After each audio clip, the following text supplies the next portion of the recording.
Good afternoon, ladies and gentlemen, and welcome to the NECC Overwatch action. It is week 5, and we are ready to undergo some Challengers White Division action. My name is Nuclear Chase Nukem, and I'm joined this week by Man of Class at Man of Class Cast. How are you doing this week? What's going on? What's in your world? Look, it's always a weird one when you have to cast Overwatch on a day when there's a lot of Overwatch news, which didn't happen a lot lately, but today was a big one, obviously. I don't think we have to really go over it. If anyone hasn't seen it, just go to Twitter. It's not that hard to find. But other than that, we have awesome matches going on today. Specifically, the Challengers White Division. Gonna have Rogers State University go up against the Morningside Esports team from Morningside University. So beautiful game, hopefully coming up to us. Of course, Rogers State still in the same place where they were last time when they, have moved up divisions because there was a little bit of an error going on earlier on, and they're still holding their own here. Currently at a decent record, but they still have to make up a match. So not complete just yet. And Morningside, they're sitting in a 2-2. So they're going to decide today if they're going to go positive or negative. I think Man of Class putting the cart before the horse. We'll get to that in just a second, but we're going to go straight into the maps. We have Control. We're going to be starting out on Oasis. Then we're going to be heading over to Numbani.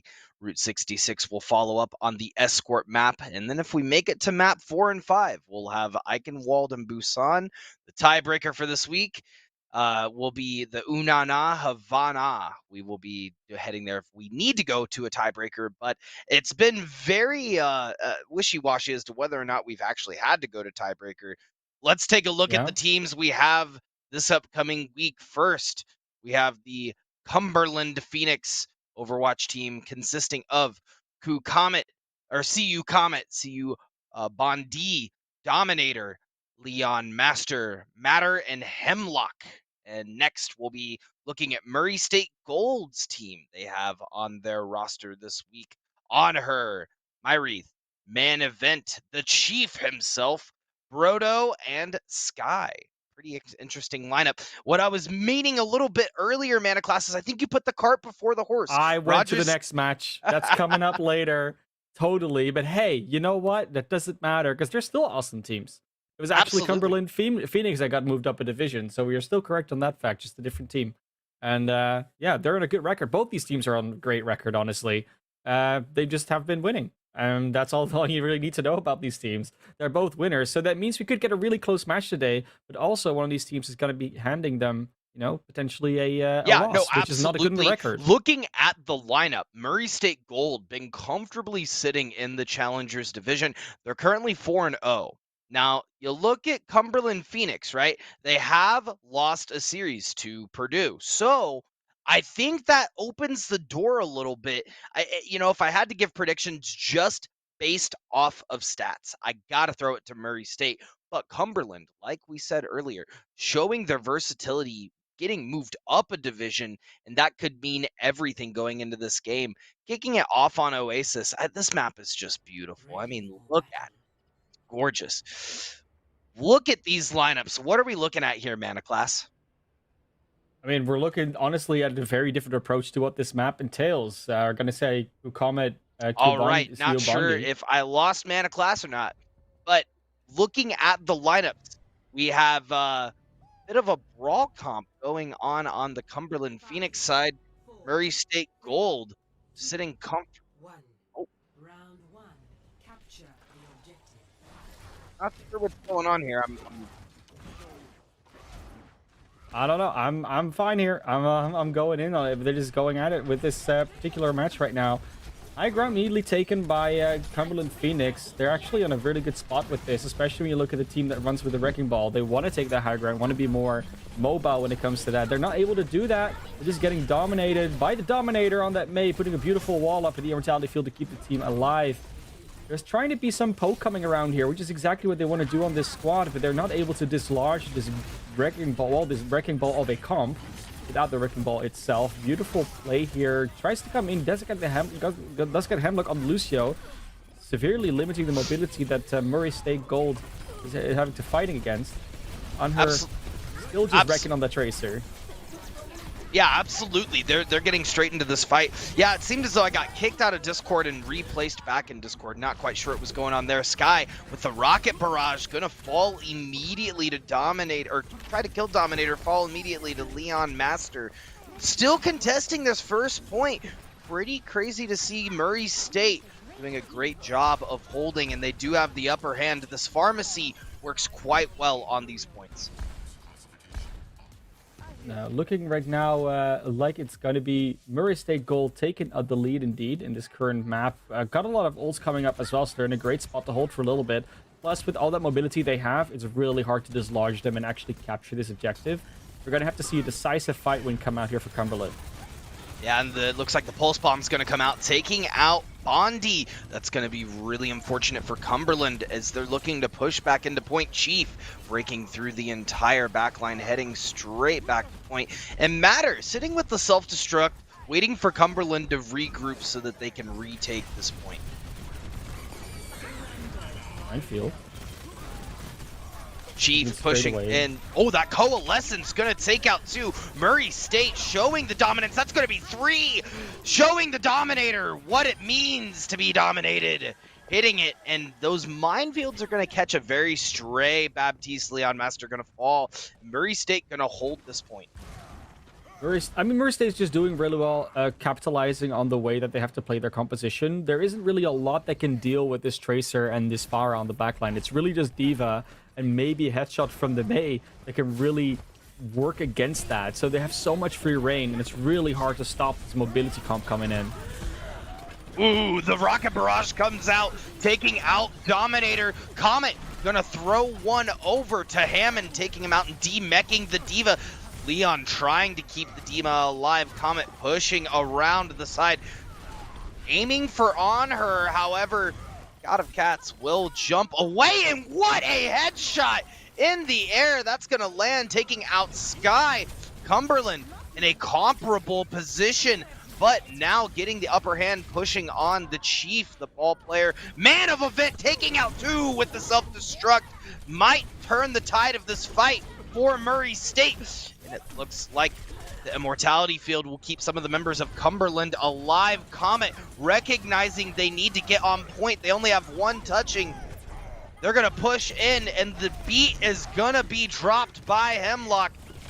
They're continuing this rampage on point. The res will come out in suit on Man Event. Comet pushing over on the Tracer. Chief trying to clean this one up for Murray State. End it. But man, oh man, Cumberland is not going out without a fight, throwing everything they have at this point. Yeah, the main event truly being the main event as well from this one. Very nice D.Va play this all around. It's kind of linking up to wherever they were needed.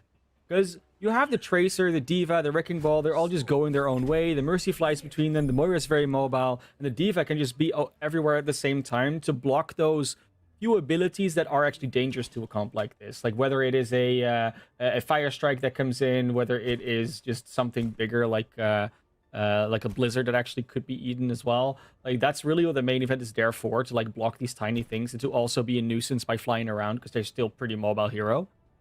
Going to this next map, they're going to have a slightly harder time to run with this composition though. I could have expected them to make some changes, but it was working so well that they might still get away with it. And Cumberland just needs to find a way to deal with it. I think the switch to the Cassidy from Dominator is really a big change. Like having that extra stun on something like a Tracer or Wrecking Ball and the hit scan for the Pharah is just such an extra boon that they really didn't have last point. That's what it means to play in a ball as well, playing together with that brawl comp. And that's what Cumberland's doing, pushing in together. Dominator, the stun coming out as predicted, gonna get the DMEC on main event, and now barraging the Pharah, flipping the script. No you. Those rockets are still coming out though, and that is going to be detrimental for Cumberland. Now they're all stuck in a small space, and Sky has full freedom on these rockets. It never where the barrage will be online, so even if Cumberland pushes up here, I don't see how they get past this Pharah. They really have to find some way to fight more in the open space, and going into that hallway just to start off already put them in a tough position. The more they go out, the more space they will create for themselves and for each other. And that's not what they're doing right now. The amplification matrix helps, though. It helps give them a little bit more room to breathe because no one wants to run in front of it. And they're already almost flipping the point for that reason. But then the Tracer just gets Dominator straight away in the Cassidy. Yeah, and the barrage is going to come out from Sky, as predicted earlier on her, taking out Comet, and Sky cleaning up for Murray State. Get the window wipers, because Oasis seems like it is all but Murray State gold. Cumberland Phoenix needs to find their groove and set the pace for this series. We're getting just this very black and white mashup, just complete opposite team formations, and one of them is really good at just executing theirs. And it's not that Cumberland is necessarily doing terribly; they're just missing a few of these tiny opportunities that they can't capitalize on. Yeah, now we're going to see Dominator. Speaking of capitalizing on opportunities, Dominator finding the opportunity, hitting the Cole Cassidy Nice. Deadeye. And the Coalescence is going to come out from Brodo, pushing in the backline. The beat will get dropped for Matter, sitting at 1,200 health. The self-destruct coming out. Gonna find a massive pick on Myreath. This may be what Cumberland Phoenix needs to cap the point. Matter pushing in, looking for a target, finding one on the enemy Moira. Brodo in an unfortunate situation. Bondi gonna find the pick with the turrets, but Sky with the clap back, taking out Matter and Bondi in the same breath. Cumberland needs to cap here if they want any hope of taking Oasis. 99%, a unfortunate Earth Shatter comes out from Comet, not finding any target. Gonna get a dive on main event.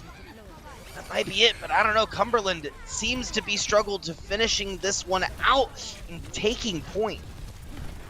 It's hard. They keep getting barraged and poked on from all these different sides, so they have a hard time trying to figure out which target to focus. Because they started this fight really well. They took out the Pharah, and now they're just trickling in what both teams are. And unfortunately, Murray State Gold's comp just deals better with that situation. You really need every single member on Cumberland Phoenix to make their team have value. And there was always something poking from 3 different sides that made them split their attention, that made them not able to focus a target as a team. And that is just besides the point of the mobility that comes into it, which also makes it harder. So very well played for Murray State Gold, understanding their win condition, understanding the way to play their comp around this, where they just say, well, if you can't catch us, but we can continuously poke you, we'll eventually win the war of attrition, because that's kind of what that comp will do.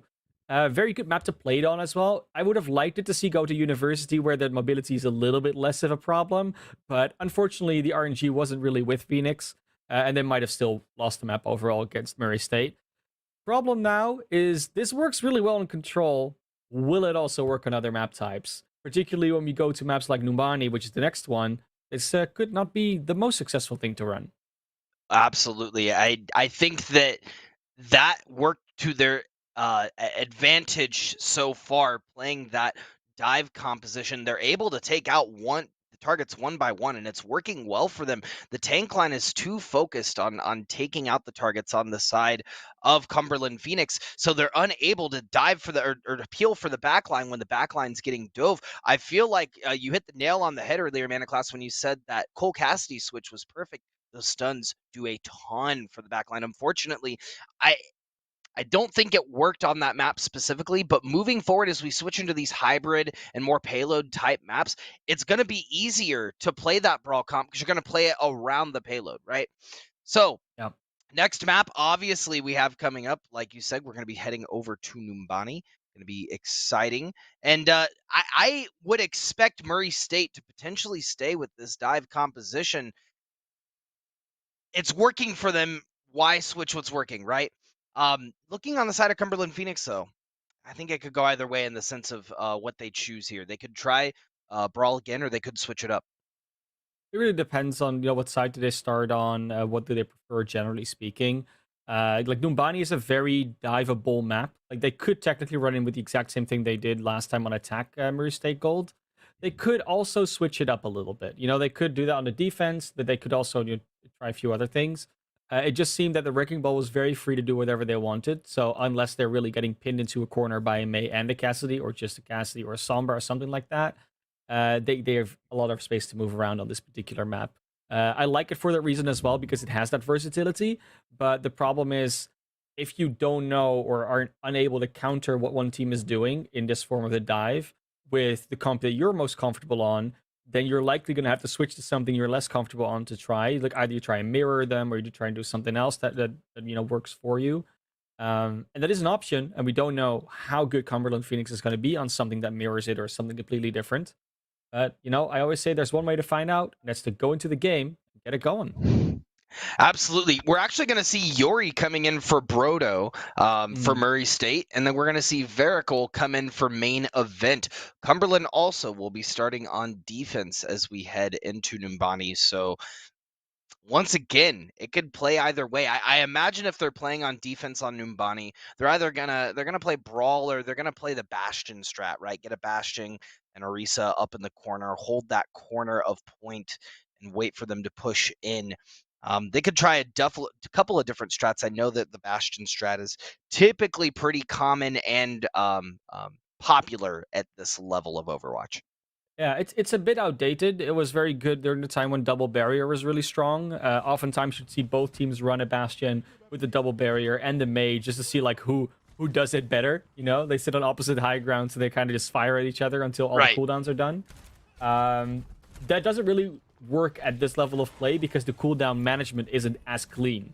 Like we're talking about a level of play where you can play the Bastion because the Bastion works because the other team will make mistakes. But if both teams run it at the same time, then you'll often see it more happen, not because one team does it better, but because the other team does it worse.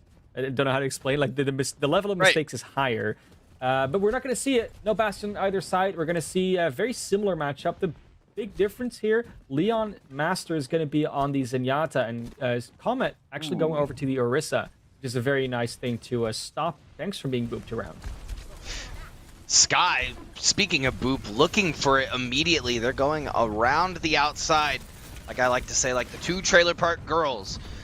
Chief, looking for a pick over here. Sky will get a boop, and that will open up this fight an opportunity. Sky finding two more. Sky flying high for Murray State and hitting all of the shots necessary to keep them in the advantage. Cumberland Phoenix has to have an answer for this unadulterated Pharah.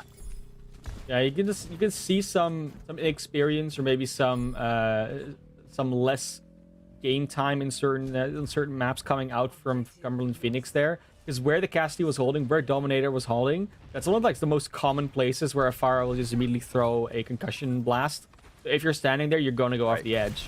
And that's like a given. So if you play this map enough, if you played against like high enough players enough, you know not to stand there. And now you can see, as soon as Dominator's back, Sky's not as free anymore.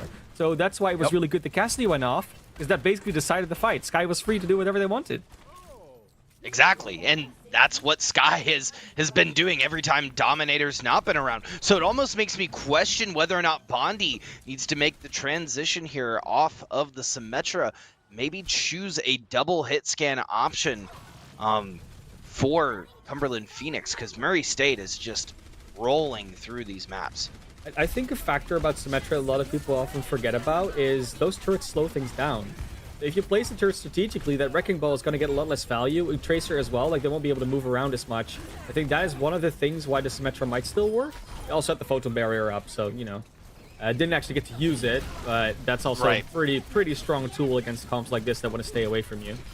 Man, that's the thing too. You have to be thinking about ultimate economy. Murray State, I feel like they're doing a pretty good job of at least having 1 to 2 ultimates up at any given time. Cumberland Phoenix will give up that corner, and that's a pretty vital corner to hold.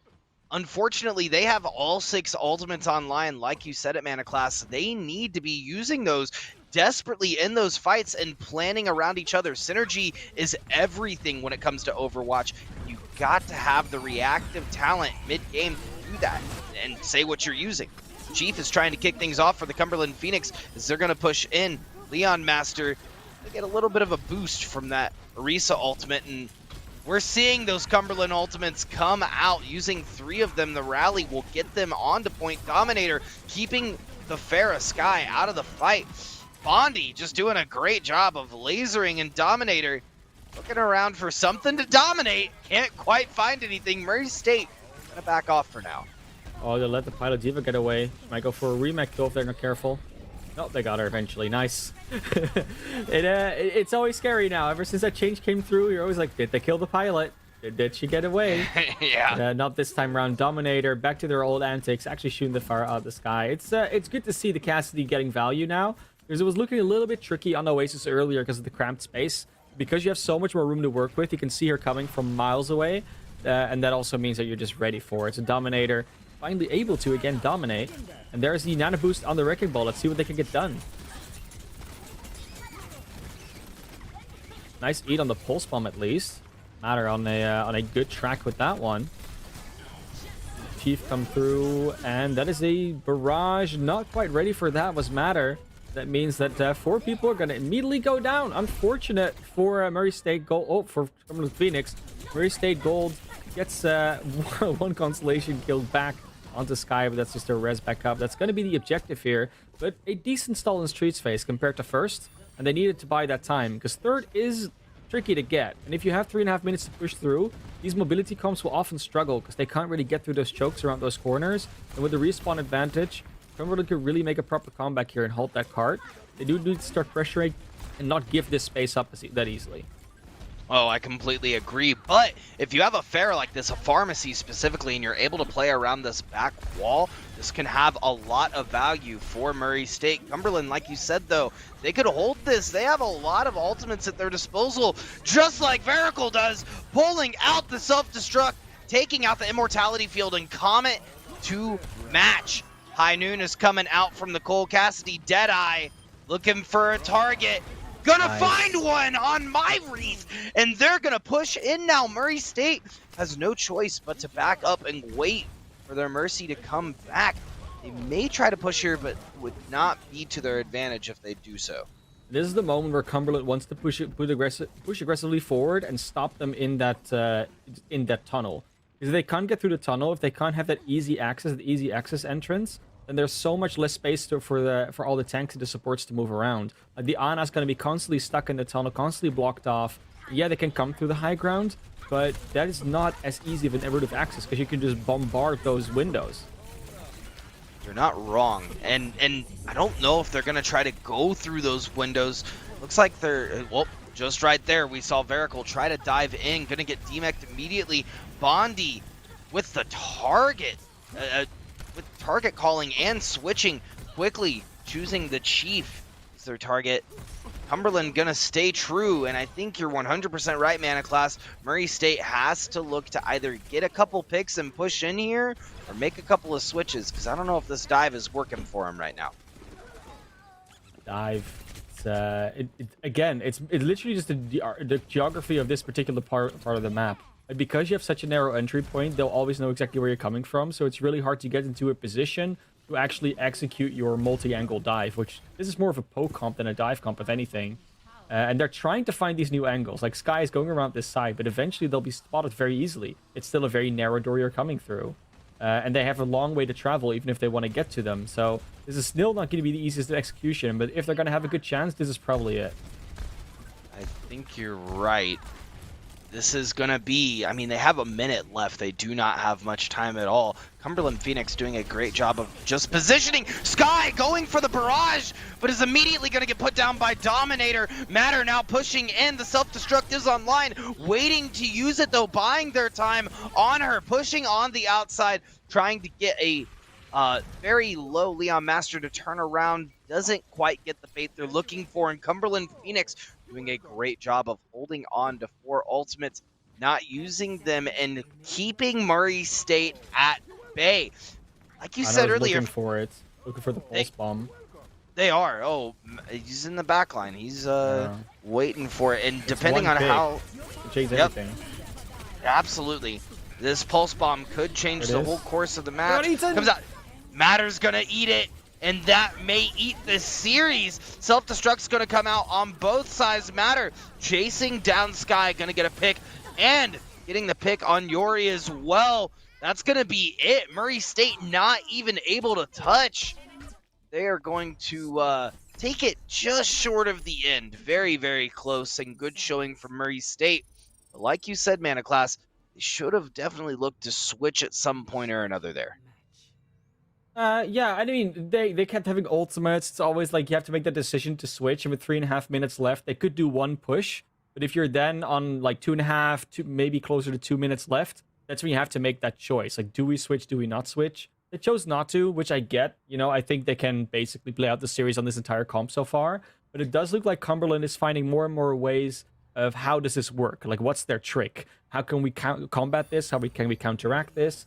Dominator, of course, is a big part of that, but you do see Matter also being much more conscientious of where's the Tracer, where's the Pharah, Right. where do I have to place my Matrix? You see Pulse Bombs getting eaten, you see things happening in that direction. The Deadeyes are getting more accurate, the Amplification Matrices are placed more intelligently, and they're using the map a little bit better.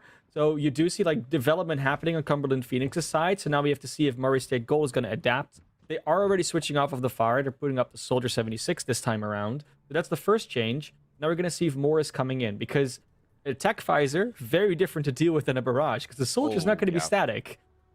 Right, the Soldier will move around, will have that versatility to get around, and sometimes it takes teams a little bit of momentum to roll and get started. I feel like that's what we're seeing from the Cumberland Phoenix. They're starting to catch their groove and utilizing resources, like you said, Mana Class, to their advantage, waiting for Murray State to use resources and reacting properly.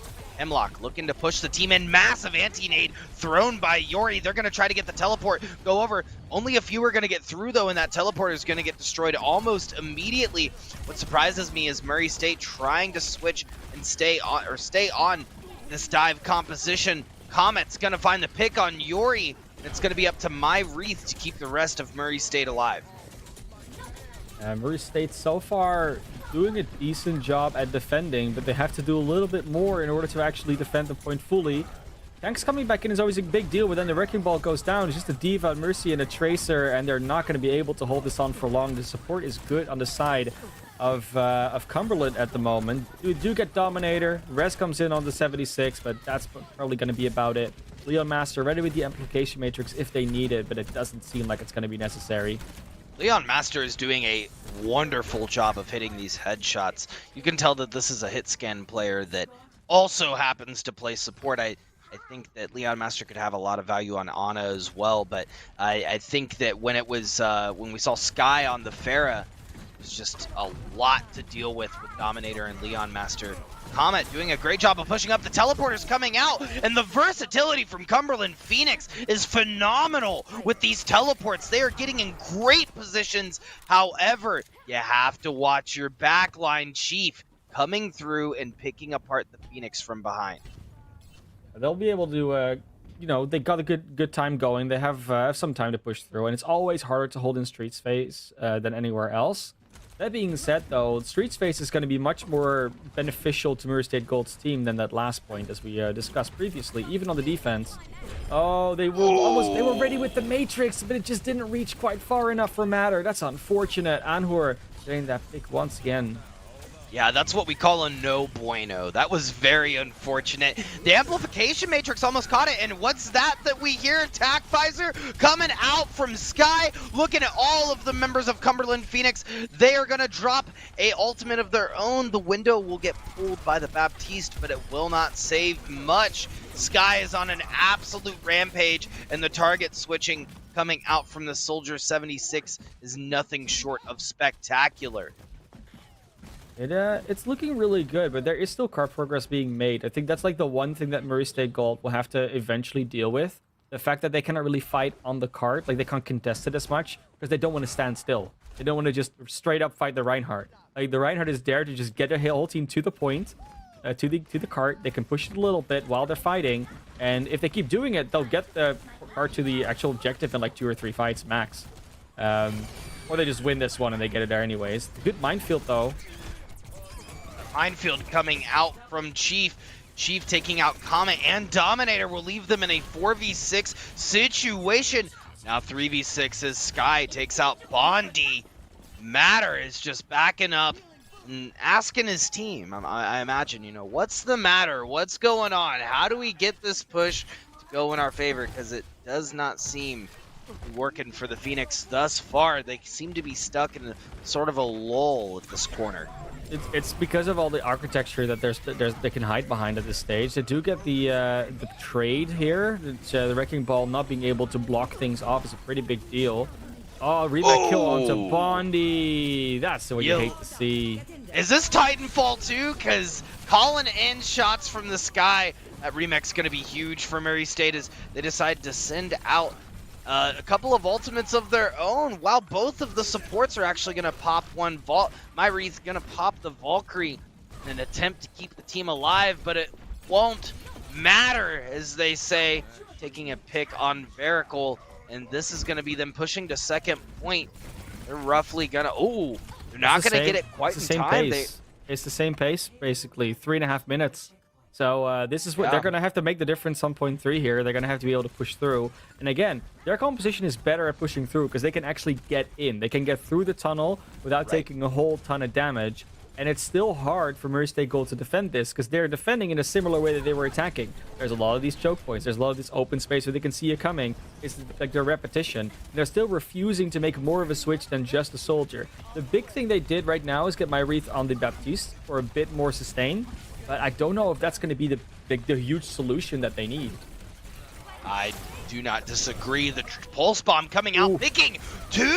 What a play from the Tracer on her. Hitting the pillar strike in the background. Oh, with 4 health as well. Getting out by the seat of their pants. Very, very close. An interesting decision from Kama to charge in there. I know they were on low health, but they still had the barrier. They were almost out of the tunnel, so, you know, they were kind of fine. Then just chose to charge in anyways. It's okay, you know. I know how the shift button is very tempting when you're on Reinhardt. That being said, Ultimates on both sides could be an interesting exchange, and I'm counting on the Nano Visor, honestly. Well, we are going to see Cole Cassidy, Deadeye come out. Dominator trying to get a pick on Vericle, not going to quite work to their advantage. Chief, the window's going to get popped by Baptiste, and Chief getting in, laying down the minefield, and is going to get nano boosted. See if they have any value for it. Gonna find the Immortality Field, gonna find Dominator as well. Vericle trying to drop the mech down, but going to die before they're able to do so. Sky now pushing the rest of Cumberland Phoenix, having the TAC visor online could be advantageous for them. I mean, they're gonna hold it as they rightfully should. 3 ultimates now for Murray State, and they do not seem to be budging on their defense. Yeah, this is going to be a big one, though. That sound barrier makes a huge difference. The Hemlock will undoubtedly get up in the next fight, and then Comet with the hammer. No defense against that. They have no barrier to block it. The only thing they can do is maybe get a sleep dart in time. It will still go off. Like, it's changed recently where it just doesn't matter. And then they even have the huge photon barrier coming in too. And they're gonna go around with the teleport, taking them in the back line, and it looks like they're trying to get the Earth Shatter online. They're about 97%, but not before the TAC visor comes out from Sky, taking out multiple members of the Cumberland Phoenix. Murray State staying on top. The Earth Shatter now online for Comet, but I almost wonder if it's too late. They are gonna come back. No, they got netted on their attempt, and I didn't use it, so we're good. They will have the sound barrier too. And it was unfortunate because that photon barrier is well placed. They only had to stay on the right side of it because there was an amplification matrix. But if you're on the other side of a photon barrier, they're not going to break it. So you're going to be fine. They just happen to all be on the wrong side of it and straight into the soldier's line of sight. That won't happen again, of course, because those ultimates are gone. So it's going to be nano boost for the Wrecking Ball again, it looks like, for a minefield. And we got to get a huge shatter here, at least the Diva. Yeah, they're going to push in, get that shatter. They're immediately going to take out that Immortality Field, so they will not have it for the rest of the fight. Matter going to get a pick on the Chief. Comet onto Sky, and Murray State shaking in their boots. They need to find some picks now, and they have to do it fast. Bondi now teaming up with Dominator, pushing in. They're trying to get the Wrecking Ball on point. The sound barrier is going to come out. The minefield to follow suit, and the Chief is going to go down. Cumberland Phoenix will take Numbani with little time to spare. What a showing from Cumberland Phoenix on that offense. I think this particular map between these two different teams really shows the importance of being a little bit more flexible, especially when it comes to your core. Like we saw a DPS swap, we saw one support swap, but in the end, you need to be able to also swap your tanks around if you want to be able to win series and be more flexible. Like, just having a Wrecking Ball Diva the entire time works on a lot of maps, but not everywhere on every map. And you saw it here, especially point 3 was just a problem for them. And that's why I personally like Numbani, because Numbani is one of those maps that really will challenge you in that tactical regard. But yeah, that's also why some teams maybe like it a little bit less. And Cumberland definitely coming away with I would say lucky draw that they got that map here, but definitely able to capitalize on it. 100%. I have to agree with you. If you have a Reinhardt on the other side, you need a shield for that Earth Shatter. And I think that was ultimately the demise of Murray State in the end. But man, that Symmetra play, teleporting in the backline, getting the Earth Shatter off early, really set the pace for Cumberland Phoenix to take that final little push. But we are going to be back very shortly. Tune in to find out who's going to win this series, the Cumberland Phoenix or Murray State Gold. Stay tuned, and we'll be back shortly.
And welcome back for more NECC action. Thank you for your patience. We're back for the Cumberland Phoenix versus Murray State Gold match, and it is currently 1-1. I'm Nuclear, and I'm joined by Man of Class. Man of Class, tell me, what are you expecting as we head into this third map?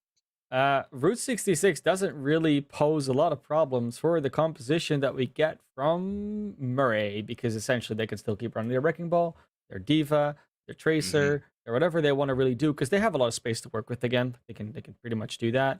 And it also doesn't really pose a lot of problems for the other side. They can still keep running their Symmetra, keep running their Cassidy, keep running basically that entire comp. Like, there isn't really a reason to swap. The point where it gets interesting is if they get the third, because that's again one of those places where it's harder to find different angles, it's harder to find your space, it's harder to find value out of your mobility, and we're going to see whether or not they have learned from, well, Numbani, where that kind of became a detriment, where they couldn't do what they wanted to do, and it was way easier for Cumberland Phoenix to play against them, to find out their tricks, to counter what they were doing, to see where they were coming from. So Route 66 is posing the same problem at the same part of the map, and we'll see if it becomes relevant if they get there. But we could also see some switches coming out from either of these teams, which could be very fascinating. And notice how both of these teams have switched sides. Cumberland Phoenix will now be on the right side, and Murray State Gold will be on the blue side. Now, tell me, I need to know, Mana Class, do you think as we head into Eichenwald, which is, you know, a little bit more of a brawl-focused map, do you think if Murray State takes this map, they'll have the advantage on that map? I think that's a little bit too early to tell, because I don't know if how much their adaptations, if they are making them, are going to work. Because we have a Orisa and a Bastion come in, so they're going for like a semi-pirate ship with still like some loose units on the Symmetra and the Diva. But on the other side, they're running an Echo now. Like, it's also a bit of a change from like the Fire they were running before. So there isn't a straight up burst hit scan that's coming out, but there also isn't a straight up like Fara, which was there before. So little adaptations, and is immediately working out for the Bastion. Being distracted a little bit by Main Event, who's back in, but not too long. Ooh. There goes the Echo. That's going to be a little bit of a wait before they can properly fight again, because I don't think that Mercy can read it. Nope, she actually fell off the map. Ooh, yeah. Unfortunately for Myreth, sorry. Myreth, yeah, they're gonna fall off the map and come back stronger. Ideally, Murray State is able to make it back for the second touch. It looks like at least Main Event will be in position for said touch, and Murray State has to hit this hard and fast. Going in first will be Main Event. Sky dropping down and falling on her, getting a couple of picks. So a Main Event able to take out Dominator, the Bastion. That means that they're going to lose the core focus of this pirate ship. Cumberland Phoenix now stuck on the back foot as Bondi trying to get a couple of picks for the team. Leon Master getting a crucial pick onto Myreth. And Cumberland Phoenix will come out on top as Matter is able to take out both of the tanks on Murray State Gold. Murray State Golds, they're trying to do their thing, but honestly, getting close and being able to poke against a Bastion comp is very tricky.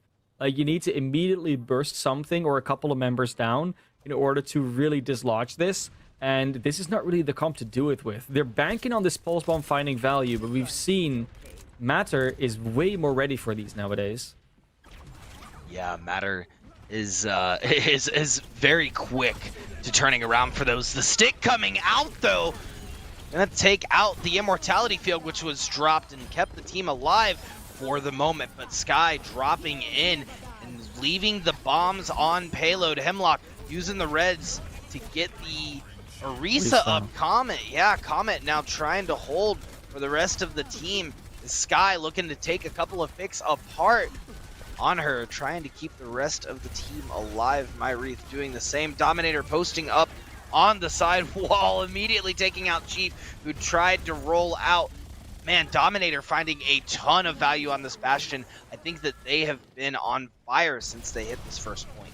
I mean, they should have been, with the amount of damage they've been outputting, the amount of eliminations they've been getting. But I want to talk a little bit about Hemlock, because you think, okay, why would you res the Orisa? But it's all about the sustain. They know that they can sustain. The Baptista's almost back. And then they even go for the Battle Mercy on the Sky to get that fire out of the way. So Hemlock definitely being a very big part of why they were able to win that fight eventually. Now they got to be careful, though. That's a Minefield and a Barrage and a Self-Destruct coming their way. Ooh, Ooh, speaking of a lot coming their way, there goes a self-destruct taking out 2 on the side of the Cumberland Phoenix. Murray State pushing in, and it's looking no bueno for Cumberland Phoenix. They might as well cut their losses back up for now and re-engage once they have their full roster. And look how many ultimates they had to use on the side of Murray State Gold. Right. It was self-destruct, minefield, pulse bomb. You know, there's all these big DPS ults. They still have a barrage, yes. But with all these ultimates on the other side, plus the immortality field and the defense matrix, and just Orisa in general, it's so tricky to actually find value with that. The biggest tool they have is that Anhur is completely wrecking on this Tracer in terms of getting pulse bombs online. It's a beautiful teleport, though. They weren't ready for that. Oh, absolutely. The teleport coming in, and Cumberland Phoenix with the big brain plays. I'm telling you, Bondi on this Symmetra, I was skeptical at first, but the value that they're having is so greater than they could on any other hero, because these teleports are putting them in such unique positions. They're able to get angles that Murray State is not ready for. Wreath trying to find a target to help and heal and fly to. They're able to take duck and cover in the saloon, but that's a pulse bomb eat from Anhur. They now more and more ready for it is Matter. And as Matter is making definitely grounds here, this is just going to be point 2. And it's always the question with the Bastion comp, like especially a pirate ship like this on payload maps. If they get dislodged, can they stay dislodged? And because of all those ultimates they had online, because of the smart teleport play, they don't have to get off that cart. If they get dislodged now, there's a larger chance that they will have to, but it's always up to the defending team to find a way to get that Bastion off. And with all those ultimates, they couldn't do it. That kind of means that it's not the ultimates, but it's everything that they can do besides the ultimate that is not enough. So that's why you see them change now. Double barrier, Hanzo, tons of changes. Ashe. Like, this is way more conducive to try and get a Bastion off, because you have burst plus barriers. Yeah, and that's exactly what they're going to do. Sky on the Hanzo, finding those heads on her, and I love seeing Ashe on these points. Bob can do so much in these payload maps. They're going to continue to move around the outside, but they got to stop that cart. You're right, and they're going to res the Bastion.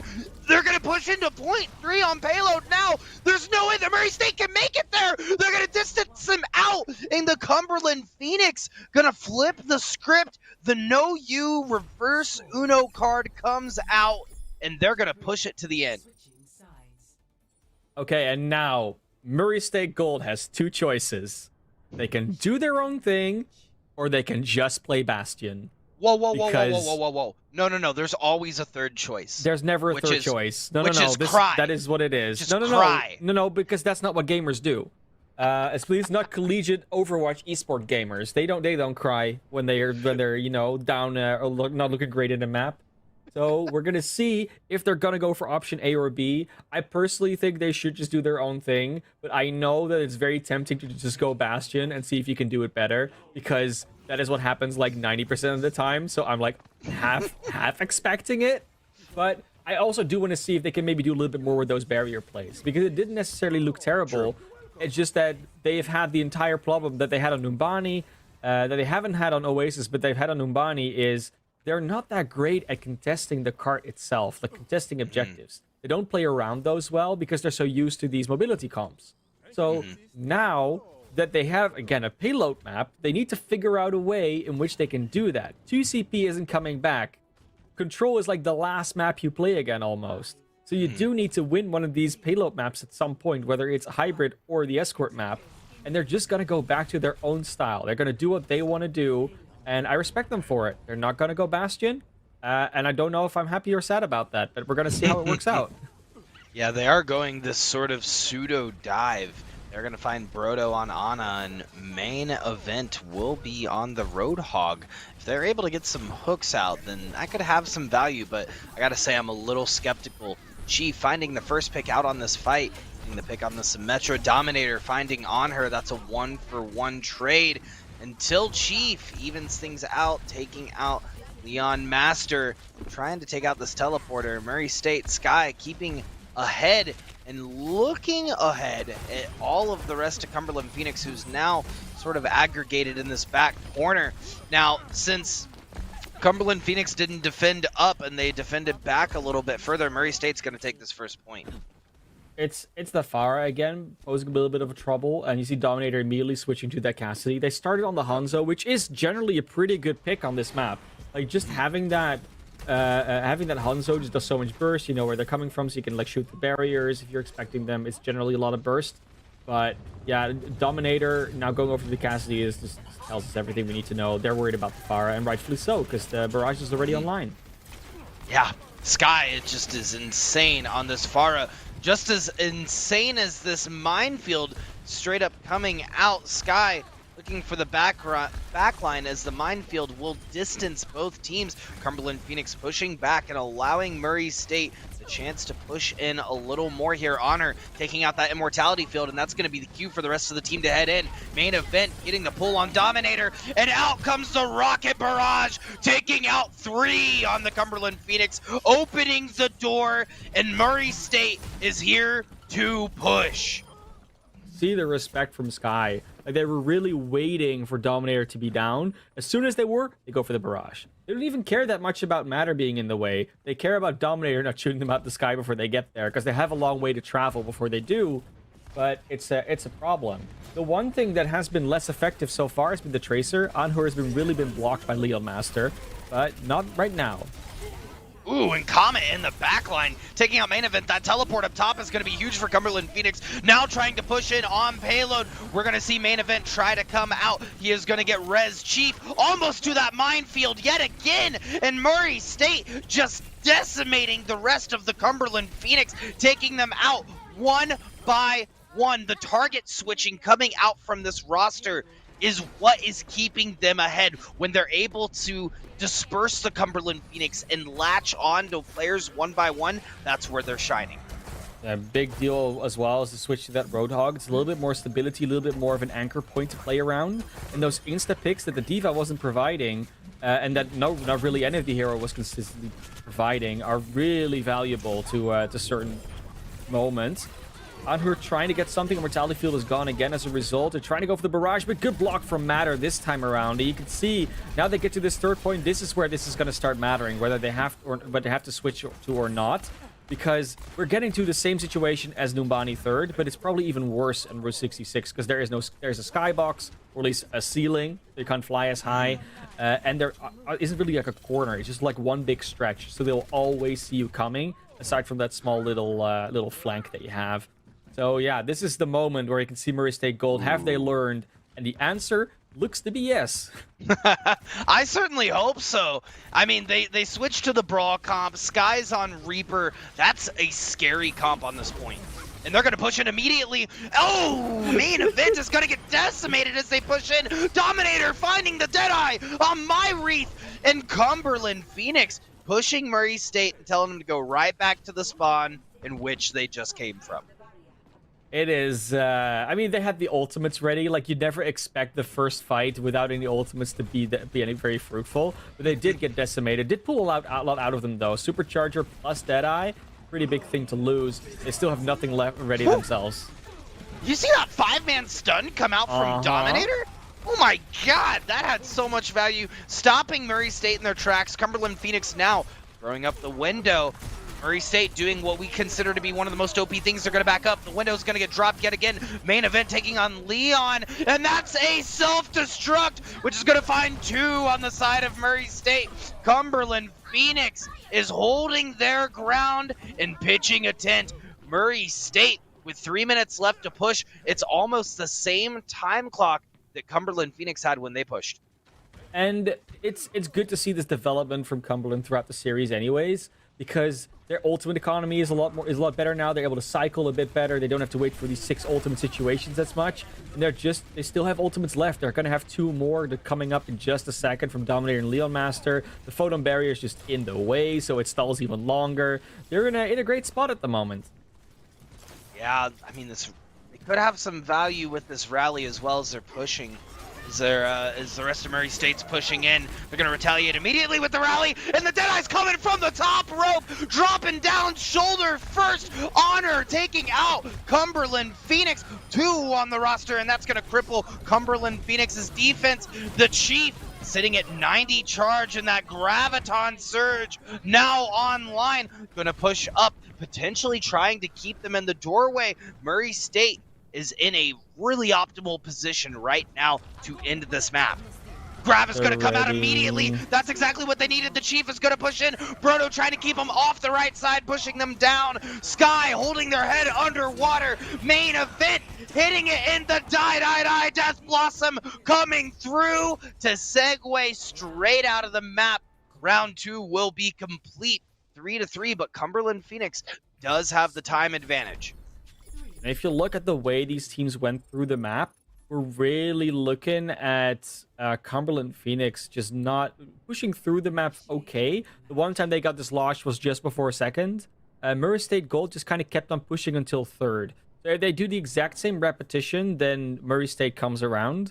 But we don't know the changes that either of these teams are going to make. Like, Cumberland won't start the defense with a Hanzo again. They're not going to do that. So we don't know if they're going to maybe have a better hold on A for that reason. Murray State Gold might be very ready for a Bastion push. So they're going to, like, set up for that, and then it doesn't come. Oh, like, no. We don't know where this is going to start, how this is going to go.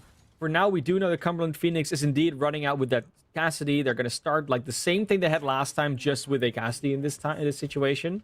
I think Leon might have also not started on their break, but they are now. So they're already ready for, like, a Sky attack or the Tracer. They're more prepared. But we do see a few small things maybe going different side of Murray State Gold. They might do sort of I wouldn't say a pirate ship. We call it a dinghy, just with a turret on it. Let's just do that. A little bit of a dinghy. No, they're gonna go for the fire in the end. Yeah, I was gonna say the Torbjorn dinghy pick would have been especially unique considering they are not running a shield comp. That turret would have been fried almost immediately. Sky needing to get around here, trying to get an early boop, and is going to find both the Diva and the Baptiste up top. Fly back that's up. An early, yeah, that's an early more mortality field coming as well.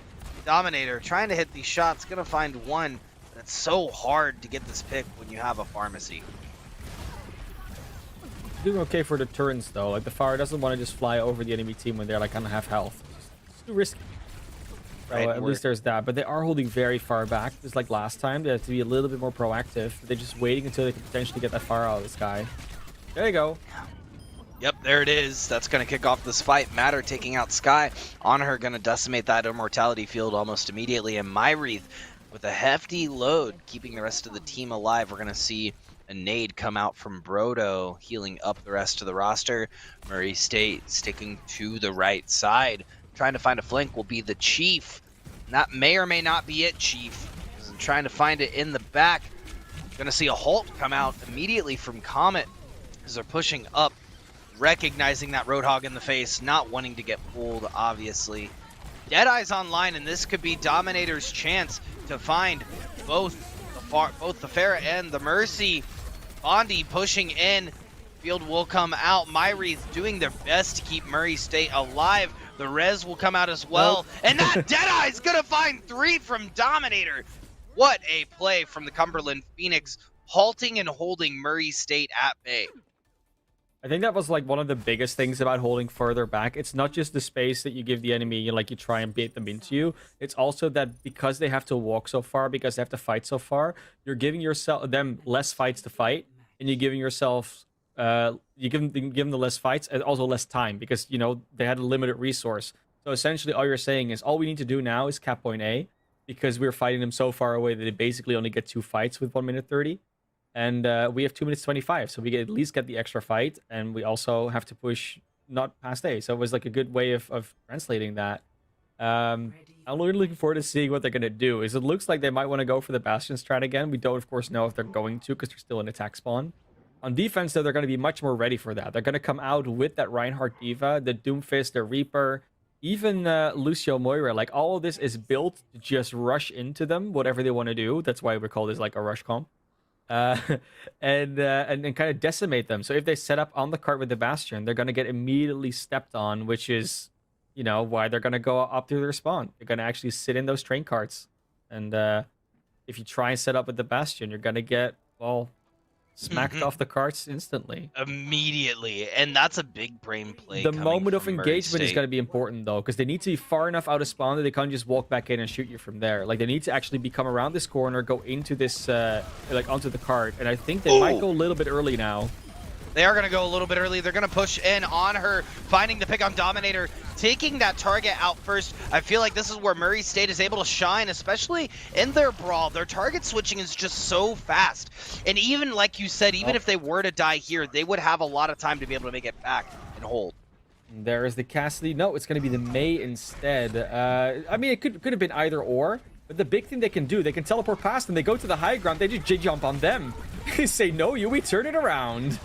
Yeah, once again, the reverse Uno card coming out. Chief taking out the Immortality field. Dominator going to find the first pick on main event. And now sticking up top, shredding them with the icicles from above. But that's going to be Matter taking out a few as well. The Doomfist ult coming out. Murray State doing everything they can to hold.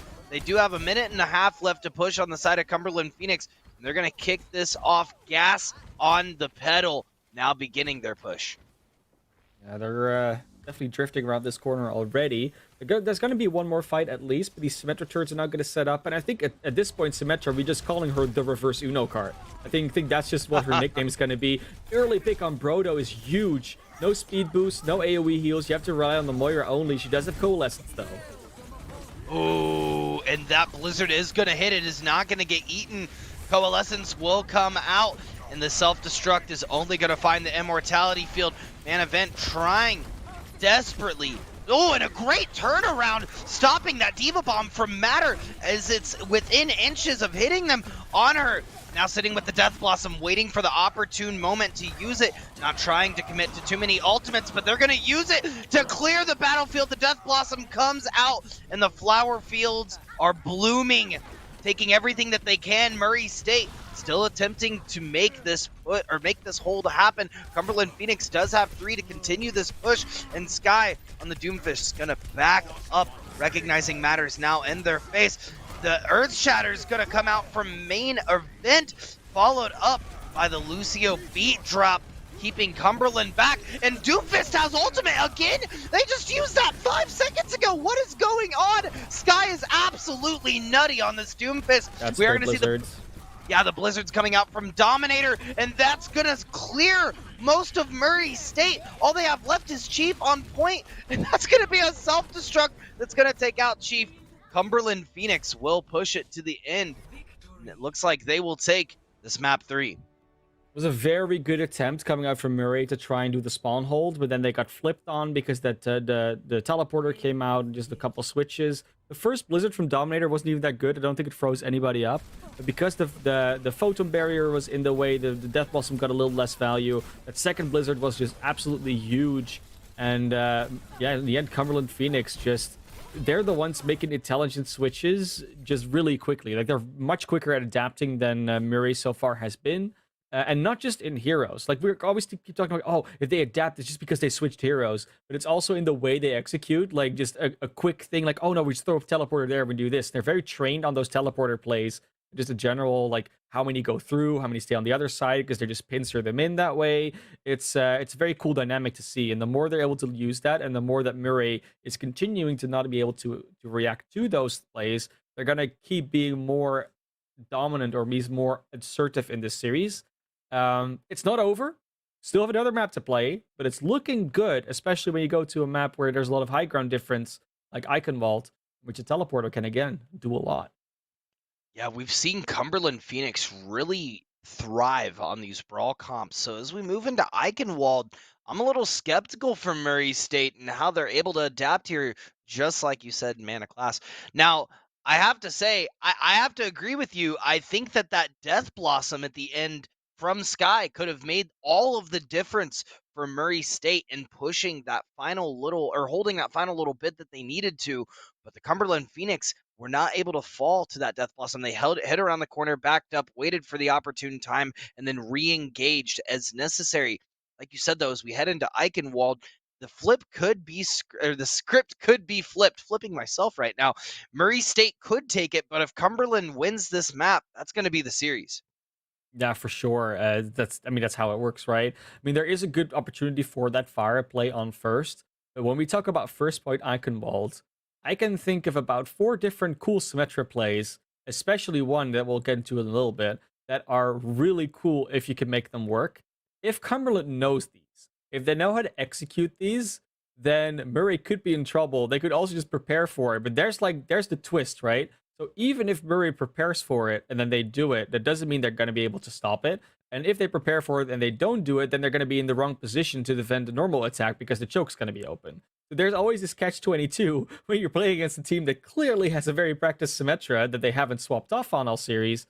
How are you going to like defend against that? Because I think it's mostly a defense issue. But we'll see. We'll see. Like I'm just ready to go into the map and get this going because my desire to see this Mace Symmetra play for the first point attack is immeasurable. Oh no, I completely agree as well. And I feel like they found the answer almost. That answer was Sky's Pharaoh. But then they were able to switch off Dominator onto that Cole Cassidy and take out the Pharaoh. They had an answer for it. Whereas Murray State hasn't really had an answer for anything Cumberland Phoenix has thrown at them. Right? We've seen a lot of adaptation come out from the Cumberland Phoenix to make these pushes happen, and they're starting to reverse the series. Murray State did take that first map, but Cumberland Phoenix coming back very, very strong on these payload style maps. For sure. Time to get into the map. Potentially the deciding map. Of course, not decided just yet, but potentially. Murray State Gold is going to set up their defense. No Pharah. Going to be the Doomfist and the Reaper. With the Winston this time, it's time. It's time to get the Winston out. I haven't really seen it all that much today. Actually, haven't seen it at all. And we're gonna be seeing, I'm especially curious to see how Comet's gonna deal with this. Because the problem with Comet is they've never been to a zoo. So how are you supposed to play against a creature that you've never been able to really experience in life? Like that's you have never been to a zoo where you can just like study the monkey. Like deal with the monkey. How do you do that? And that's going to be a problem for Comet potentially. Yeah, are you saying that collegiate esports teams should have necessary trips to the zoo to study the monkeys? For Overwatch, yeah, for sure. They may. Chief going in main event. Unfortunately, not going to get out with their lives. They could not find the picks that they were looking for in the time allotted. Sky will get a cheeky pick back in the backline on Dominator, which could slow this push from the Cumberland Phoenix. But currently, definitely sitting to their advantage. I say that Caster's Curse initiates and Hemlock getting taken out immediately. And Sky throwing hands. Absolute brawl with the Cumberland Phoenix, saying this series is not over yet. And we saw how much value they were getting on the Doomfist on Route 66. So I'm definitely was expecting that to continue. But, it's all about, are you ready for the Doomfist to come in? It's a nice teleport. They're just past them. They're on the point now. They're defending. Yep, Cumberland now trying to push through. Earthshatter gonna come through as well. Get blocked. Sky dropping down on point and hitting up Dominator. Leon Master jumping and trying to hold this background alive. Chief diving in the backline, though, taking it out on her. Sitting with the Death Blossom, Murray State will hold, which is very surprising. Cumberland, I felt, had a good foot in that fight. It's good to see that finally Murray State Gold has just accepted that they need to do a little bit more than play the same old. Like they've completely flipped their script. And it's tricky now to get past that for Cumberland Phoenix. They have to try and figure this out within a couple minutes. They are doing an okay job, but these ultimates are just too much. Yeah, that Death Blossom gonna take out one. Sky Rocket Punch gonna take out a second. Bondi falling and Myrith finishing up, taking out Comet. Matter is just gonna, nothing else matters. Resetting. But taking the leap of faith. To be fair, they lost 2 fights now, or 2.5, 3 fights. So they now have basically all their ultimates aside from the Amplification Matrix. There is nothing even close to ready on the side of Murray State Gold. So if there's any fight they should win, it's this one. But you can't lose players that early. Yeah, the Earthshatter's going to come through as well. Comet not finding any value. And that's going to leave 3 ultimates up for the Cumberland Phoenix's Matter. Trying to push into point. Let's see if they utilize the self-destruct. Nope. They're not. They're just going to stay alive and run towards the edge of the map. Probably taking that leap of faith once more. Cumberland now find themselves with a minute left on the clock and 4 ultimates online, but they have allowed a bit of time for Murray State to recoup and get their money in line, because the economy of these ultimates looking pretty spicy. Yeah, but now there's more on the side of Murray. There's also a shatter. There's a meteor strike. Oh, don't teleport again. They're just gonna charge into you. Oh, it worked out this time. They're okay. Ooh, there it is, and the Earth Shatter's gonna come through. Main event not finding the pin that they were looking for, but Dominator will find 2 with that Deadeye. Trying to take out now Sky on the side of Murray State. Sky gonna be extremely low. Looking for a pick here. That rocket punch not coming through where they need, and Dominator is doing exactly what the namesake says on this Cole Cassidy and adding a lot of value for the Cumberland Phoenix. Taking too long. They need to clear these players out, and they're not able to focus their targets down. The respawns are going to come in, and with both these supports close to a sound barrier, they're just not able to sustain. They don't have their own healers there. It's not enough. It's just simply put not enough what they're trying to put down. They threw all their ultimates at it, and they got barely any value out of it. They just got those 2 eliminations from Deadeye. They're not going to be able to touch anymore. They barely do, but 59.6% looks where this is going to stop. This is definitely where it's going to stop. I mean, they're getting staggered underneath the bridge. Murray State doing a great job of having a couple on point and a couple to hold them off. Coalescence is going to get popped out to halt any chance Cumberland Phoenix has to touch point. Now Murray State, all they need to do is they need to get to this point, and they need to cap past what Cumberland Phoenix was able to do. You know what? I was playing a game of Total Mayhem last night, and Doomfist in Total Mayhem has like infinite cooldowns. He basically doesn't stop moving. So the only thing you can try and do is like play a Sombra, just have him stop moving and maybe eliminate him. But that's just not really an option all the time, because as soon as, the hack gets interrupted, you're kind of, in the wrong position. And I kind of feel like Sky has figured out a way where they can have almost as many cooldowns as you have in Total Mayhem. That is constantly moving, constantly around, never really pinned down by anybody. And they're able to do that because they have a very good idea of where everyone is at any time on Cumberland Phoenix. They're able to really play around the range that Cassidy provides and not get flashed that often. I think they maybe got flashed once in that entire round. And that is just exactly what you want from this. They're going to switch over to something else now, potentially. We'll see if they come out of spawn with it. But we're not going to see many changes coming out from Cumberland. They're going to actually run with that Orisa again instead of the Reinhardt. That's about it. Yeah, I don't know how I feel about Orisa on this point with the comp that they have, because if you push in with the Reinhardt and you have the support there, that's going to be tough to hold. Sky actually switching back over to that Doomfist as well could spell a disaster for Cumberland Phoenix if they slip even once. Yeah, they're going to stick with this Reaper Doomfist indeed. Not really surprised by that one. These defense can at least start poking a little bit earlier with the Orisa, but they're already past the choke. Turrets are rendered useless. Immediately with the charge in to kick off this fight. Sky finding the pick immediately on Leon Master.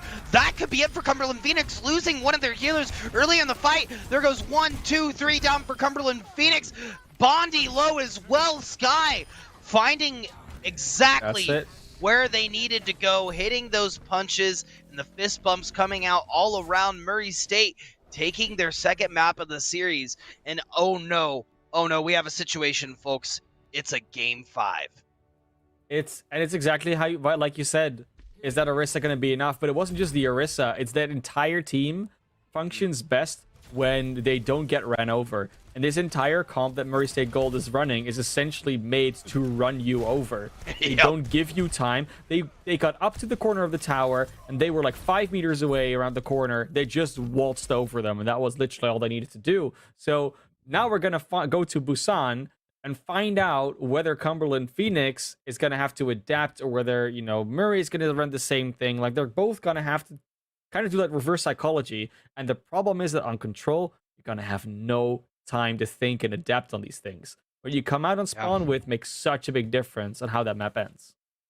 Absolutely. And we will be going to Busan next, which is interesting. It has a lot of vertical, as a map, there's a lot of vertical points on all of the points of Busan. So we could definitely see that dive composition come back out from Murray State and have a lot of value on this map.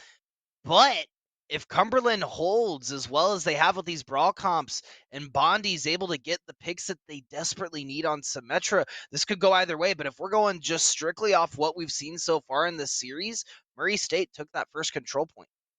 Yeah. But before we're gonna see how bad or good either of these teams are gonna be doing on Busan, I'm gonna throw it to a very quick break. So back in a couple minutes for map 5.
Welcome back, and we are live with a game 5. It is time, man of class.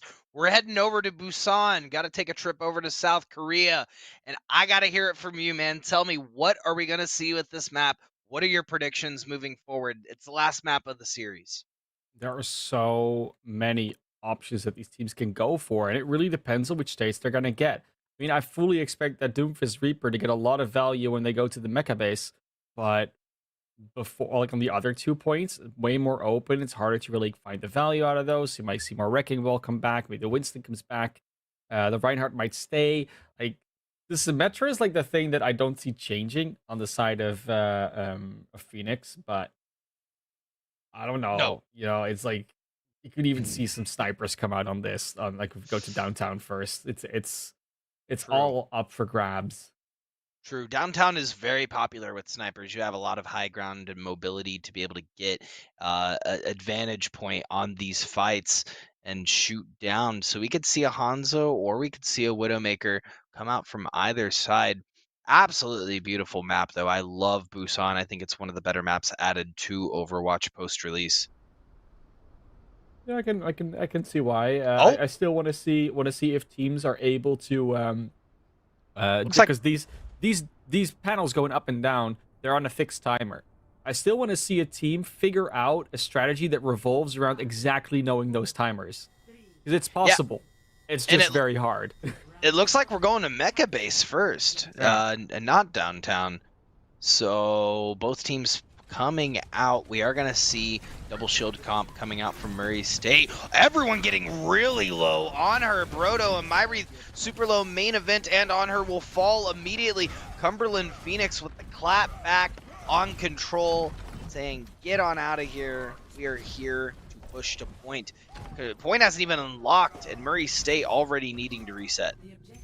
It's the one thing I was kind of hoping for. It's when you rush in uncontrollably, when you go for that overwhelming run you over comp. The Mei is like the worst thing that just splits you off and breaks your momentum, and they got a good one out of that. That's not gonna happen this time though, as they're fighting on the open. Ooh, yeah, they're going to fight in the open. Both Reinhardts charging at each other with a lull in the middle of the field. Sky on this Junkrat. Explosions falling left and right. Dominator trying to hold it down with this Mei on point. We're going to see some healing come out from Leon Master, almost falling off the edge of the map. Won't quite see it. On her, we'll get the pick on Dominator. Swinging things in the side of Murray State. So they're able to take out Hemlock as well. Leon Master doing everything they can, but a Baptiste is just a Baptiste, especially when they're not able to drop the Immort builds and stay on the high ground. I'm just gonna try and stall as long as possible. I think this is gonna be the end though. If Comet can get out alive, it does look like it. They're in a pretty good spot for this. And the best thing about it, you get 45% without really fighting more than once. And then after that, it's just like a long fight going. And then you're still even, if not still leading in ult charge. Like that's like the best case scenario that you can hope for. And that's what they got. So big deals if they go quick. They don't even have to worry about a rip tire. Yeah, and we're going to see Cumberland Phoenix pushing around the left side. They're going to have a ton of ultimates online. The Earth Shatter will be up, but Murray State will have ultimates of their own. Batfield will come out. And wow! We're going to see an Earth Shatter straight into the Mei wall. I don't think that was intentional. What was intentional is the Field of Flowers dropping on her with the Death Blossom, taking out 4 on the side of Cumberland Phoenix. Murray State holding exceptionally well. We're going to see a lot of ultimates used, though, from them. It's only really the Riptire and Self-Destruct left. Both are really, of course, big bangs. So, able to take down half teams or maybe entire teams if you place them well. And one of them is not going to have to worry about the Immortality Field at least. Because, if you don't use them at the same time, you're going to be able to get that free. Ooh, and we are going to see the Riptire come out, pushing through the back of Cumberland Phoenix, trying to find a target. They're going to find a 4K Sky dropping in. Here comes the boom, bringing it to the Cumberland Phoenix and absolutely rocking them to their core. The weakness on the side of Phoenix, they don't really have that big bang combo of any kind. Like they're lacking a bit of burst. Gonna see the self-destruct coming out from them, and they still need to use this blizzard, which they've been hanging on to for like 3 fights now. Dominator needs to find an angle, and they need to find a way to get on the objective, which they do. This is going to be potentially the last fight. That Blizzard's going to come out in main event in a comparable position. On the other side, they are going to throw out the self-destruct. However, it won't find anyone. The sim wall will come up. Bondi now looking at multiple targets, trying to hold down this point. Murray State taking it to 99. Cumberland Phoenix looking like they're going to recap here.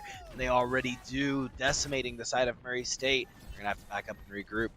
Most important thing for them is to know where they're going to come from. You see them covering this other angle. They want to have this Mei ready to split someone off. I think they've spotted that they're coming from below. They will be able to spot this. The Diva was watching it before. They do. Is the Mei going to be in time now? Is she going to be able to split anyone off? It doesn't look like the Dominator is in position to do so.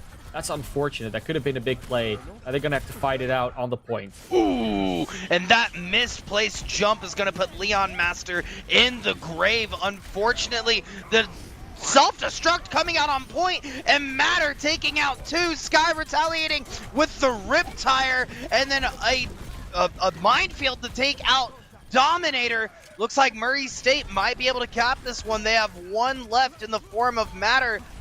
Oh no, sorry, in the form of Hemlock. And now Leon Master trying to stay alive on point. Both of the supports for Cumberland gonna allow time for the Reinhardt to come back and drop the Earth Shatter on her. Gonna drop the Death Blossom once more though, trying to keep the rest of Cumberland off. It's like we said earlier, the wipe needs to come through from either side. Murray State seeming to be in the advantageous position here, because they are gonna take out the Diva, and that will end the first point of Busan. A lot of that just basically comes down to the fact that they aren't able to use that Mei wall effectively anymore. It was that first fight where both teams ran at each other, Mei wall splits them off, they get the Reinhardt with a backboard charge, and that's about it. That fight's over. But because they never are able to block Murray State Gold from entering through any of the entrances anymore after that with that Mei wall, they're not able to split, they're not able to take advantage of having that Mei around, and the speed is just too much on Murray State Gold. They'd still get run over. It's not going to be a, you can't really play Mei on this map. Like, you can, but there's not really any chokes that you can properly utilize unless you use, you win the first fight. And that's why they switch back over to that Cassidy. And with the entire switch from Murray State Gold, they're now going to a composition that has been far less effective for them.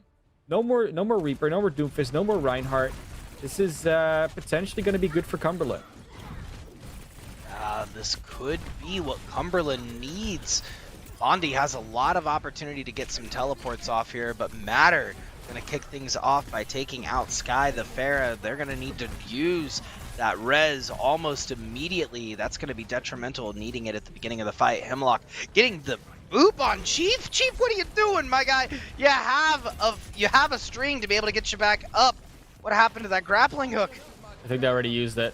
I think they just got booped into the train yard, which was train tracks, which is fairly, okay. It's a good place for Wrecking Ball to roll around, so they probably just were in the wrong place at the wrong time, and Hemlock was ready for it. Now Sport Ultimate's going to be ready for Cumberland, and DPS is closer on the side of Murray State, so let's see who gets the value out of those. They're going to push in. Chief looking, main event is going to get a pick on Hemlock, and that is where this Roadhog could really shine for Murray State. Sky sticking to the skies. They have both Pulse Bomb and they have Barrage online. With 86 health, though, I don't know if they'll need it. They're going to use it anyway. And that's what we've seen consistently in this series. Murray State not afraid to fire off these ultimates, but that leaves Cumberland in a lot better position most of the time in this economy. But as of right now, it's looking pretty good for Murray State. Yeah, this guys, they were fine. They just wanted to clean the point quicker so they can not have the percentage for Cumberland tick up. They can start their own cap, and that's what they've done. Dominator could change everything because Pharah doesn't have a lot of places to hide from the High Noon, which is coming out. Nice in the Pulse Bomb too. Ooh, and that Deadeye gonna come out trying to find a pick or two. Dominator will find main event, which could kick things off. My Wreath now on the left side. Chief incredibly low, sitting at 20%. Gonna get taken out by that a turret on point. Bondi holding it down for Cumberland Phoenix as they now have 50%. And man, hitting these shots on this Mercy, gonna take out the Mercy. Leon Master, and that is having the value of that Baptiste. It is doing so much for Cumberland Phoenix not to have just one hit scan, but if they need to flex over, Leon Master is there for it. Leon Master, the Baptiste Extraordinaire. They've been doing really well on this hero. Like the survivability mostly. Like using those exo boots is a skill that a lot of Baptistes will sometimes struggle with. But in this case, not the case. Anhur already down early. It's a good coalescence. The self-destruct will not get much. Ooh, and that coalescence won't unfortunately find any picks. They're gonna have to get to point. Sky taking out that immortality field, and Hemlock taking out main event yet again. This is 86% now for the Cumberland Phoenix, and Murray State needs to regroup quick if they have any hopes or praise to get back to point. And I get it, right? Like Murray State Gold is playing a comp they've started out the series with as well. They're comfortable with this, but we also know that Cumberland Phoenix is very good at fighting against this now. They figured it out. Both supports did go down, but the Deadeye trades it back for 2.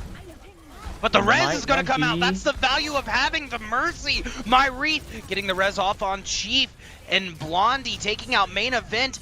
This so far, I think, is a 2v2 on point. No, sorry, 3v1 now. They're back and forth. Back to the 2v2. My Wreath sitting with the pharmacy. This is going to be tough to take out, but Matter is here with the self-destruct, taking out My Wreath. Hemlock taking out Sky. Cumberland Phoenix coming back with the clap back and pushing on point everything they need. How long will Murray State have to stall? It probably is not going to be enough. We are going to see main event get demeched, taken out on point. Trying to see what's going on. There we go. There's the rest of the fight. Sound barrier to just cap it off. Enough sustain. That's the die for Cumberland Phoenix. God. And they bring it back to a 1-1 on Busan. Last map, map 5. Of course we have to go here. You know, of course it has to be as close as it possibly can in terms of score line.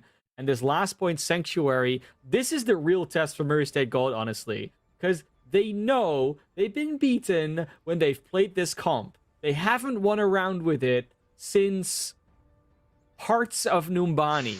It was like 4 maps ago at this stage, right? So they need to understand that this is not the answer. The Wrecking Ball isn't getting a lot of value. The Pharah isn't getting a lot of value. So this is why you can see them now. They understand we just go Reaper Doomfist. They haven't been able to deal with it, aside from like a small part of Route 66 when we swapped for 1 round. This is the answer. And I understand why they think that, and it might just well be. And it comes down to this, chat. I want to hear it from you. Let's see it in chat. Who are you cheering for, Murray State or the Cumberland Phoenix?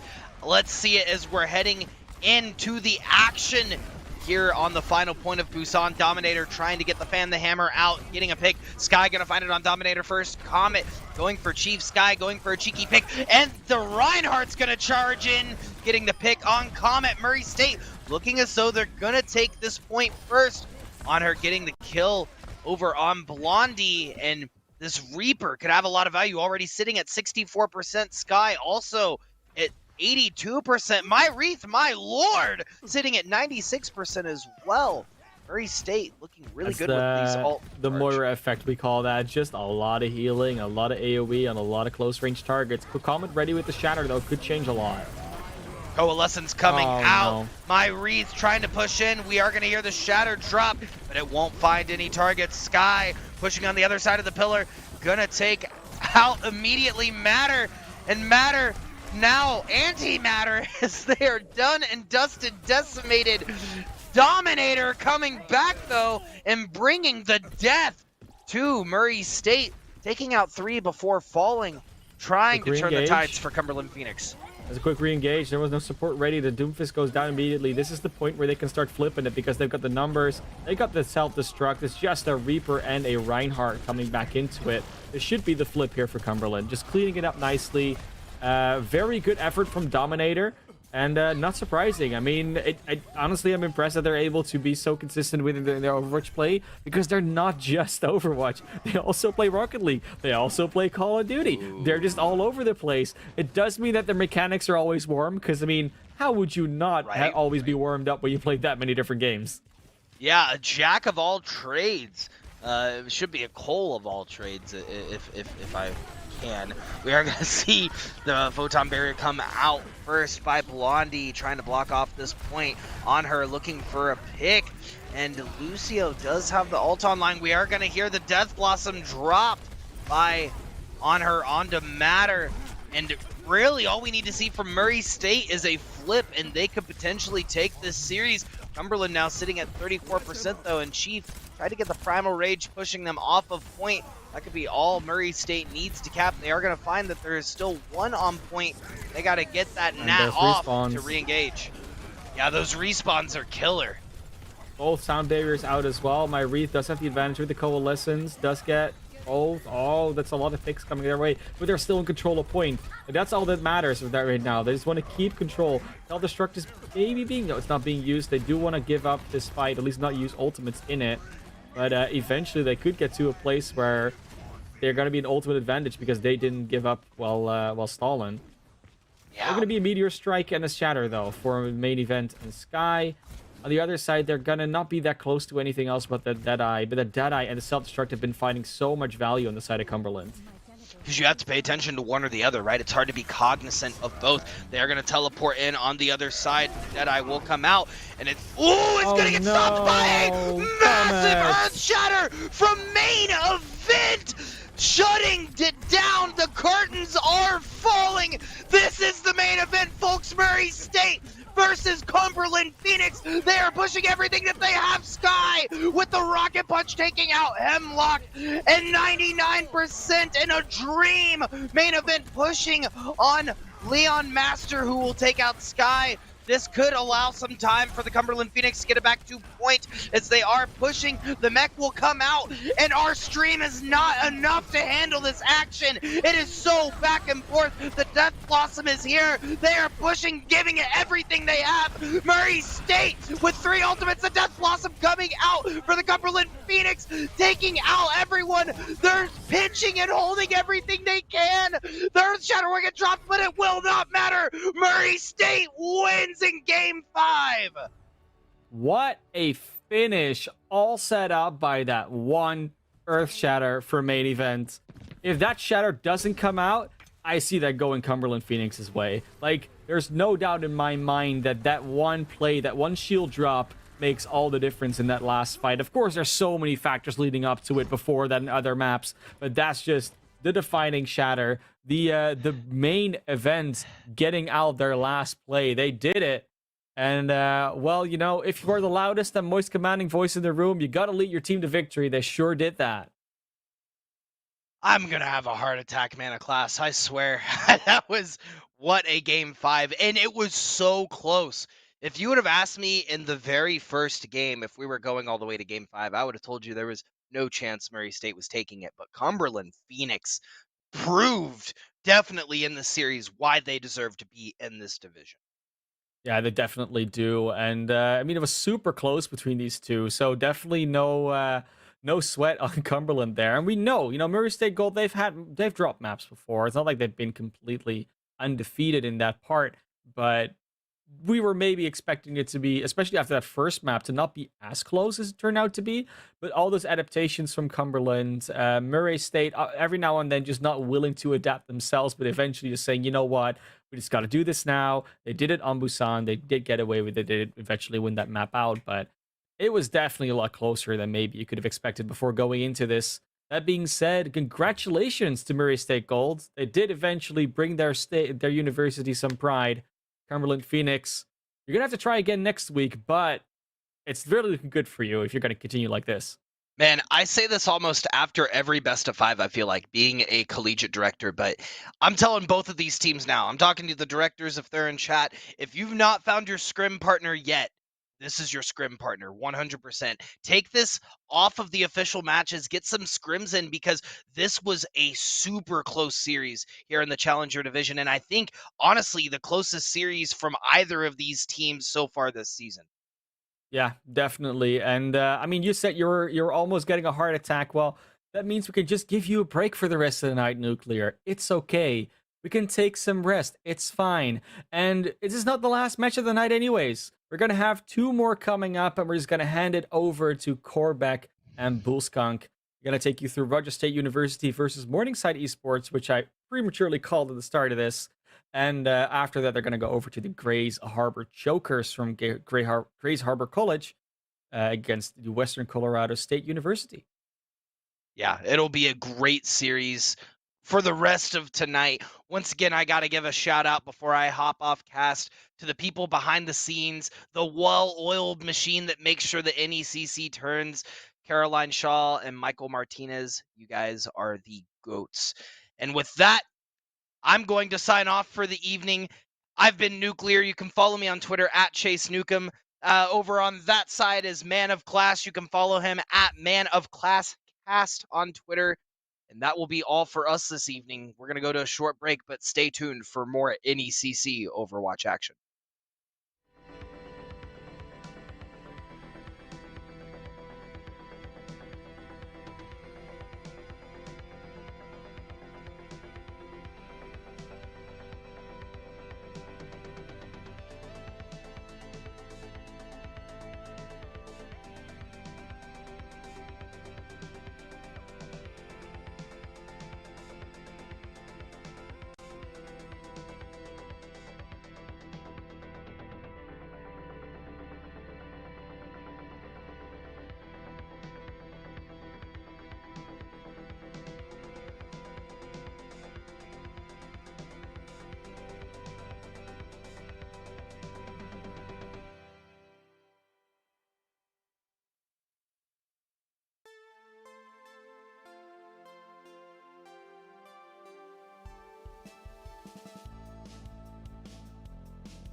And it's time to get into our second match of the day. My name is Jeff here with Quarterback here to guide you through the rest of our evening.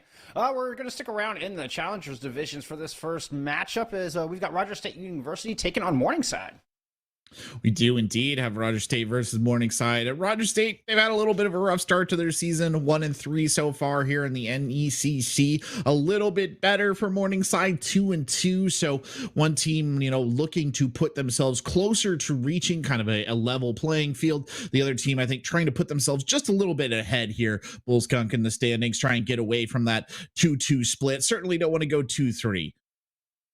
No, and sitting at the 4th seed, Morningside are kind of, they're right on that balancing point. A good win here can kind of solidify them up into top 4, top 3, but it can quickly go the other way and find themselves just dropping through the ranks. So an important match there for Morningside Esports.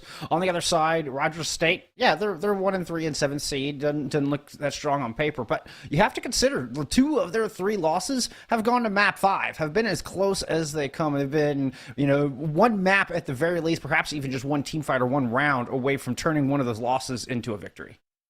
Yeah, even their win over, I believe, Purdue Sigma still took them to a 3-1. So I mean, they went all the way to the 4th map.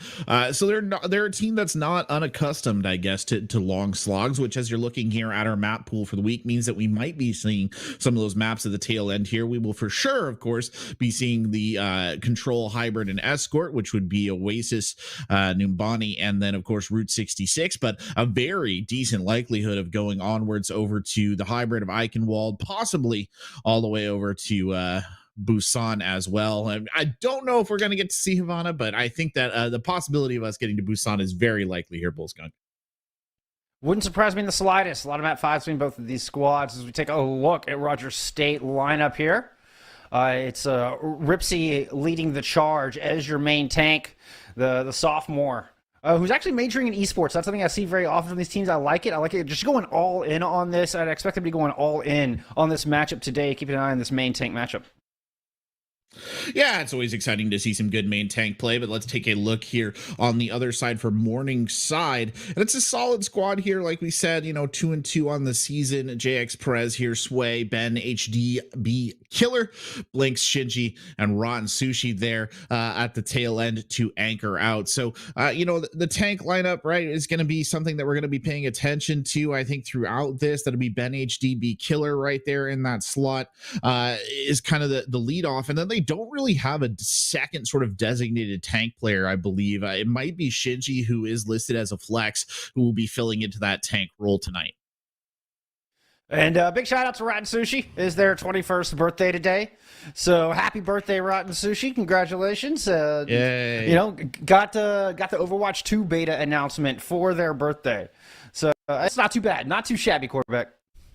Yeah, in the content-starved world of Overwatch, that's a big birthday gift. That's a big birthday gift. That's a big birthday gift they're giving you directly. Yeah. So it's exciting stuff. I hope they have a nice birthday. I hope that after this match is over, no matter how it goes, they can go celebrate a little bit. But they do have to go through the match first. And our first map will be Oasis here as we see these two teams squaring off. On one side, Rogers State University bringing out Pig's Feet here with the Moira and the heel back there. I think my feed might have frozen for a second. There we go. We're back on. And Ben HD Killer and Shinji in that flex role will be taking the Ryan Zarya, the standard Ryan Zarya front line. And we talked about Ripsy in that front line. You've got Alec on the Roadhog. Alec, not typically a tank player, listed as a support player. So we'll see if they can find that rhythm, what it takes to really hold down the front line. Yeah, Eclipse, I think, is the only player in the lineup who is listed for them as both a support and tank. Fortunately, it does look like we are having some feed issues, so we do apologize for that, but technical difficulties are kind of the nature of the beast when it comes to esports, so hopefully we'll get a pass here, as it looks like Alec is just trying to push the fight onto point, but look how spread out Rogers State University is, actually, from the little glimpse that I'm getting, really encircling their opponents here. Yeah, I'm not sure it's exactly what they want. Alec is going to find an opening pick, which is what you want out of your Roadhog. But with this composition, Rogers State need to stay as close as possible. Everybody needs to benefit from that Raven Rider healing and try to get that coalescence up as soon as you can. That can be an early fight winner, and first control means everything on these maps. I mean, it does, right? That's one of the things that I think we talk about quite a bit in Overwatch is you want to have that early point control. You want to be in a position where you are the defender. Any amount of percentage you can get on the board, right, is increasing your likelihood of winning. Unfortunately, I know that the feed is still choppy for you guys out there. The RNTP server on our end, I think, is having a little bit of a bad day. Interesting to note, by the way, JX Prez right there, who we were talking about as a potential support player for Morningside, is actually filling in on the Cassidy right now. So a real swapping of roles here. And I mean, obviously we can't get the full picture, but it is interesting to see these programs effectively having to flex a little bit, Bullskunk, which always adds some sort of interesting difficulties to any composition. Yeah, it does create an interesting dynamic, and particularly when you start thinking about synergy and the compositions that require more synergy. We did get a real quick glimpse of the Moira going down, so that could have been a little bit problematic for Rogers State University. That is not the start you want to that team fight, but we will keep you posted as soon as we know more, as this team fight develops before our very eyes. It is, as this team fight develops before our very eyes in a photorealistic manner. It's yes. Like back in the old days. It's like slideshow. Take a picture and wait. Like, we're taking it to the dark room. We're gonna have this photo developed. When we get back, there's a red light. Yeah, there's a red light somewhere. They're doing all the whatever it is people do in dark rooms. I feel like that's such a thing of the past, but I'm sure there are people who use dark rooms somewhere. But anyway, yeah, it's a little hard to draw conclusions, right? We got a bit of a sketchy picture. It's sort of like trying to interpret something when you only have half the pieces. So it is what it is. Bullskunk. I do like it. We could talk about the compositions that they set up here. I do like the continued prevalence we see of the Roadhog Sigma. I think that's a very interesting combo that people are kind of working towards. And I find it an interesting kind of foil, right, to this idea of this more traditional Rein Zarya that you sort of just run up the gut and really apply to the forehead. I mean, it's got a lot of versatility with the Pig's Feet. And, we saw it put to good use, even as high as Overwatch League level. I'm thinking back, it's probably late 2020, right before, I believe, the double off-tank meta is where we saw Pig's Feet kind of creeping into the meta a little bit. And so you get the individual pick comp, and then you've got a little bit of shielding, and then granted, that's when Sigma had, 1,200 shield, 1,600 shield, had a just monstrous barrier in front of them. But nevertheless, even with the weaker shield, the strategy of it is still the same, where you can kind of protect your core and then send out little pieces here and there. Now, the Moira Lucio is an odd wrinkle to this comp, because Moira Lucio is the core of a rush comp of the stay together and just complete run over somebody. So that is an interesting little twist that we're seeing to Pig's Feet. And I mean, hey, I'm curious what the results of this is going to be. I'm hanging my head on it. We'll see if they can get the job done. Looks like we are actually looks like they did. Yeah. There you go. And they did win. There you go. Rogers State. Yay. Gotta love it when a story comes together, Cormac. Yeah, you weaved a picture there for us, and we saw it come to fruition. Unfortunately, it looks like we might still be having some technical difficulties. So at some point in time, we might have to take it to a break here. We're gonna see if we can get it through. All right, it does look like we are going to stop and take a break here. We'll send somebody up in the vents to deal with the gremlins or whatever, aliens maybe up there. But we'll be right back with you with this match between Rogers State University and Morningside Esports after this break.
We appreciate your patience.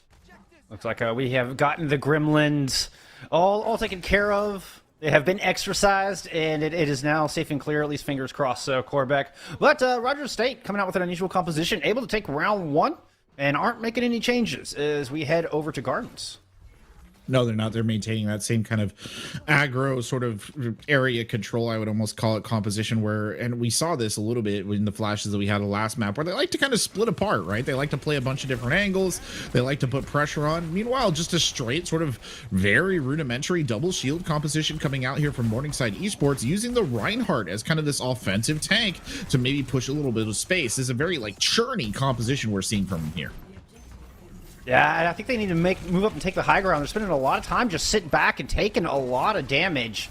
And Alex eventually going to wear down those shields, and Morningside could find themselves in a tough spot. But JX Prez has moved around on a flank to try to open things up. Rogers State able to recognize. You can see him looping back around. Oh, it doesn't stop. JX Prez is able to get one before falling, but their cohorts in Blinky have already hit the ground as well, which means there's just not enough damage left. Rogers State had to back off a little bit, but should be able to take this back. Ben is doing their darndest to hold on to this point, but it is down to the nitty-gritty with that hook in. Alec, oh, can't quite find the kill. Oh, it's the nail boost coming in on Ben. Can they turn this, Corbeck? They're really investing a lot here on the side of Morningside. They need to turn it. I don't know if they can necessarily. Good pin kill right there from Ben, the killer. Coming in big, exactly what they needed, a 3K there for the Reinhardt, and that will finally end it. But look at how many ults they did throw into that. That was 1, 2, 3, 4 before they finally secured a victory, all for, you know, to get started, taking the point, Bullskunk. I mean, it was so much to invest, and they've totally shredded the ult economy now. If you look over on the side of Rogers State University, they're about to push in here with 4 of their ults online, which is more than enough for them to win this fight. And it's going to be the coalescence to open things up. And just aggress right in, and here he comes. Ripsy on the outside, and the encompass tactic of just surrounding Morningside continues to cause a lot of problems. Ben and Shinji will not have the ults to bury themselves out of this hole this time, and Rogers State University are going to flip this thing right back over. It was a good shield actually right there that we just saw at the tail end, basically kept Sigma in the fight. I thought Ripsy was in deep trouble right there. Now they've got a bit of a problem here on the side of Morningside because they're slowly getting sectioned off. I mean, I don't necessarily think that this more stationary comp with a lot of shield sustain is a bad idea, Bullskunk. It's just you can't let yourself get run around on, right? You have to be very careful that you're not getting flanked, exactly like what we're seeing here. Just all the pressure being applied from so many angles that you're almost forced to take individual team fights, which is not what Morningside wants to do. They want to be able to kind of work as a unit, but look at where JX Prez is completely out of position right there, and that's going to make this a 5v6 before the fight even starts. Blinks does have the death blossom. Alex lands another one, and Blinks didn't get a chance to press Q. Alex starting things off strong, picks up 3 before it's all said and done. Both supports in their tally as they continue to rack up percentage. It's just an ugly engagement, Bullskunk. I think what happened was basically they saw JX Prez got murked, and then they all thought, okay, well, we might as well just go in. You could have backed up and waited, and I think saved yourself some deaths right there, but they do have the ult advantage now. They are rolling in with that power in their pocket. They're nearly on 6 ults. That should, again, be enough for them to win this fight, assuming they're used correctly. Not only that, but they managed to get a couple out of Rogers State in that previous engagement. So there you go, opening pick here. JX Perez channeling the Deadeye on the high ground with an Amp Matrix to back it up. Oh, with an odd looks, takes down Disgraceless, and she had the sound barrier ready to go. A big bio nade. It's both tanks from Rogers State and Morningside with a much cleaner execution this time around, much more indecisive, and they're rewarded with the flip. Huge fight win. Huge fight win. Assuming Cinder doesn't kill anyone here, which I don't think is likely. That was a huge fight win because they only had to use 2 ults to do it. Honestly, Disgraceless kind of gave away a death and an ult that would have been valuable there for extending that fight. I mean, I see the temptation, right, of your average Lucio player. You see the McCree kind of on the high ground trying to get this ult off, and you think, oh, I can just boop him off the edge. But you got to actually succeed in it, right, to make it work. And now you're in a situation here where Morningside can just play this very carefully, kind of almost one ult at a time style with that high ground control as well. Blinks up above, Death Blossom, not yet. Wants to get that flashbang out of the picture first, and Ambrose is down. Now teleporting to rejoin with Supercharger at their back, and unleashes the Death Blossom to find a pair, including Disgraceless. Got the sound barrier off. I did not see whether any of it landed. Either way, it's going to be another fight lost with the sound barrier expended. And Morningside just holding on to this well, right? They just used 2 ults right there. They're switching JX Prez out to a Tracer, I think basically for skirmish value. They have a, 85% on the board here. Roger State has to make something happen, and you've got 3 ults on the board to deny them. They have nothing to reply with. This should be, again, a very easy team fight win. There's really nothing here that's going to stop Morningside from winning this fight. And okay. That takes the nano boost off the table, at least momentarily. The Shatter doesn't find much either. That's a few supports, a few ultimates, that have gone by the wayside, or at least unavailable. Nevertheless, it is still Morningside who have the slight edge. Ripsy trying to turn the tide and smashes Ben right down all the way back to the spawn. But the reinforcements getting chopped down behind them, and Ripsy finds himself alone on the point. And Morningside end up capping it out despite losing their Reinhardt. We're headed to round 3. Wasn't exactly a champagne Overwatch there at the end, was it, Bullskunk? But it worked out. For Morningside, they did what they needed to do. They won. I think it could have been a little less ugly. And I mean, you saw, I think, flashes too of what Rogers State was thinking, right, with their more disparate comp style right there. Like you had Ambrosius, right, just kind of like in the middle of the enemy team. You had Disgraceless hunting down a kaboop kill or whatever to get the on out of the fight. I think that's the kind of confusion that they were looking to sow, the kind of kills that they were looking to collect, but it was just far too late. And I mean, a couple of ults went down before those support characters died, and a couple of kills went in Morningside's favor as well. It was just too much to, I think, really overcome, though I will say it was a little bit closer than I expected. Now back to Reinhardt's just brawling it out on the point. Any classic right here. Oh, Ripsy just evaporates before your very eyes. And it's all pressure in. Morningside racing forward with a Lucio at their back this time around. And a very clean engagement. Much better approach. Much better approach indeed. And I mean, it's so funny. I feel like Reinhardt v Reinhardt engagements like this, they'll go one of 2 ways. Either they last forever and everybody's just fighting, or suddenly a Reinhardt just dies instantaneously. And that was kind of what happened to Ripsy right there. It's a teleporter versus the Reaper. So it's a frontline damage, well, now lacking as Blinks is out of the fight, but Ripsy goes down. A little bit of a hog duel up top, so there's a tank favoring a Morningside, and there's that edge just coming through. Raven Rider falls to a big pit, and now there's no primary heals either. Morningside are going to hang on to this. Honestly, the damage differential between these two sides and actual, like, close quarters fighting shouldn't be too significant, right? If you can get the Symmetra in a position once where Cinder's she can start, charged, once she's charged, once they're charged, if you can get her in a position to get them in a position to get the beam up, it's very effective, right? But the problem is, look at how split up they are when they go into these fights. I mean, they are kind of just scattering and taking a bunch of different engagements at once, and I think they're kind of getting punished for that. Yeah, and Cinder fell early, does get a kill from the grave with that turret, and is now returning to the fight. Both Reinhardt's off the battlefield, as a matter of fact. But a good pick onto the Ana. Disgraceless is just going to take matters into her own hands. Finds the counter support. Could be just the edge necessary. A photon barrier to try to solidify this thing. And Rogers State, they need this. They want this engagement. They're investing heavily into it. Have managed to find a few picks, but need to clean it up. They're not quite done. Now a whole hog out from Shinji, and Alec hits the dirt. Deadeye picks up 2, and Rogers State just cannot close it out. Again, it's the disparate nature of the engagements, right? Like, if you're going to come at this with a brawl composition, you got to fight together. That's what's required. You have to move as a unit. You need the grouped healing of the Moira, and you need the group speed boost of the Lucio, and you need the damage mitigation of having a bunch of big bodies together. But every time they go to engage, Alex kicks off to the side like this. Now you see the DPS splitting up. The target focus is impossible. Well, there was a 5-man shatter in there, so Ripsy keeping him in it. And sticking together a little bit better that time. Cinder has gone over to a Reaper, which I think helps in that regard. Just hug your Reinhardt, regroup on the Rhine. Everybody stay 5 meters away and kill anything that gets close. Yeah, you're exactly right. Everybody hug the Reinhardt. And that's kind of what happened right there. I still think, they've been very heavily punished for those splits that they were making entering the point. So maybe they tighten that up a little bit here, and we see a bit of a difference in how these engagements look. Good hook there. Oh, that was 1 health point away, but alas, Sway does get the Death Blossom out. Excuse me, the Sound Barrier. The Death Blossom invested by Blinks. It's Disgraceless coming through again. The better sound barrier, negating more ultimates. It's kept him in this fight, but JX finds 2 when it's a 1-player advantage to Morningside right now. Still have Disgraceless to try to hunt down.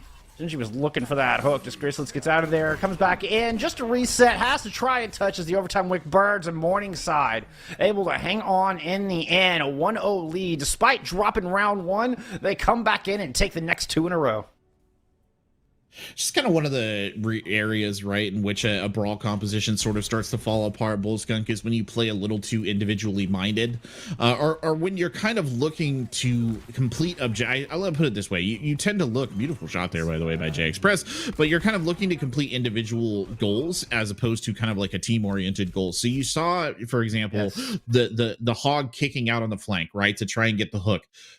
In one mindset, okay, this is good, right? I'm going to hook someone, I'm going to pull them in, I'm going to instantaneously get the kill, I'm going to level the fight. But you're also splitting away from the rest of the team. When the Roadhog is in that position on the flank, they're more isolated. The team has to respond in order to protect them to a certain extent, which is what we saw towards the tail end right there, as opposed to the Hog being in it with everybody else, where you get the hook in the face-to-face confrontation, you just pull them straight in, and then the rest of the team just dogpiles on them and beats them until they stop moving, which is an effective means of kind of mitigating it. So it's just a teamwork thing that's actually really fixable, which is good. You just have to kind of coalesce a little bit in your objectives, I think. And I think that comes down to communication as well. Yeah. Keeping everybody on the same page. It's easier to track cooldowns that way. Keeping an eye out for the flashbang that we saw that was so deadly that caught who was that on the DPS? It was Cinder, I think it was. Caught Cinder on the Symmetra there towards the end. Like we saw, it was once you separate, it's harder to track the cooldowns, is my point. I may have been getting my players backwards there, so forgive me for that. But that's beside the point. The point is, when you're together, you can block Roadhog hooks, you can block flashbangs, you can make those cooldown calls, and then everybody's on the same page on who you engage on. And that just comes down to communication and playing as a cohesive unit, synergy. And that's something that we talked about at the top of the broadcast. When you're swapping a lot of roles, sometimes it can disrupt that synergy. And maybe the result is what we just saw. And I mean, the interesting thing I think we take away from this, right, is that Roger State is not completely kind of without a paddle here, right? Like, they came out, they won the first map. We didn't get to see it, but it was a 99-0. I mean, if I remember correctly, it must have been pretty good, whatever it was that showed us. So, they've got the talent there. They have the ability to win. I think, if anything, they might have just gotten into, drawn into a battle of compositions that they simply didn't like as much. I think getting drawn into that kind of Reinhardt, that more brawl-oriented style, even though they were running those brawl supports, I think that getting drawn into that might have actually negatively affected them. If there's one thing you could say for flex players, right, or people who are playing for off roles, they usually tend to specialize in tanks that are not Reinhardt, right? Or like tanks that are not hardline main tanks most of the time, right? You play like a Sigma or you play a Roadhog because they're like genuinely probably more fun for a lot of people, right, than just putting up a shield. And I think that's something that does have to be taken into account in the calculus here as well. We are getting some swaps up. So speaking of doing some calculus, there's some equations going around here behind the scenes. As we're going to get Roger State doing a little role swapping. We're going to have Raven Rider, who was previously on support, moving over to the tank role. And then we're also going to have Alec, who was in the tank role, moving down to the support role. When I say down, I just, in my head, picture it in a list on your screen. So I don't mean down like it's a lesser role. That could have been misconstrued. No. But just moving over to the support role. There we go. How about that?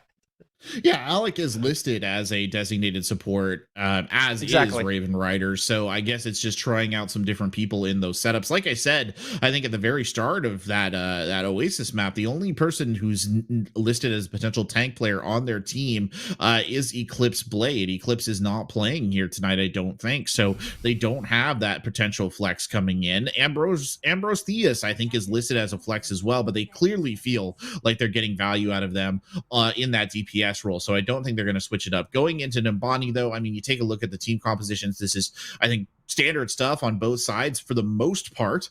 It looks like Roger State is coming out on a very kind of classic, almost sort of double shield composition, or it is a double shield composition, I should say. And Diaz, the only one who's a little bit different. That's a Torbjorn. Actually makes perfect sense here on first point. Nubani, you can get plenty of value out of a Torbjorn here, as we've seen even in pro play. We've seen that. And then over on the Morningside side, it is almost a sort of dive. The one big difference is it's interesting to see Shui coming out of the Moira with all those supports set up there. It's not who I would necessarily choose.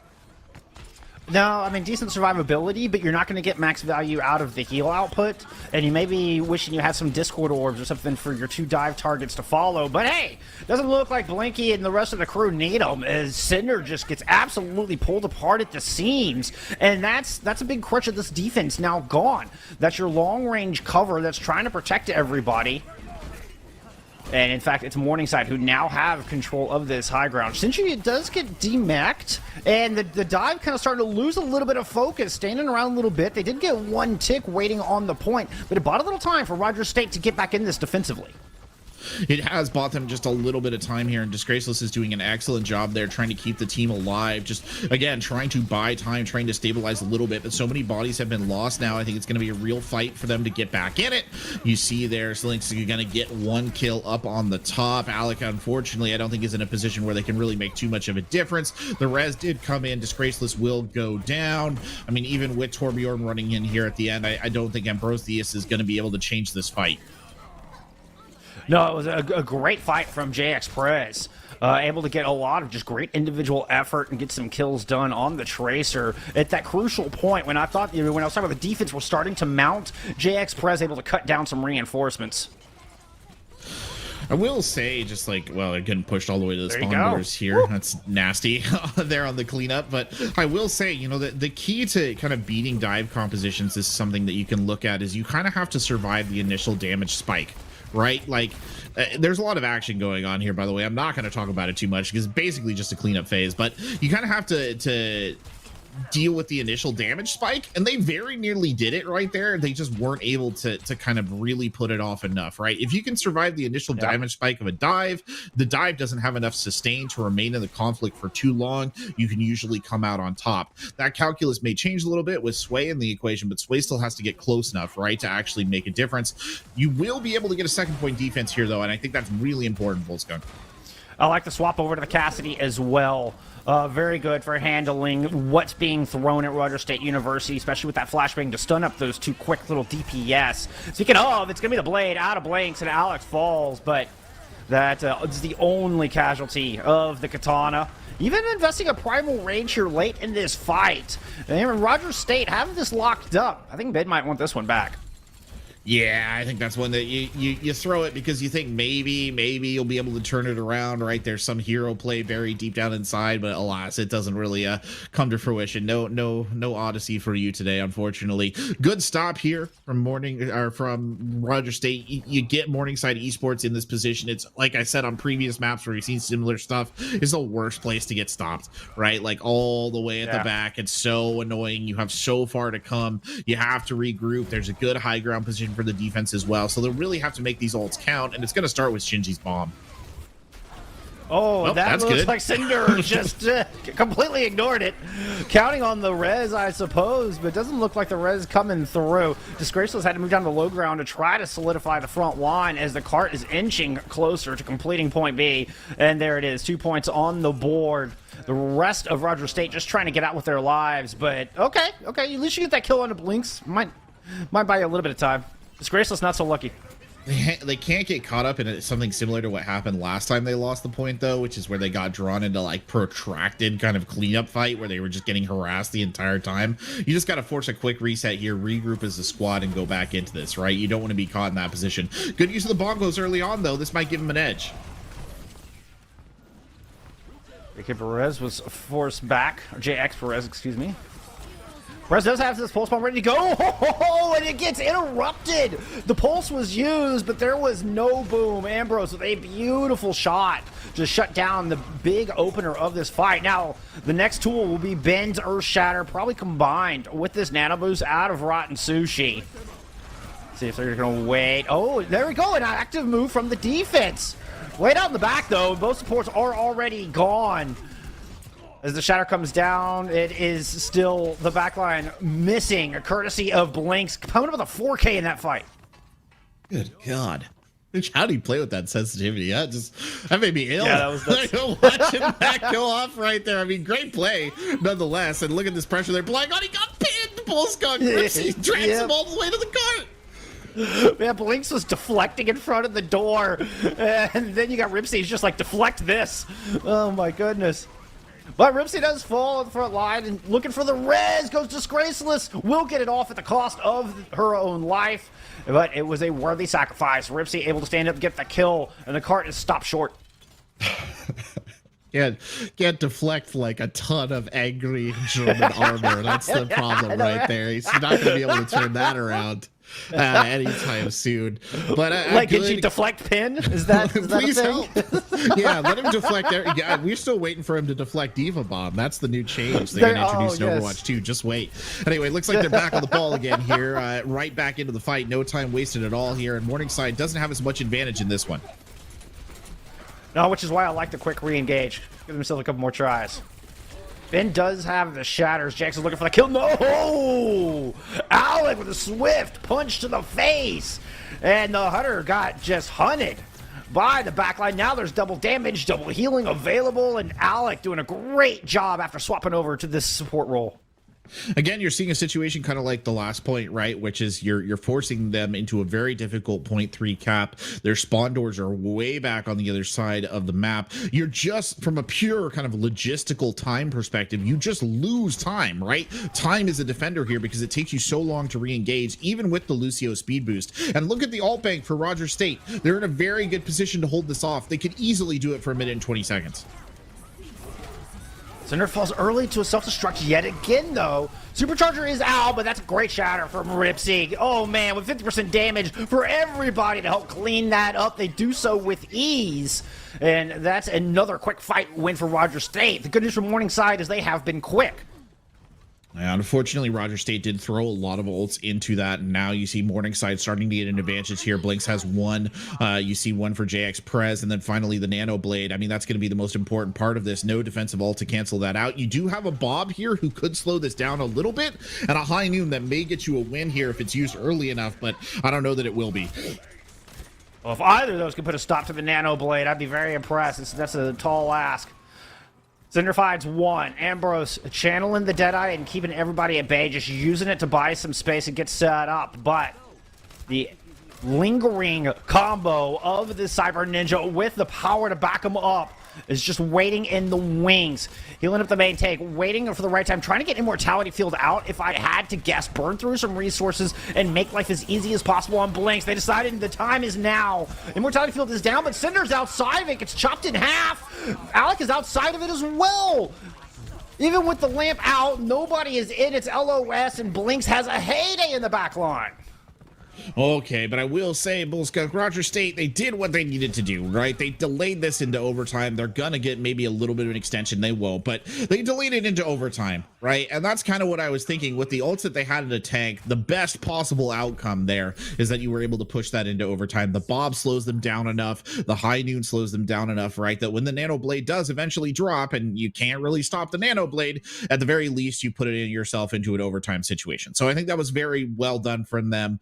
In terms of kind of a desperate defense. And I mean, they went into that, Morningside went into that last point with a relatively hefty ult bank, and Rogers State held them off. So credit where credit is due in that regard, right? You know, as much as it sucks to give up all three, it's not bad if you do manage to force it to kind of the bitter end.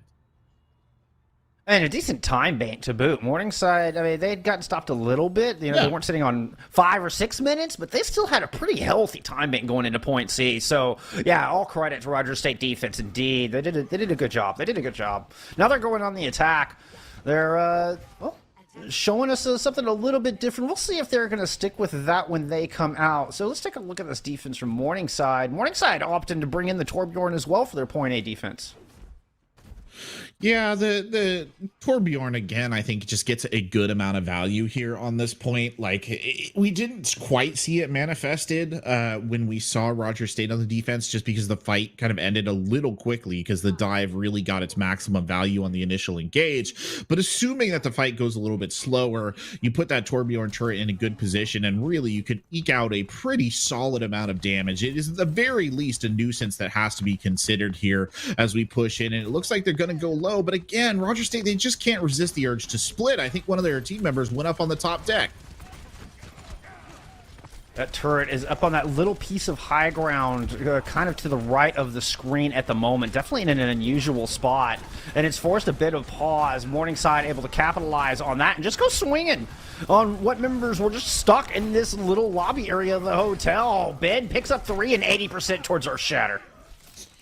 It's a rough initial engagement. Rough. They kind of came straight onto the point, and every once in a while you do see teams try and do this, right? They'll come straight onto the point and they'll try and kind of force the issue right there. The problem is the high ground control here for Morningside Esports is very dominant, and it very much works out in their favor. The Soldier 76 on the high ground, the turret on the high ground, the Torbjorn on the high ground, right? All these characters are just going to pump endless amounts of damage into you. So if you're going to make this work, you really have to secure this high ground first.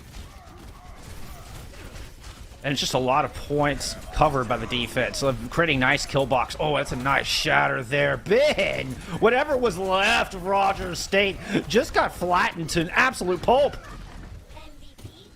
Oh, that's unfortunate, Bullskunk. That's unfortunate. What are you going to do? I mean, this is such a hard choke point to push. Anybody will tell you that, right? Like getting in through that tiny little doorway up to this high ground area on Numbani. It's been there for years and years now, and it's always been difficult. I would almost be tempted here if I was in the position of Roger State. I would almost be tempted to go for like a full rotate. Go take that Soldier 76's position away from him instead. Yes. Go all the way around the backside. Really force your opponents to readjust their positioning instead of just trying to kind of ram your forehead through a brick wall up here. But they're going to go for it again and have to use a mortality field immediately, which means there's not going to be anything. If there's a self-destruct that flies in that tiny hallway, they're in a lot of trouble.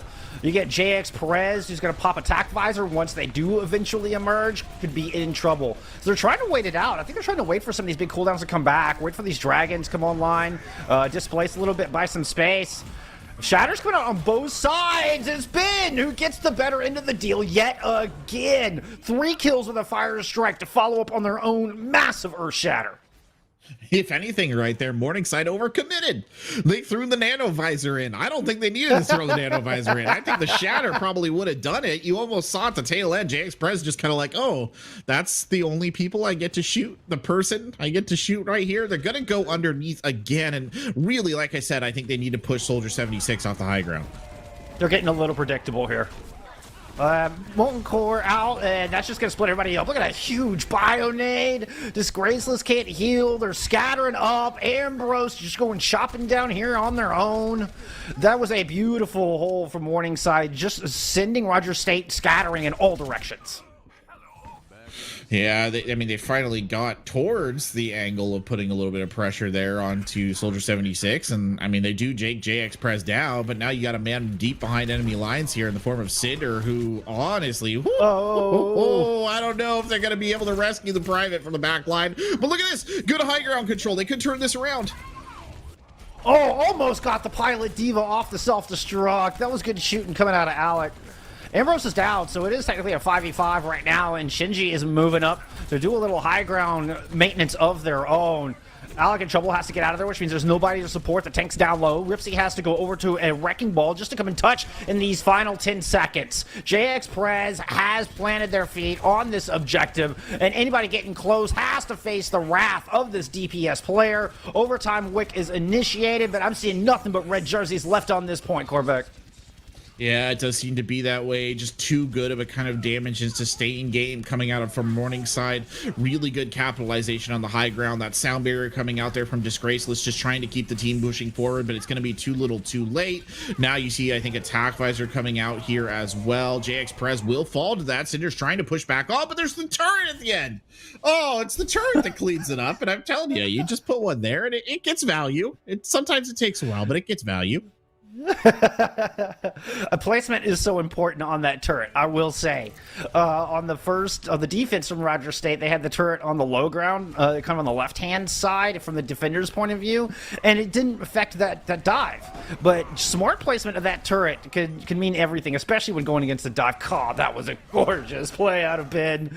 Oh, that makes my Reinhardt soul so happy, so happy. But smart turret placement coming out of Morningside was a huge difference maker. It halted a lot of the attack. It slowed a lot of the attack, should I say, just to make them have to deal with this smart turret placement. And it just typically left Roger State wide open, though.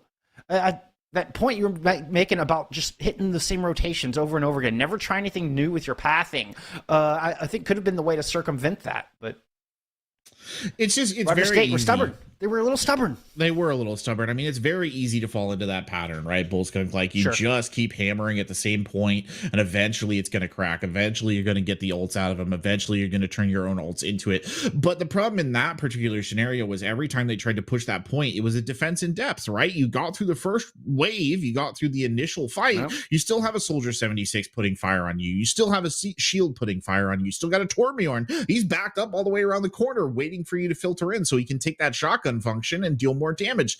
It's just unfortunate, but it works sometimes. It was never going to work that time. There was simply too much damage once you got past the initial line. Agreed. And it's, on when things are going wrong, sometimes you're like, well, is it our composition? Is it our pathing? Is it execution? Do we just need to ult rotation? There's so many factors that go into it. It can be hard to nail down. Like, wait a minute, if we just path differently, maybe that's the key. So I can recognize it can be a difficult situation to assess in the moment. But hey, the end, it's a strong showing from Morningside Esports, and now they're on match point. We're going to take a quick intermission. When we come back, we'll see if Morningside can close it out in a clean 3-0. We'll see in a moment more NECC.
A rough map there for Rogers State University on Numbani, getting full held while giving up 3 points on the other side.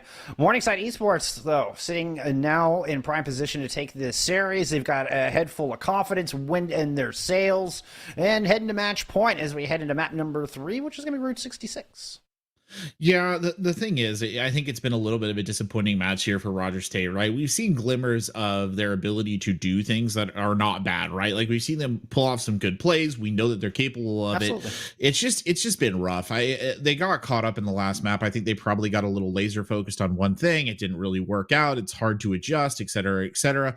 I mean, it's good news for Morningside, though, right? Because they're going to put themselves up. You did mention they were sitting, I think, in that 4th place spot. This is a good opportunity for them to get a 3-2 on the record here if they can just finish this off on Route 66.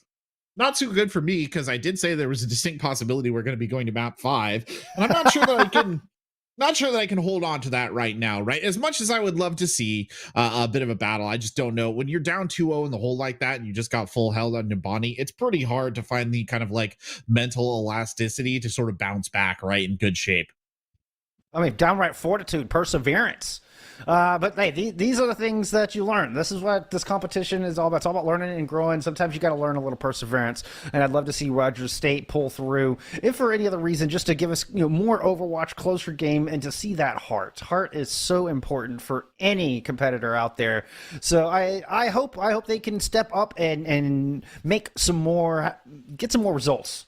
Get some more purchase here as we head into map number 3, but it does seem like the odds are kind of stacked against them, and it's tough. It's tough to pull yourself out of that mental state when you're feeling like everything's just going wrong.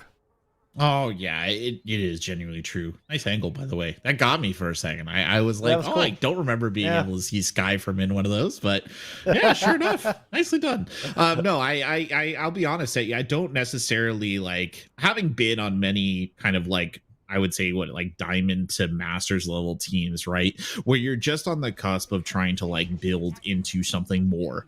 I can say with confidence that like sometimes in those situations, it is really hard as a team to just coalesce, right? Like it's really hard to get everybody to calm down. It's really hard to kind of figure out a plan. It's putting a lot of pressure on players. So I think that's kind of what we saw in the last map. Maybe though, in a little bit of a break here, that's given Rogers State an opportunity for them to kind of, talk about it, figure something out. If they have a coach, perhaps they've consulted with them, and they can stabilize. Again, you're going into a dive comp here for Morningside. Like I said on Numbani, all you have to do, you have to survive the initial damage spike. You survive the initial damage spike, you win. You have the tools to do it as Rogers State. You definitely have those tools.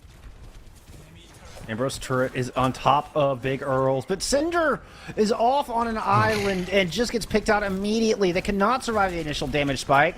His first kill goes to Morningside, second as well. Now, Ben HD does fall in the process, but I think the Winston's work was done. And this is Morningside, who have a lot of space controlled at the moment. Yeah, they do have a lot of space and control here. Bit of a punch there onto Alex, just I think getting desperate at this stage, but look at how they're getting pushed back. The dive here from Ben HD Killer following in on the end. It's not even really a dive at that point in time, just more of a brawl, just taking space, and they're just going to follow up. This is very much in line with what we saw from Morningside earlier, where they just get hyper aggressive and push in. Well, JX Perez got a little over-aggressive, does fall, do eventually pick up Ripsy as Blanks is able to move in, finish them off, and Cinder as well. Cinder has struggled, oh man, just fallen very quickly in these fights. I'm not sure he's been able to get a shot off. And it's just a testament to these two DPS from Morningside Esports. Indeed, yeah, and they've got some ults online now too on the side of Morningside. They don't quite have the combo that they really want, right, which is the Nano Blade, but certainly they can put the Pulse Bomb in here if they need to and maybe tie things up. The only two ults that are really coming online here for Rogers State are that Torbjorn ult and the Sigma. It might be enough for them to really turn. Never mind, that's not going to help at all. Oh no, JX Perez saw that one coming a mile away. Oh, what an opportunity. Flux here is going to pick up 3, and Sway does not have the sound barrier online yet. Shinji in a bit of trouble, has to back out, but it looks like Alec is just standing up here on top of the clubhouse by themselves for the moment. Yeah, it's not a very good place for Alex to be. Unfortunately, I don't think his their life can be measured in a particularly long distance. And this is a valiant effort by Disgraceless to try and help him. Maybe they will actually manage to get engaged because Blinks can't seem to kill him. And Sway who dies. What is this? He's back in. Oh man, hey, good survivability by Alec. I don't think anybody expected him to survive up there. Disgraceless coming in with the big play, and it bought just enough time for Ripsy to show up and lay down the hammer. Rogers State University, there's that heart I'm talking about.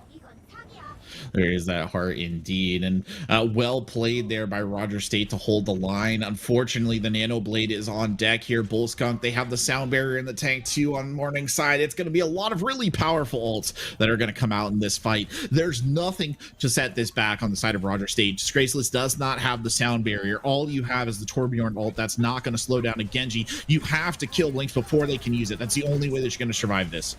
And Lynx is around the backside. Blinks is, if I remember correctly, if I saw them over there. Yep, there it is. Coming through, looking for that back line. Finds two immediately. Oh, dude, I'm just going right for the front. Add the nano boost to back him up. Ben is going to invest a Primal Rage as well. And the sound barrier just a little too late from Disgraceless. Morningside capping up point C. And Cinder just kills everybody with a Death Blossom. What? Huh. It's Jake's friends versus Alec right now. Yeah. Take a moment to process that, I guess. That's a good save. Good save from Cinder, because it was looking pretty bad. I mean, the unfortunate side effect for this from Morningside, not only did you lose that fight, but you invested like 4 or 5 ults into that, so that's a bit of a rip, and now you're getting Gravitic Flux on top of it all. Alec has 3 in his sights at the moment. Ambrose starting off with a good kill there. A little over 2 minutes on the clock, and Rogers State have solidified on this objective. Well, I mean, good news coming from Morningside fans is Rogers State don't have much in their bank either. Cinder, though, taking a little bit of damage right here, will actually be able to get back to the team. That's good, because they need to try and keep their Reaper alive. He's a key part of this defense. Ambrosius, though, is the other key part, and he's dead. This is not a good start. Jake's Perez went into the back line. Looking for it. Nope. Not having any of that. Do believe that got eaten, even though that didn't show up in the feed. I saw that go down into the kinetic grasp. Coalescence coming out. But it's a deficit from the defense. Bringing it back. There's 2. We're back even 4v4 on this objective. Alec is still there, 86%. Has to back up a little bit. Ambrose comes in from the top ropes. The Shatter comes in from the front line. And that is a nice squeeze. Rogers State University, bend but don't break. And man, look how close Morningside were to capping. Oh, Rogers State doing a good job here, Bullskunk. They're holding on. It's been rough. it's by the hair of their chinny chins, but they're still in it. The side over there on Morningside, they're huffing puffing. They're not blowing it down, that's for sure. But unfortunately, the killer combo has worked its way back into readiness again. It's looking a lot like a fight we saw about 2 minutes ago, maybe a minute and a half ago, in terms of the ults that are available. And if they can hit this and they can do well with it, it probably means a fight ender, because they don't have Cinder to pull him out of the fire. There it is. The blade is unleashed. Disgraceless. Ambrose to go down. Trying to counterback with the flux is Alec.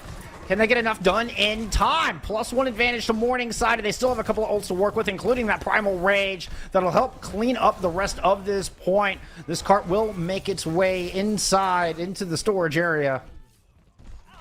But hey, Rogers State took a lot of time off the board. It was a good showing defensively. They're continuing to do so. Yeah. Yeah, it was a good effort there on the tail end to kind of pick that up. I mean, it was a very solid defense from Rogers State. There were some very good positioning choices there as well. I thought Alec on the high ground in particular was doing a ton of work. And again, though, we see these lengthy engages. This is very similar to what happened on Nubami when they lost points, and it didn't always work out for them. So they got to be very careful with this kind of stuff. Rogers State a little bit behind. I think in the ult rotation, Morningside seems to be getting these ults up a lot quicker. I feel like we're seeing the Nano Blade combo come up 20% faster than Disgraceless is able to get sound barriers. All in all, just developing these ults a lot faster. Syndro not able to get a big 4K this time. It's a 1-for-1 trade.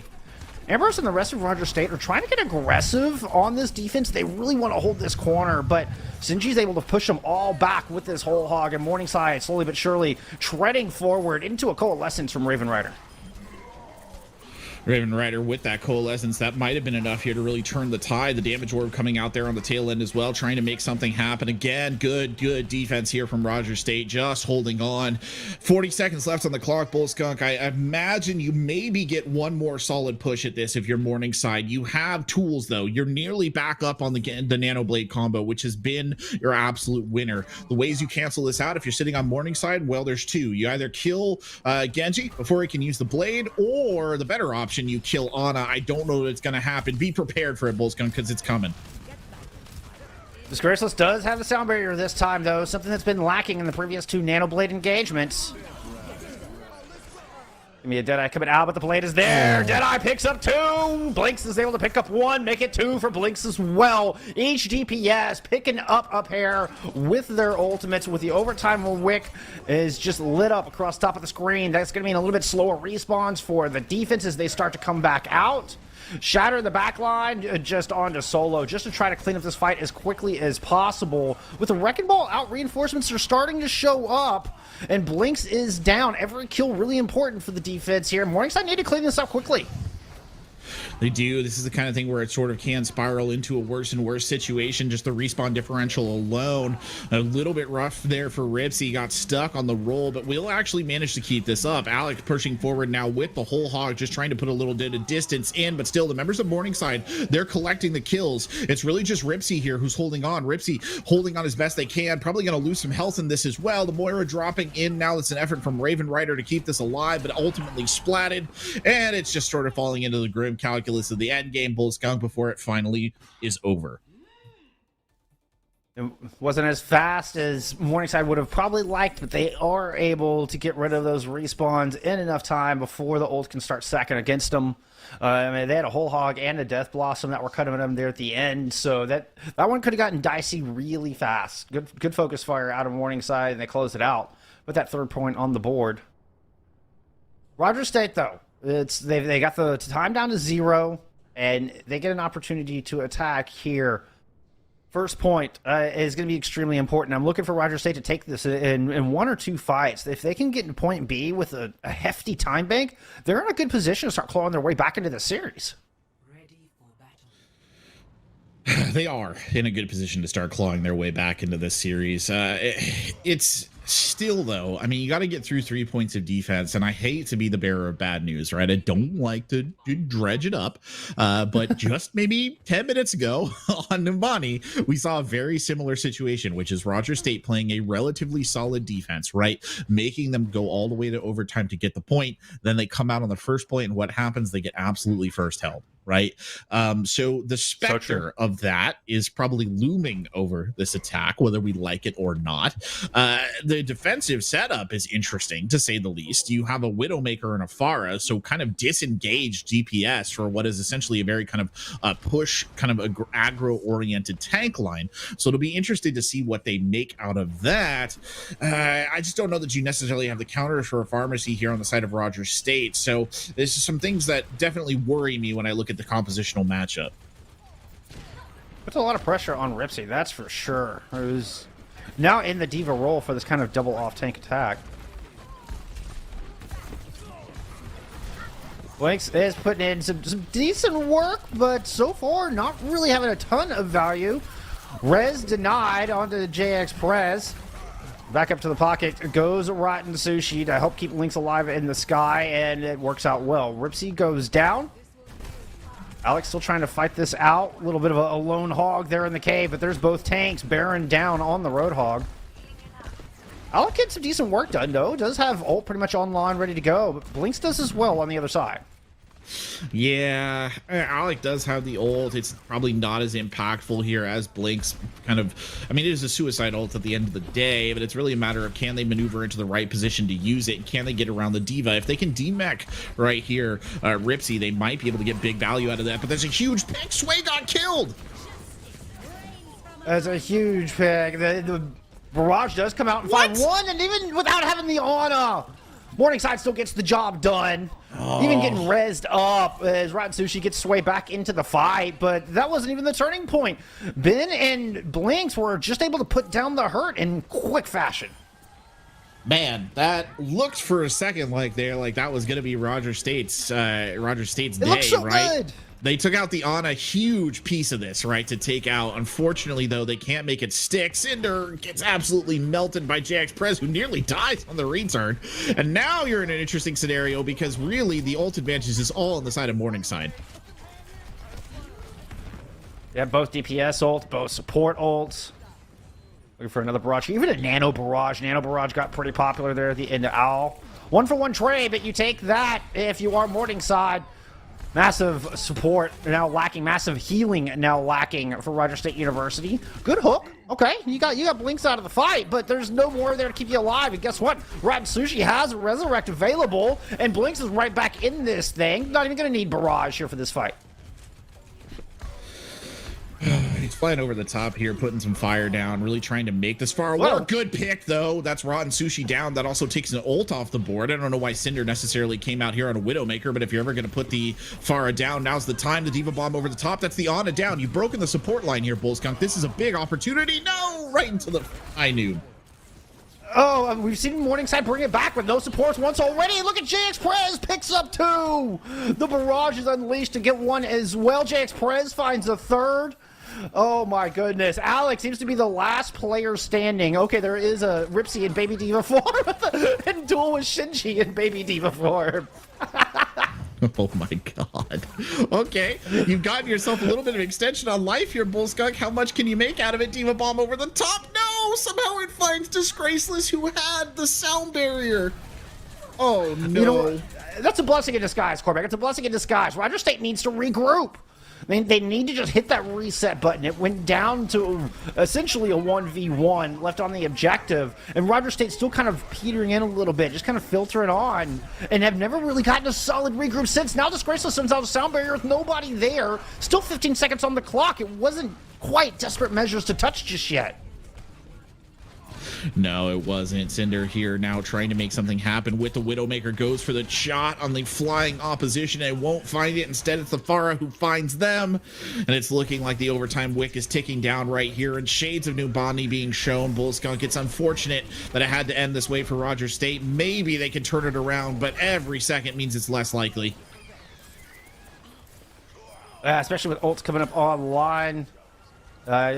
Yep, overtime wick is going to burn down. Roger State just don't have enough on this point. Trying to go over to Soldier. Trying to go anybody with some speed who can touch. But this is Morningside's point. This has been Morningside's series. Who are you kidding? 2 3-0s in a row on Numbati and Route 66 to close out the series with the same score line. A clean sweep here for Morningside. They're going to move up to 3-2 for their overall record and keep climbing these ranks of the Challengers White Division. It's a good night for them, Bullskunk, to be honest. I mean, this is a good play by Cinder, by the way. This was an absolute savior moment.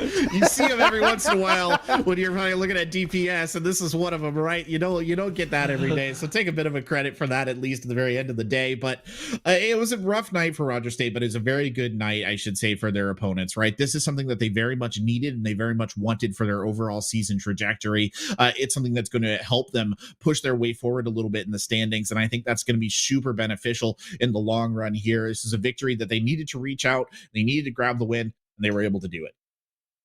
Yep, the Mustangs from Sioux City are going to be celebrating tonight, and so will Rotten Sushi. So once again, happy 21st birthday to them. You were rewarded not only with an Overwatch beta, but with a 3-0 dub in your game today. What a day. What a day. Now go celebrate and enjoy the rest of your night.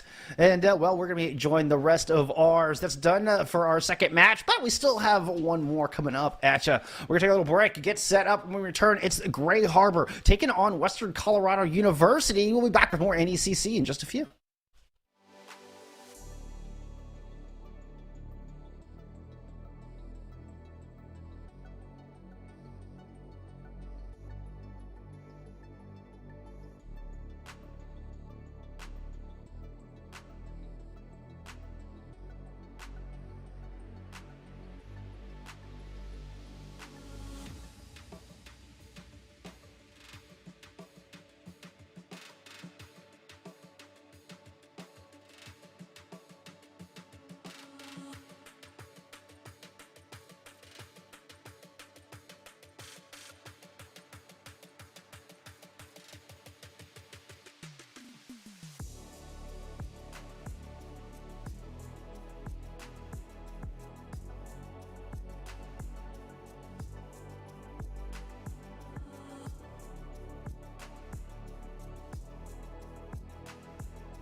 You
Oh man, you ever wonder how to keep your caster smiling? Just have this guy around making some jokes. My goodness, my goodness. Quarterback had me in stitches back here. All right, we're back. We're back. I appreciate y'all's patience. We've got another match coming up for you. Our final one of the evening. We're headed to Navigators Cyan for this next matchup. Grays Harbor taking on Western Colorado U.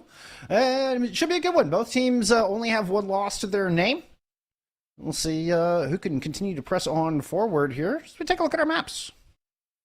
Yeah, the map pool obviously remains the same for those of you who are tuned in earlier, starting off with the Oasis Control, Numbani as the hybrid, and then, of course, Route 66 is the escort. We're guaranteed to see those here, Bullskunk, no matter what happens with these teams, and maybe we'll go ahead to hybrid. But honestly, in terms of kind of like record and power, I think this is a relatively even set matchup, right? WCU Slate, they're sitting at 3-1. Their only loss was a 0-3 to Valpo Beacon. We know Valpo is a historically kind of a stronger team, and then Grays Harbor Chokers, they lost, I think their only loss was week 1 where they lost 0-3 versus College. So a strong squad. They do have one unreported game. I don't know what the scoreline is for that, but these two teams could theoretically be quite evenly matched. Yeah, and it might just be a bye week. You may know more than I do on that one. But as we take a look at our starting rosters, I like what we're seeing out of Grays Harbor. They've got set roles for everybody. Like, there's not stark contrast from what we see on the other side, but people that are assigned to their roles, 2 tanks, 2 DPS, 2 support, and can really build that synergy, get used to each other's habits in that way. So I have high expectations here for Grays Harbor. If that synergy can translate in game, they're going to be a force to be reckoned with. Let's take a look at WCU Slate because they're kind of the other end. And we obviously don't show positions here on these rosters, but every single member of the team, barring 2, and keep in mind they have an 11-person roster, so 9 of them are listed as flex players on this team. So either they are basically a gymnastics team that also moonlights in esports, or maybe they just have had a little bit of a trouble coming down on who's going to play exactly what, which, is a classic problem. But obviously it hasn't held them back all too much here, Bullskunk. They do have the 3-1 record. So even if everybody being a flex is maybe slightly problematic in a overall strategic perspective, it appears to be working for Slate. So good for them. Yeah, they're clearly doing something right. 3-1 is nothing to scoff at. 4th place overall, 5th place overall for their opponents tonight in Grays Harbor. So, I mean, this is these 2 teams who are kind of fighting to get their way into that top 3, who want to get out of that middle ground and not just be the gatekeepers, for the lower tier, but prove that they belong in the upper echelon of the Navigators division. That's exactly it. It's a very important matchup for the 2 of them, right? It's a big game. It's coming late in the day as well, right? We know that, especially if you're on the East Coast. Even on the West Coast, though, this is a game that is getting into the later hours. So that's something to take into account here as well, right? Fatigue is a factor, even for college students. I will say college students probably are used to staying up much later than a lot of other people, but it is something that we have to take into account with these super late night games. I mean, you do have to be on to be competitively viable. As we take a look here at the beautiful oasis of Oasis out there in the clean blue waters. If only it was that nice. Honestly, it'd be lovely. But let's see what they got in terms of lineups here. And an interesting showing here on Library. Orblin is showing us a Pharah to start us off. Yeah, not traditionally a popular map for Pharah, just because you've got ceilings to contend with and not a lot of cover. But a good Pharah can work in any situations. I mean, players like Yezin come to mind, who held number 1 through 7 slots in the ladder in EU, pretty much strictly on Pharah and Echo, known for making Pharah work in unusual situations. I mean, point being, you got the chops for it. You can make the Flying Egyptian wreak havoc in any map you choose. Gonna be a little bit hard in this one, though, because they are going into the jaws of 2 hit scans. Now, it's not the greatest map for hit scans either, all things considered in some ways, but an early pick right there on Mr. Mango is a good way to get started. And means Oberlin has controlled this high ground platform that is currently sitting behind them on screen. So they don't have anything to worry about back there. Can just sit there and rain rockets down. And the longer Grays Harbor holds WCU Slate in that position, the more and more value Oberlin is getting on this far, continuing to put pressure down, already 90% towards a barrage, and it's going to be an early first cap for Grays Harbor. A very strong early engagement, and this is honestly just looking like a classic what do we do about Pharah sort of matchup right there. Mr. Mango getting taken down kind of in the mid game here, the mid range as it were, but that's still going to give enough time, I think, for the Jokers to regroup. Orbelin, though, is sitting on the barrage. If they choose to use it, that could be hugely impactful here. The res did just get used, though. That's an important thing to note. That was used in this poke phase, so they won't have it when the actual fight engages. Had to be done. Reyes is too important a figure to have go down that early. Drop it in. Oberlin, I think, was looking for it. Backed up. Here it is. Over the top. That's a lot of low health bars underneath. 3K for Oberlin. Beautiful timing. Beautiful positioning. Fight one press of the Q button. Or key. So we often talk about like ult tracking, right, as a concept, Bullskunk, and I think we just saw a perfect illustration of why that's so important, right? Why that's a difference as you get higher up the levels and tiers of skill in Overwatch. And this is a good example. If you come out of an initial fight, the Pharah is chucking in damage, right? Just chucking it down. Nobody is slowing them down. You have to assume that a barrage is going to be close, if not immediately there. Unfortunately, the Chokers just kind of walked into that. Ooh. Reyes just got rocked out of Earth Shatter. Okay. Took that ult off the board. Hootie Tofu leading the charge, trying to push forward. Tobias on the outside is able to work the flank, though. Picks up not one, but two. Traded out. 4v4 left on this objective. Grays Harbor missing their front line, at least the Reinhardt portion of it. So here comes the Tac Visor and the Gravitic Flux to try to close them out, try to hit Grays Harbor before the reinforcements can show up. The ultra successful WCU will finally flip this thing over. Yeah, I mean, unfortunately, it comes at 91%, but at least they did flip it. That was actually a really like decent amount of individual play there from the Chokers players, specifically Boo, who was doing really good work there on the Soldier 76. In this day and age, right, Soldier 76 is probably not the most effective kind of Mercy hunter you could possibly have, but certainly putting in a good performance there. Mr. Mango, though, putting in a good performance as well. That's a huge pick at the start. It's exactly what you want if you're Slate. Now, was it Resable? I didn't see exactly where the far went down, but I don't see a res coming through. Crunchy Leaf sticking with the front line at the moment. They're just going to wait this out and get that far back. Yeah, it's a wise decision. I think you can hold on to the res for later points in the fight, but now you're re-engaging. You better hope that that far comes in soon. There's also a Bob to deal with here, and there it goes. Yep, the big Omnic Butler unleashed into the back line, which has split the healers off from the front of the pack. Reyes didn't get the memo, goes down, as does the Reaper, and the rest of Grays Harbor just forced to watch from a distance. Speaking of not getting the memo, though, that was a really unfortunate death on beast mode. Just kind of not heads up play on the support. We saw it briefly flash across our screens, but he essentially rotated into the cubby there on the side of the map, chasing his team right as they were getting pushed back. But he inadvertently put himself in between the enemy team and his team, which resulted in his, very quick and unfortunate demise. The problem for Slate right now is you can't really give up a fight, but your opponents have 3 ults in the tank and you have essentially nothing. How do you survive this oncoming onslaught? Goody Tofu has to get this flux up, and it needs to be huge. I mean, some early poke damage is a must. Getting there, but Grays Harbor coming in. Reyes looking for somewhere to drop that shatter over the top. Good vantage point from here, and a great place to drop a Deadeye for Tobias.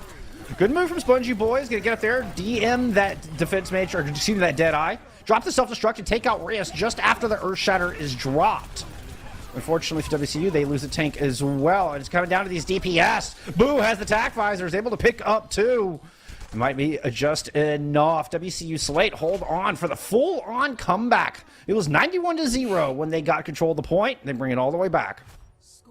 I'll be honest, that's a round that only tentatively does WCU Slate deserve to win, in the sense that I think that there was a bit of a miscalculation there by the Chokers. I genuinely think that they thought they were in a much weaker position than they were when they were pushing towards that final fight. They had 3 ults on deck, right? They had the ultimate advantage. They had an advantage in terms of, I think the Mercy was still, or the Diva was still out of mech, right? Which is another huge advantage. You're essentially down a tank in that engagement. And instead of pushing their advantage, they went on kind of a wide sort of loping up to the top high ground, which normally I wouldn't say is a huge problem. It's good to secure high ground. But I think in that situation, Bullskunk, they would have been better served by just getting aggro. Like, get in there, start using your ults immediately. Do not give them the time or opportunity to build up the ults that they had and use them. And unfortunately, that's what happened. But a very early engagement here around the lift. Battle for the high ground as we head to City Center. Looking for a cheeky boot. Crunchy Leaf not quite able to knock Disagree off, but Reyes gets the final blow. And an early death to one of the supports to WCU, who are now sitting on low ground, finally decide to move up and try to engage. A huge boot kind of forces him in an off position, but it also pushes Mr. Mango right into striking distance of Rias. Both Reinhardts now off the battlefield as the fight continues down to the low ground, and Grays Harbor grab first control. It's a very tricky engage up here, right, on that high ground area. You don't want to like leave it because you can't just surrender high ground early on to your opponent's hit scan. But at the same point in time, it's not an easy place to take a fight for either team. So that's an unfortunate kill, by the way, there for Disagree to kind of get taken out at this stage. They'll get the Lucio back relatively quickly. But yeah, it's just a difficult fight spot up on the top deck. I appreciate that there was a good effort there to just continue the pressure as Dragons come sailing through, and somehow Beast Mode dies? Oh my lord. Yeah, I was like, well, that's a waste of Dragons. Oh wait, you got both supports. Never mind. Apparently, Tobias Max saw something in the cards that I was not seeing, because that was ends up being a fight-winning play. Yeah, Tobias is, I don't know. He's just on a different level, I guess. He's seeing in alternate dimensions or different color spectrums. I don't know what, because there was no justification for that, yet it worked. He's starting to believe. Shatter coming in, gonna find 3. Grab combined with it. The follow-up is clearly there. Everything in the kitchen sink tossed into this one. 3 ults at least. And WCU makes swift work of it. Yeah, you saw Spongy Boy taking the kill credit there, but it was a good team effort. I actually think they could have probably held the Coalescence right there from Beast Mode. They didn't need it, but I can't necessarily blame a lot of Moira players for popping it in that circumstance, considering it does regen so quickly. You might as well get the extra damage, extra heals. The truth here, though, is we're looking at another ult disparity, and I know I talk about this a lot, but it's so important. The Chokers have a distinct advantage in this fight.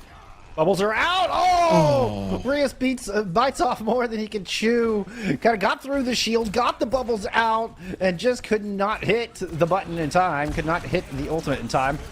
Death Blossom in, but there's a lot to protect it. Deadeye ends up picking up a couple, and WCU managed to hang on. All right, well, you've just seen illustrated on your screen, ladies and gentlemen, is a very good kind of difference in terms of ult usage, right? Like, having ults is one thing, and sometimes you can just brute force a team with ults, right? Everybody hits Q, you just overpower them. But a lot of the time, you need to tactically and strategically use them, even if you have an advantage. That's what WCU did. It's not what the Chokers did right there. They do still have plenty to work with, Grays Harbor. Dragons? Oh my goodness!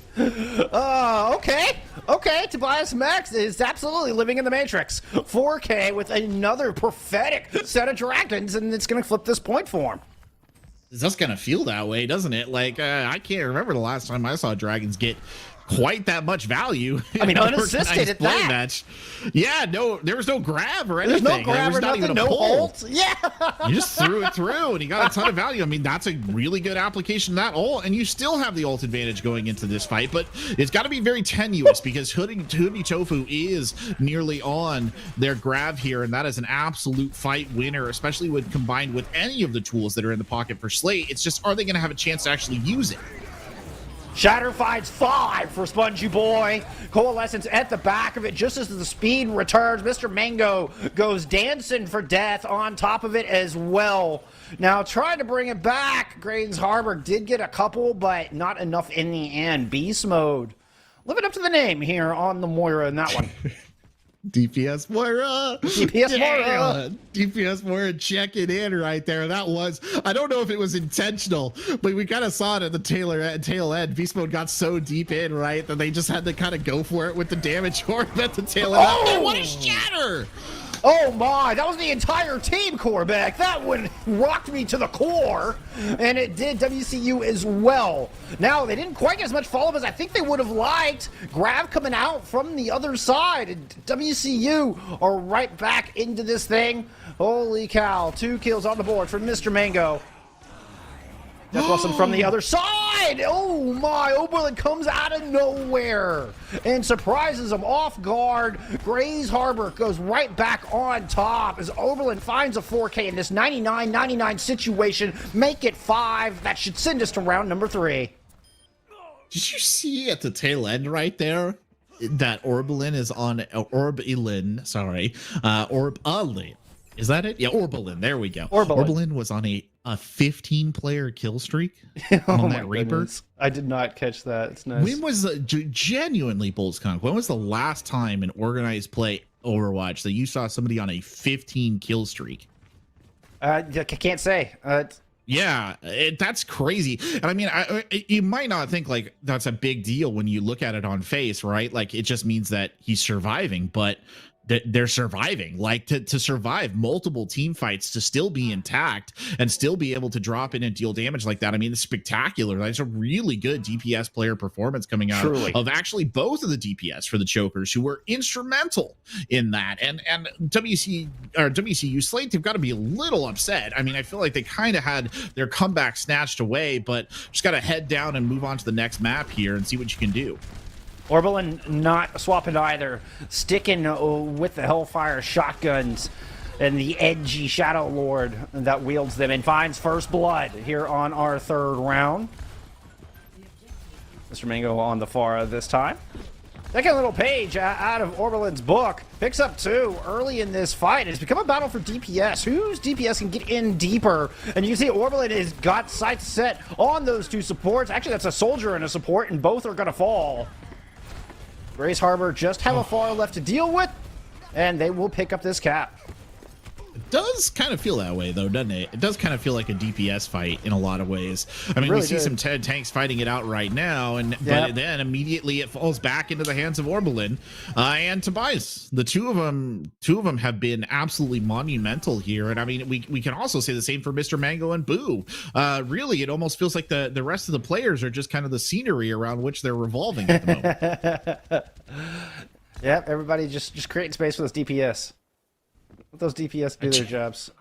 It genuinely feels that way sometimes. I mean, I don't know. I mean, obviously, I'm not going to take away from the players. Like, as a support player myself, I know how hard it is to work. But, like, really, the DPS are putting on a star performance here for both of these teams. And both sets of DPS have ults to burn right now. Center Dragon's coming out yet again and picks up kills yet again. Tobias comes through and finds both DPS this time around. Follows up with some Storm Arrows, the same set of Storm Arrows, mind you. Look at Tobias go! Oh my goodness, you're a madman on that Hanzo. One thing I will say for Tobias, and I really appreciate, is that he's not just kind of firing the dragons off and that's it, right? Like, he's actually following up on every dragon that he fires, trying to take advantage of any collateral damage, like non-lethal damage that they do, in the sense that if somebody just gets clipped by it, right, you still suffer enough damage that a good Hanzo player can kind of manifest on the back of that and just bring you down with a single arrow. So credit right there to be following up on that instead of just sort of resting on his laurels. Attack Visor through an Ant Matrix. 2 shields to protect them, and Comms goes down. Nice combo, but the rest of Grace Harbor are able to kite back. Tobias Max lands another set. Death Blossom comes in, and it's Oberlin sneakily taking out the back line, which means there's not going to be a whole lot left for Sunju Boy to stand on. You still got some fights here. Unfortunately, Slate used a lot of ults right there. Tobias is back. Tobias is back on a dragon. You have a bomb. You have a shatter. So you have all the tools you need to easily win this next fight. And you really only have to win one fight if you're on the side of the choker. So this is going to be incredibly difficult for Slate to see how they want to do it. I don't know that pushing into that room together. Yeah, that's exactly what I was going to say. No, that was not the play, y'all. Oh my goodness, they weren't tracking that one very well, and just making their climb that much more steep to try to get back into map 1. Grace Harbor are having none of it, and they will take Oasis. Hats off to Oberlin and Tobias. What an outstanding DPS performance to start off this series. You know, I will say this, right? Like, I don't think that if I was in that position, pushing into that, first of all, I don't know that I would have gone that way, because you are asking for trouble, right? But realistically, I don't know that I would have expected Tobias to have that back that quick. Fair. That was a pretty rapid turnaround on the dragons. And again, it's going back to what I was saying about the follow-up, right? On the backside of his dragons, he was able to regenerate a not insignificant amount of ult charge almost immediately after he used it. So that was really good. But I mean, as much as, you know, we talk about ult tracking, it is hard.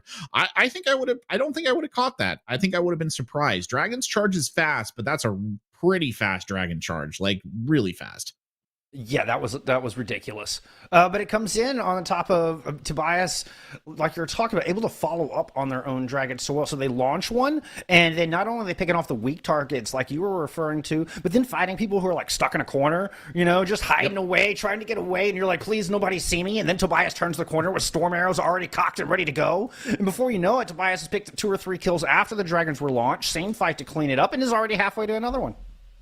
Yeah, that's exactly how it went down there at the tail end. And I mean, it's not to take away from your opponents at all, right? We definitely saw good performance coming out of their GPS. Boo, in particular, on the Soldier 76, I think was really standing out. They had some good kind of tac visor combos that they were orchestrating there with the damage amplification matrix. So that's something to keep an eye on, right? It certainly shows that there's potential there. But I'm going to be curious to see if they can kind of maintain that level of DPS as we move on here, or is this just slowly but surely going to be pushed over towards the column of Tobias and company, right? Because they're just doing so much damage. And, again, I hate to go back to it already. We're only on map 1, but it is a late night and mental is a thing. And it's something that you have to take into account. It's very easy to get like quote unquote tilted, right? If things are you're getting kind of dominated by one DPS player. Who knows, like maybe somebody's got early classes. Somebody's got that 7:30, 8 a.m. slot for classes and has been going all day long, starting to run out of fatigue where they don't deal with that on the other side. I mean, there could be little things like that are just causing that little extra bit of fatigue. But hey, I mean, with this, which is speculation, certainly something to consider.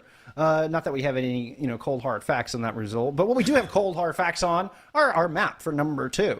We are going to be headed to New Mbani, so I mean, really another opportunity for at least the Hanzo to rear its head. I don't know how the Reaper. I mean, maybe if you built the comp around it, but this is a much different monster than Control. It is. And I mean, I think, though, that said, some of the things that we saw played on Oasis probably have a role here.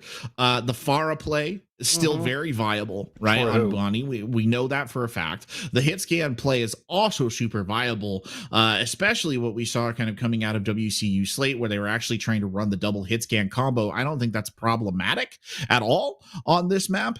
I think what's problematic about it was it didn't seem to work too well, all things considered. They didn't get a ton of value out of it. But WCU Slate, if they are on the defense, and this is actually what they're running with, and I mean, the round has started, it works. It can work. It really can. And it is an absolute, I will say, if you get held up by this kind of composition, you don't break that bunker with a Bastion in it, this is a tiltorama. Like, it will be off your head if you can't break through this. It's so frustrating. And reminder, friends, we're in the Navigators division. So, I mean, if you're a lowly gold player like myself, you know just how bad a Bastion can really screw up a team. And sometimes at that level, they don't know how to break it. It can seem just this insurmountable amount of damage that you have to work through. But if there's an answer for it, I'm looking at Tobias on this Hanzo. That's my go-to answer when I see a Bastion. Tobias sticking with what served him so well. That's a bad start, though. Yeah, that early kill kind of sucks. Not gonna lie, that kind of sucks. It's okay. I mean, you just reset unfortunately you are losing time, but I agree with what you were saying. I mean, Tobias is a person who could break this, right? If you can force Mr. Mango's immortality field and you can just leverage one of those dragons up there, you can unseat this bunker, right? And that will make a difference. They might also just try to get really aggro on it, which is a bold strategy, but not necessarily a bad one. It might be what they're boiling to right now. That's exactly what they're doing. They're going for the high ground and considering position. I think it's a good play. Rhea should have gone with them, honestly, because look at the success they're having up top. It's a little bit back and forth. But I mean, imagine if Rios was leading this charge and not stayed out on the other side, on the opposite high ground. Grace Harbor would be in extremely strong position. Still, I think it's going to be enough to drive through this. They got to get Hoodie Tofu, though. I mean, the fact of the matter here, Bolscom, is they've broken it, right? You've already seen the swap, disagree over to the Bastion. You're pulled off of this composition completely. So even if they had failed to take the point here, which they didn't, right? They're taking it. You broke it almost instantaneously. So really well done by Grace Harbor right there. I think the only kind of mistake was, like you said, I don't know what Rios was really doing, kicking out to the corner, whether that was just supposed to be a distraction play or something, but very well done to break this Bastion open. And unfortunate death right there, by the way. Orbelin going down during the poke phase. With an Ant Matrix up as well, Orbelin would have gotten a lot of value out of that, so that's a good one to take out. Dragon's out from Tobias, and I think the first one of the day we've seen. Never mind, I spoke too soon. There's a kill from the back of it. And then Gid follows it up with another Storm Arrow kill. Dragons are blocked by an Immortality Field, and Gray's Harbor continue to march forward. Tobias is back in spawn, but got 2-for-1 trade. You take that every time. Yeah, it's a bit unfortunate right there that Boo actually used their tire so early, because it could have been very valuable. The kill there, by the way, on the Spongy Boy is he's not going to help the defensive setup at all, right? You've just got Hoodie Tofu now desperately trying to back up here, using whatever cover they can. Boo is dead now as well. This is not a position that a Sigma can solo contest, right? It's just not going to happen. He's doing a miraculous job of holding as much ground as he is, to be honest. Yeah, but you had to burn on his cooldowns. You can see that shield is cracked, and there's nothing left to take this corner. Now they've already got the second point on the board, and Hoodie Tofu could do little more than just hold space. Couldn't take any space, which is what was needed if they were going to try to recontest. Now this has gotten messy.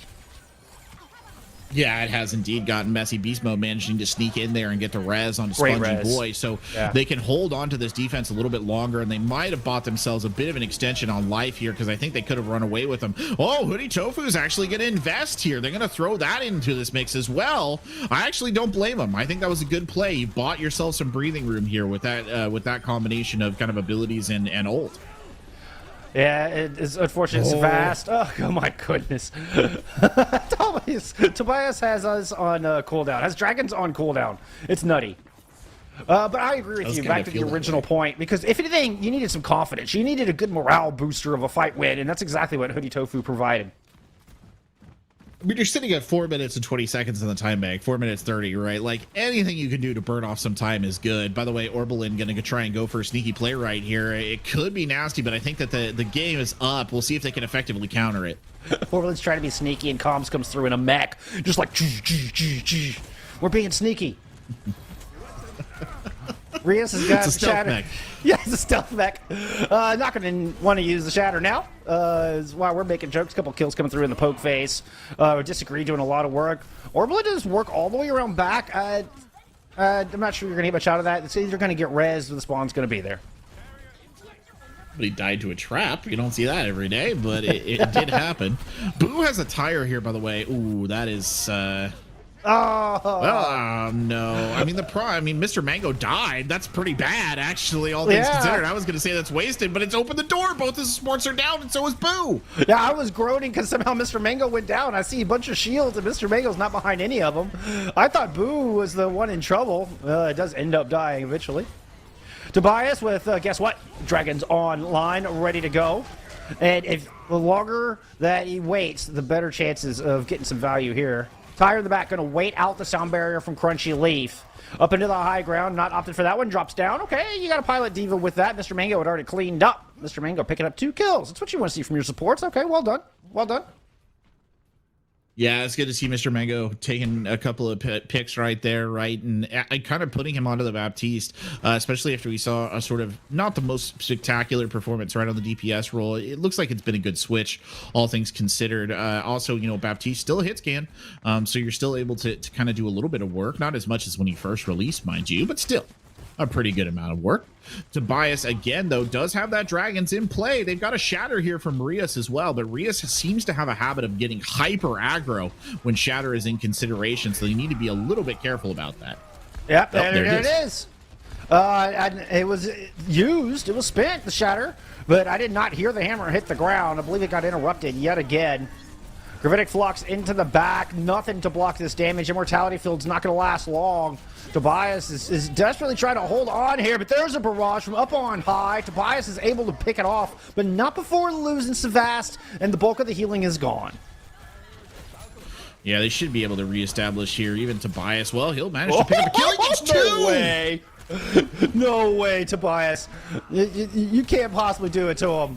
Mr. Mango's going to end Tobias's reign of terror, but half the team falls to his bow and arrow. And now Gray's Harbor are coming storming back onto this objective and continuing to muscle this cart forward.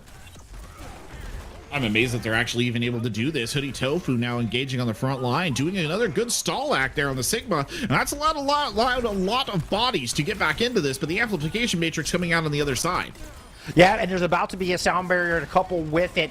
Grace Harbor has all the tools they need. Rias gets too aggressive. Rias, you needed to stay alive. The Bob is there to fill the gap on the back of the cart. Should be enough to guide this home. Doesn't even need the sound barrier. Grunchy Leaf able to keep that in their pocket for an emergency situation. Take that check mark with you. Gold star. Good round. Well, especially if you're a Grace Harbor fan. It was a good bob there at the tail end by Orbelin, honestly, to just kind of get it in that position where it was covering the point and really just applying pressure. I think that's kind of one of the reasons we didn't see a push forward there by Mr. Mango to try and contest, was because it just would have been meaningless. He just would have gotten shot to pieces by the bob. So well done on that respect. Minute and 10 seconds left on the time bank is very acceptable for Numbani. They should be very pleased with that. All things considered. I mean, it was an interesting push. Honestly, I think if Grace Harbor has a weak spot, it is the way that Rias plays when they have Shatter online. And whatever it is, I don't know what triggers, it's super aggro. And it feels like 3 or 4 times during those pushes, we saw Rias overextend and die, which made fights that should have been easier a lot harder. That said, WCU Slate, I mean, they gambled a little bit on the first point, Bullskunk. I think that bit them a little bit as well. It doesn't look like they're gambling here necessarily on their attack. They are running a Pharah. Well, now that I say that, they don't have a support for the Pharah, so it's going to be maybe a little bit difficult. A lot of pressure on Mr. Mango to keep that Pharah of Disagree effectively healed here. It's a tough ask for any Ana player. I don't care what level you're at. Pharahs can be really tough to hit.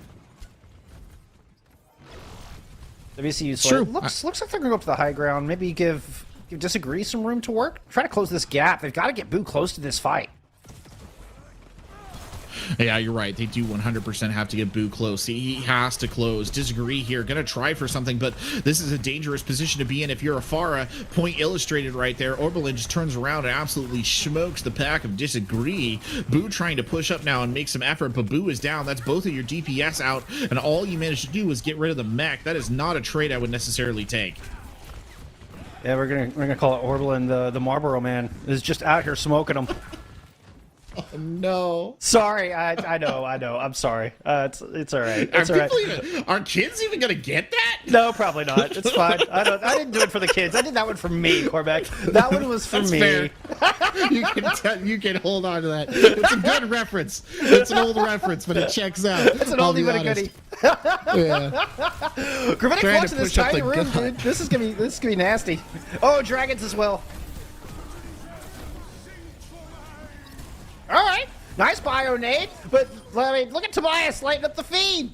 Everybody gets out, but Tobias is still doing work. I did not see Tobias go down. Nope, still up there doing work. Mr. Mango is gonna fall, and Tobias picks up yet another. I don't know how many kills they had in that one. That was interesting. I genuinely thought you were right that we were going to see the Gravitic come a little bit earlier than that from Maria's, right? That he was going to use it while they were kind of moving up. And instead, it was Hoodie Tofu who got it off early, but unfortunately, it just doesn't manifest. And this is something that we talked about last time we saw Numbani played earlier tonight. Oh my! Well, that's just unfortunate. It looked good. The Bionade from Mr. Mango, Hoodie Tofu had a good flux. In any other scenario, that would have worked, but Tobias is such an X factor. It's ridiculous. Yeah, it really is. And I mean, look at the ult differential now for the Jokers. They don't even have to, they just have to use these strategically, and they'll be able to hold this for at least a minute, right? Easily hold this for a minute with the ults that they have online right now, if they apply them correctly. The only weak point I do think is Orbelin, but as long as Slate takes these very face first aggressive attacks, Orbelin, this is good fight. Like, this is what they want. Oh, long distance Slate forces up under Mentality Field early. Flux gets 3! That was disgusting. I'll say what you want about Rias there getting overconfident on the Reinhardt. Does great work on the Sigma right there. I haven't seen a Gravitic Flux get quite that many kills in a good long while. And that unfortunately has stuffed WCU Slate's attack yet again. Slate only coming up on 2 ults, neither of which work very well together. And now they're starting to consider alternate routes, right? They might try and go underneath, but you got to wonder at what point in time have you left it a little too late, because you've only got about 45 seconds. You've got at most 2 fights. dragons in there. Oh, Dragons in that no. tiny room. Oh, Tobias does it again. no. And that's beast mode going down. You may look at it and go, 2 kills, that's turnable. Not with your Baptiste out of the fight, it's not. High priority picks with it. Okay, Boo's going to get 1, but there's the res right there with the defense matrix to protect it. Yeah, wasting no time, and that's going to force a reset here from WCU Slate, and they just can't mess around. Like, they have to be very careful. They can't lose somebody right now. This is a good effort to get Tobias, but he's okay. He's not really in a dangerous position. Oh no, Disagree gets burned. Oh, and got Boo super low. Now the nano onto Orbelin. It's a nano onto Boo as well. Boo goes up to the top and grabs both supports, but here comes the counter punch. Orbelin gets 3 with a massive Death Blossom, eventually taken out, and we're down to tanks. It's a Sigma Diva versus a Sigma Diva left on this point. With the overtime going. And Gray Harbor might have actually finally crumbled under the weight of the slate from Western Colorado University. But they haven't gotten this whole thing yet. Here comes Tobias right back into the fight. This one might be a bit, yeah. Yeah. It's a good demonstration, by the way, that it's not just Tobias alone who makes it work, right? He does benefit from having a very competent team around him who are providing him with the protection to enable him to play as strong as he did. And boy, WCU Slate, I don't know what, they probably burned every 4-leaf clover patch around Western Colorado University to get lucky enough to pull that one through, because that was not looking particularly good right there. So, I mean, good effort to stick it. I mean, not to give up, but really now you're in a difficult spot because you still have to complete this map, and you only have 2 minutes here in the mid phase, and you've gotten no push at all. So you are going to have to genuinely grind this out. Also, you just wasted an immortality field, so that's not too great either. Nope, and especially with the dragons online. Here it comes. Tobias unleashes them across the objective. And that is the first one of the day I think I've seen not get any kills. Does do a little bit of separation. And Hoodie Tofu, though, manages to hold down the front, doing so much damage, even including taking out Tobias themselves. Going to go ahead and toss in that Flux for good measure, closing out this fight. And Hoodie Tofu leading the charge here to try to get WCU some more time and some more breathing room. Crunchy Leaf did use their Valkyrie right there. I don't know if they needed to do that or not, all things considered, but the way that this engagement is going, it looks like it was an okay decision. Hoodie Tofu still leading the charge here, playing the Sigma very aggressively, taking a ton of space, and they're not going to allow their opponents to push back. This is about the ideal street phase here from WCU Slate. You've got a couple of ults in the tank, and you put your opponents on the back foot a little bit. Now you just have to capitalize on this. What? Oh, the shield's already used. Yep, that's a double for Spongy Boy. Make it 3. Got a mech too. And this card's going to continue to roll. What timing? Dropped it just as Rias had used that projected barrier. Where did it come from? Did it come from the top office like area? It must have done. That's crazy. That just seemed to come out of nowhere. I thought Comms just lobbed it from main, but you might have been right. It could have been the flank. Now an EMP over the top. It has 3 with a double damage tack visor to boot. Finish up these hacked kills. And what was an overtime cap is looking really good for WCU right now. They do manage to survive the Death Blossom. Can they survive the Flux? No, the Flux might have just been the straw that broke the camel's back. WCU was so close, but Gray's Harbor are now in a position to hang on. Dragons are going to get unleashed as Hoodie Tofu finds another pair. Hoodie Tofu keeping WCU Slate in this fight for the meantime, as it has gotten downright messy. It has. That bomb coming in at the tail end will take Disagree down, but WCU Slate does have the bodies here to win this out. It's just the support players now coming in. The res is allowed to go through, so they will get Diva back up, but will they get the mech in? The Reinhardt comes charging on now in the form of Rias. Is that enough for them to hold on, though? That's the real question right here as Boo begins to put fire down range. Boo pushing forward, just trying to find some sort of opening as Hoodie Tofu, again with the hyper aggro play, and again it pays off. Bull Skunk, they might actually be able to pull this off. Oh, nice rock. No res that time as Crunchy Leaf will get stunned out of it, now hacked up. And it was some good kills. When things got sloppy, things got really messy, WCU hunted down the supports just before Rias was able to show back up on that point. And that was fight winning. That was map winning right there, potentially. where Wow, once the what a supports were close gone, they were line. able, seriously close, and that's like that key move in the thick of it, where they found both Vast and Crunchy Leaf. WCU Slate gave themselves just that little bit of an edge they needed.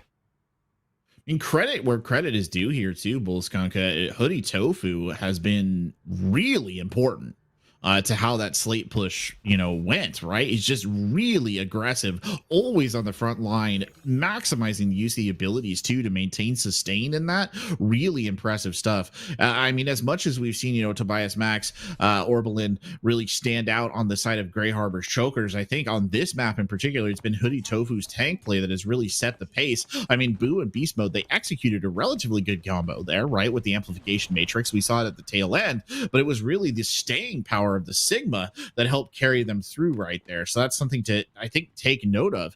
Interesting, by the way, that they've decided to go with Disagree on the Sombra for a minute attack.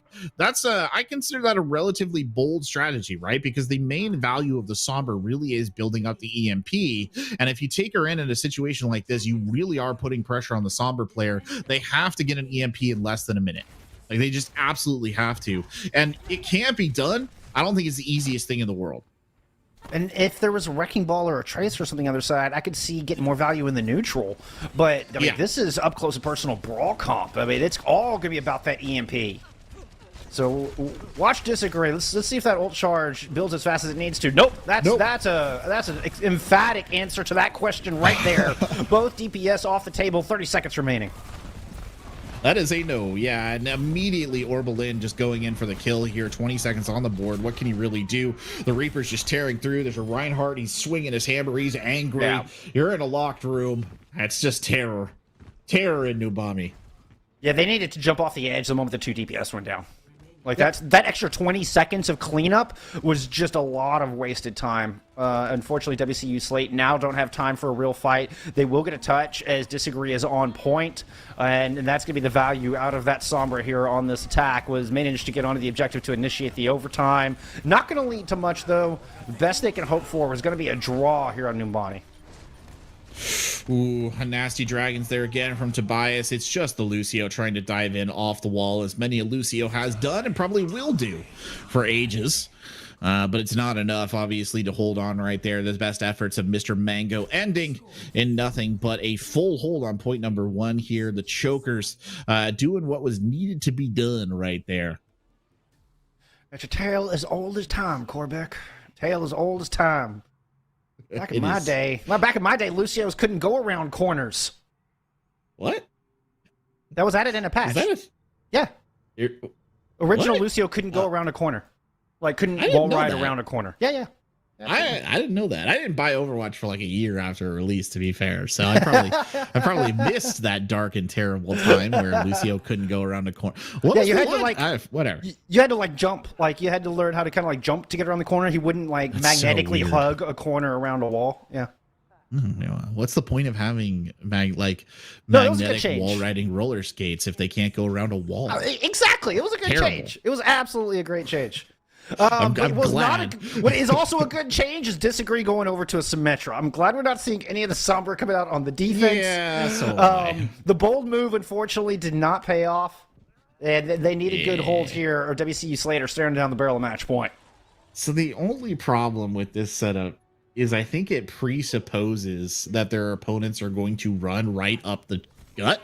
Like, you're just assuming that the chokers are going to run through the choke point here, right? Look at all the turrets. You got the Junkrat. That whole composition is built for that.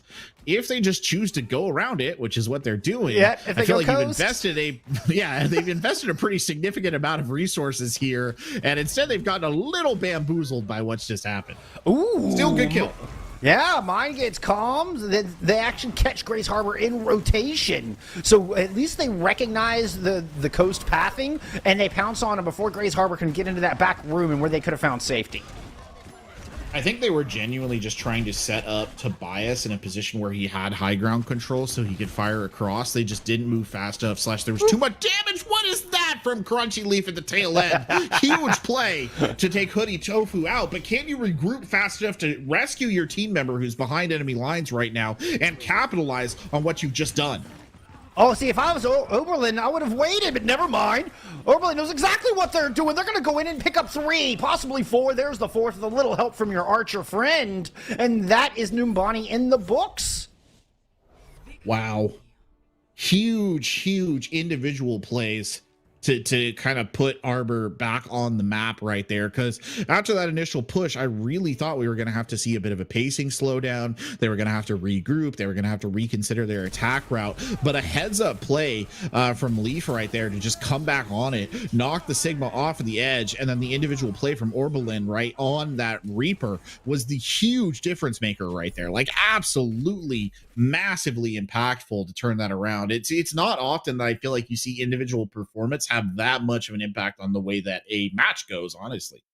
If I'm Crunchy Leaf, I'm thinking like the traditional Overwatch mind of, okay, I need to go back and taxi my team up and get speed so we can get everybody. No. Crunchy Leaf, she just gets aggressive. She's like, wait a minute, Hoodie Tofu's been carrying this team and he's standing on a ledge. Like, boop, done. And then Orbelin has all the room to work and pick up a 3K on point. Wow. Nice finish, great recognition. It's atypical, and I love it. I love things that break my expectations. Unfortunately, what will not break your expectations is us going to a break. It is now a time for our halftime intermission, or whatever you call this thing between Map 2 and Map 3. When we come back, we're going to head to Route 66. Grays Harbor trying to close it out in a 3-0 sweep. We'll see you in a moment.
Well, that's two maps in the books, both going in favor of Grays Harbor. Western Colorado have put up quite the fight. It's been close. Yeah, Oasis went to all 3 rounds, both teams able to cap all 3 points, but so far they've yet to put a map win under their belt.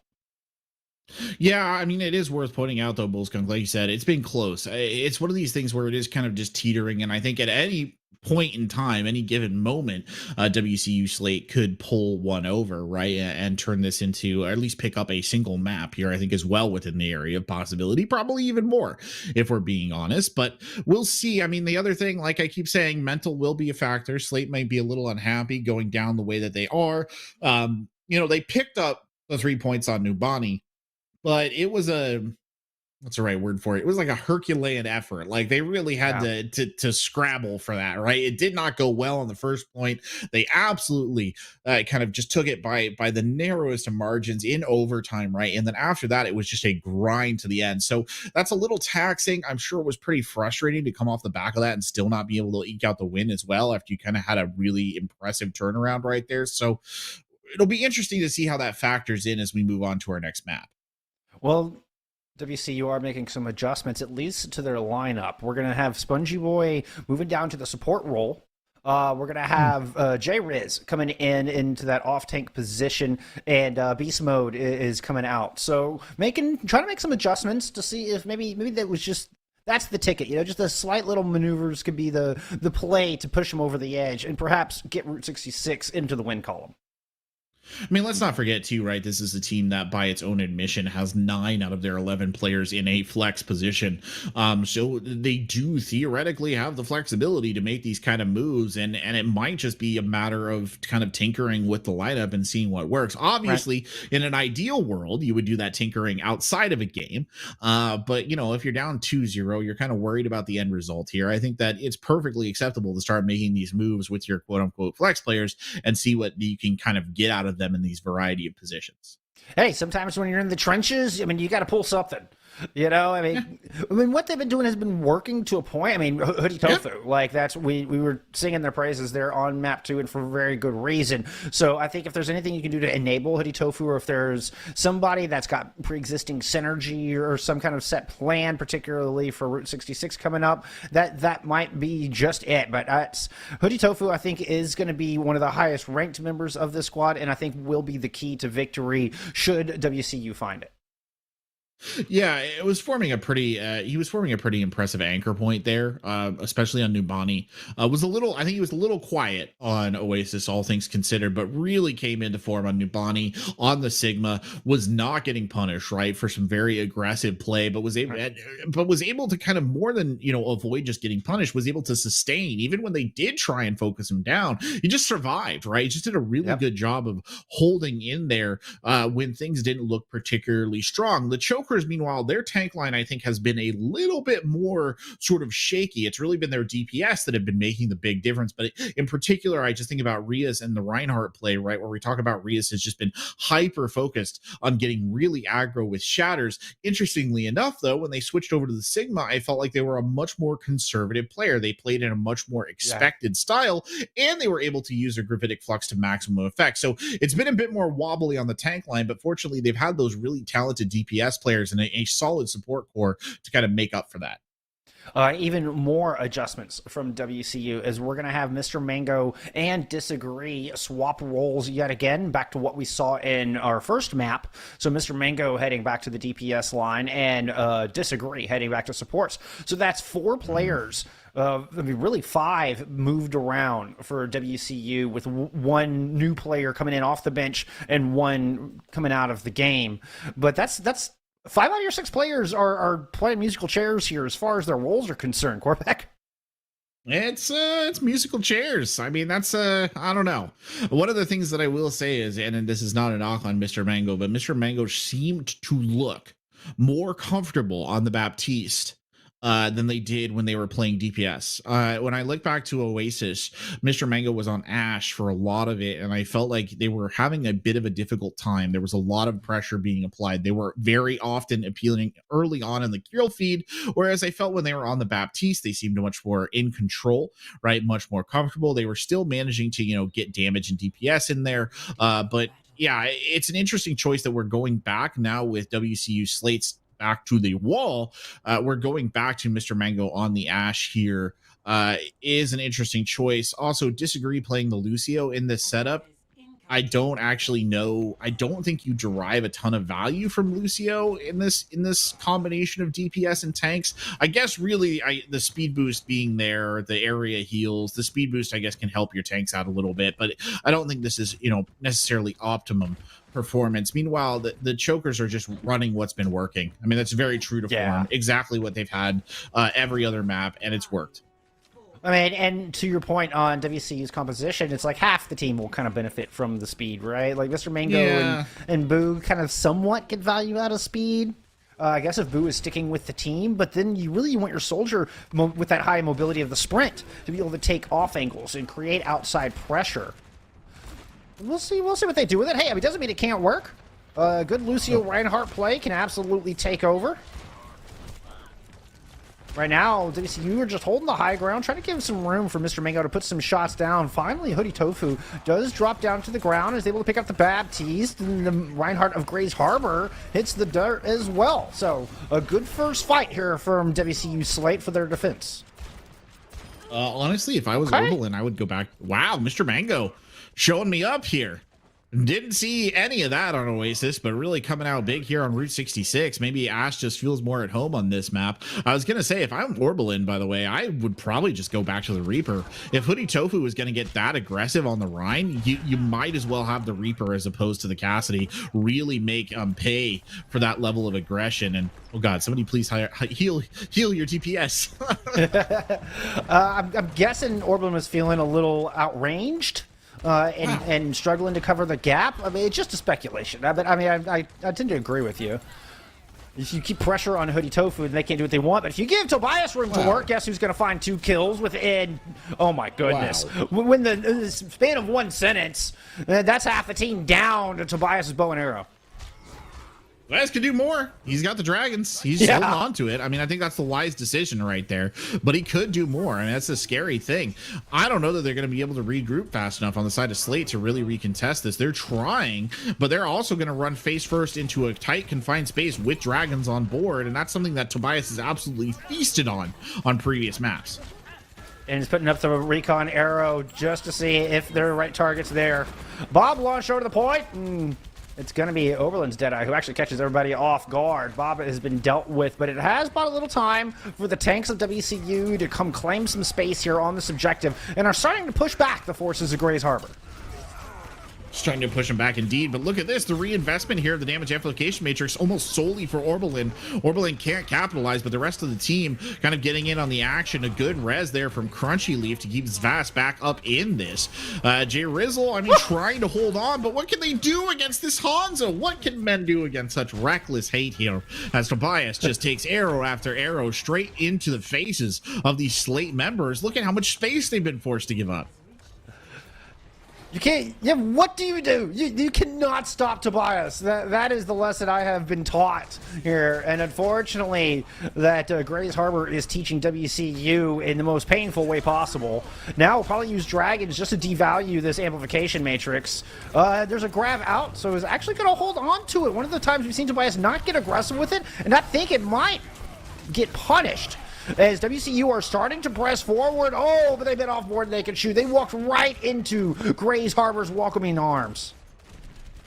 Grays Harbor is building up a not insignificant ult bank here as well. I mean, Crunchy Leaf has had to use the Valkyrie, so that is one off the board. But they really need to see some value on the side of WC Slate, in particular Boo, who just died. I was going to say the Tac Visor was going to be absolutely critical. Don't jump out of the Immortality Field. You're still lucky to be alive. Oh no!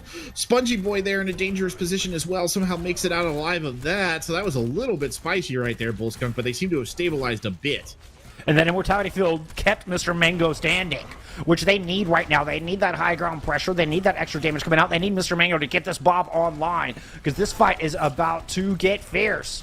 You've got both tank ults online, well, coming up for both squads, but Grays Harbor will have them first. Ant Matrix invested from them as well, but Rias gets aggressive. Again, the pattern of Rias kind of overextending eyes bigger than their mouth here once they have the Earth Shatter. Now the Shatter comes out from the other side. Rias is rezzed up and is looking around going, team, let's go. Team? Team? What happened to you, team? Yeah, what a way to return, huh? Like, what a thing to come back to.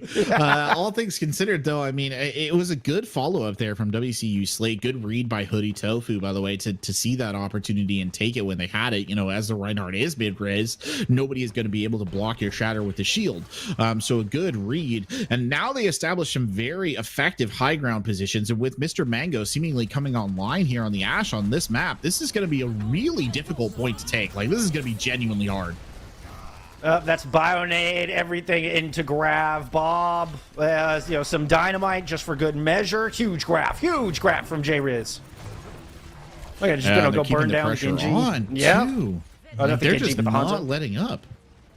I like well it. Done, honestly. Yeah. No, I like it too. It's kind of what you need to do, right? If you have your opponent in a position where you've sort of discombobulated them, you just got to follow up. And again, Mr. Mango, like I said, this is a complete reversal of what we saw in Oasis. I don't know what it is for Mr. Mango here. That brief stint on support has just completely reinvigorated their hitscan play because they are putting on one heck of a show here on Route 66. I mean, look at that. The tail end damage on this fast will get the kill. That's huge. With less than a minute left. You're taking the on off. Oh yeah, on to the highest priority pick you can get. Now, I mean, you're going to get res, but you've also forced them to use that. Yes, that very valuable and long cooldown.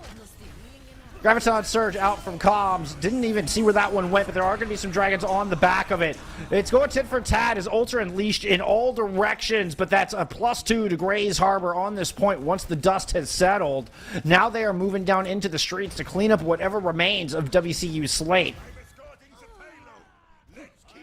Well, it was bound to happen eventually.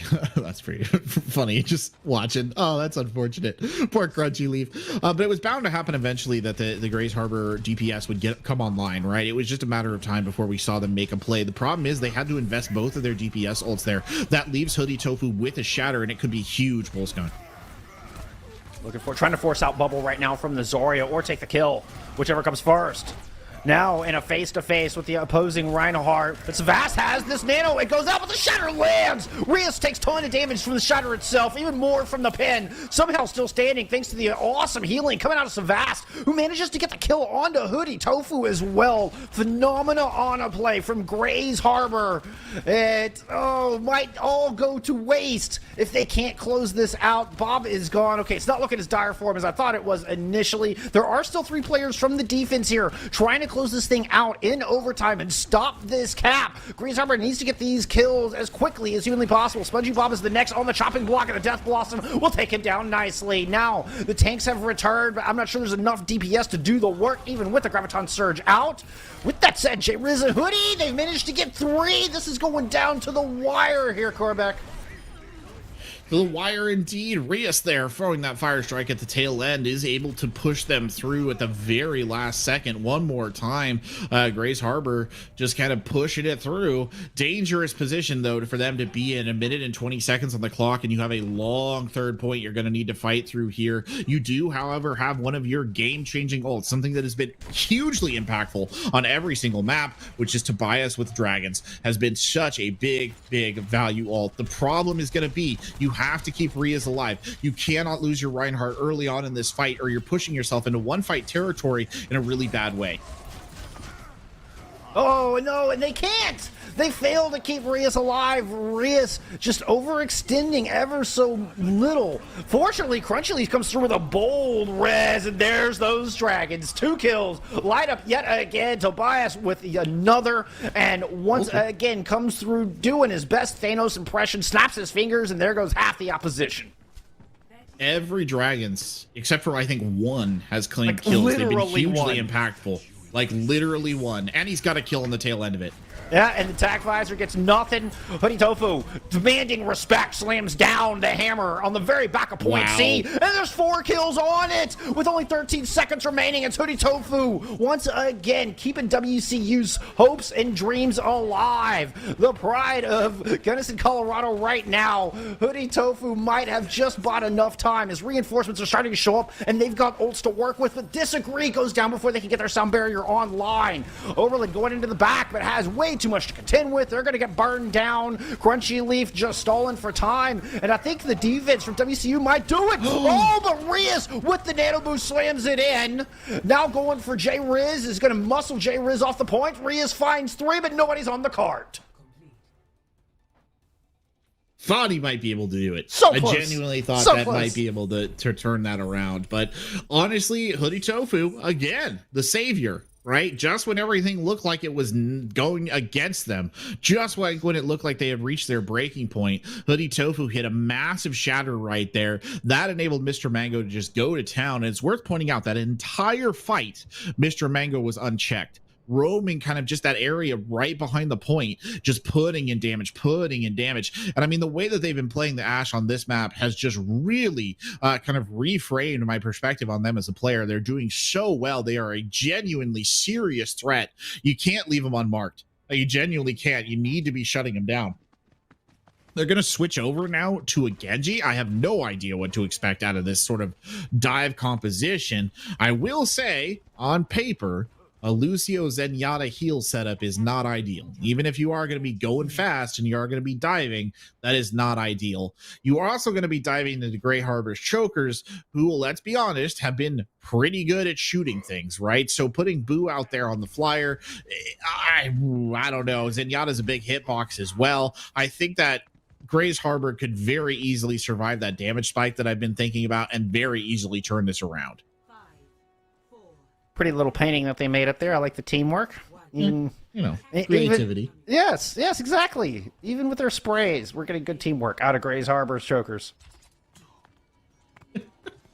gotta have that creative outlet, you know, wherever you can, right? You gotta, self-expression is very important, and it is. So I'm glad that they're expressing themselves.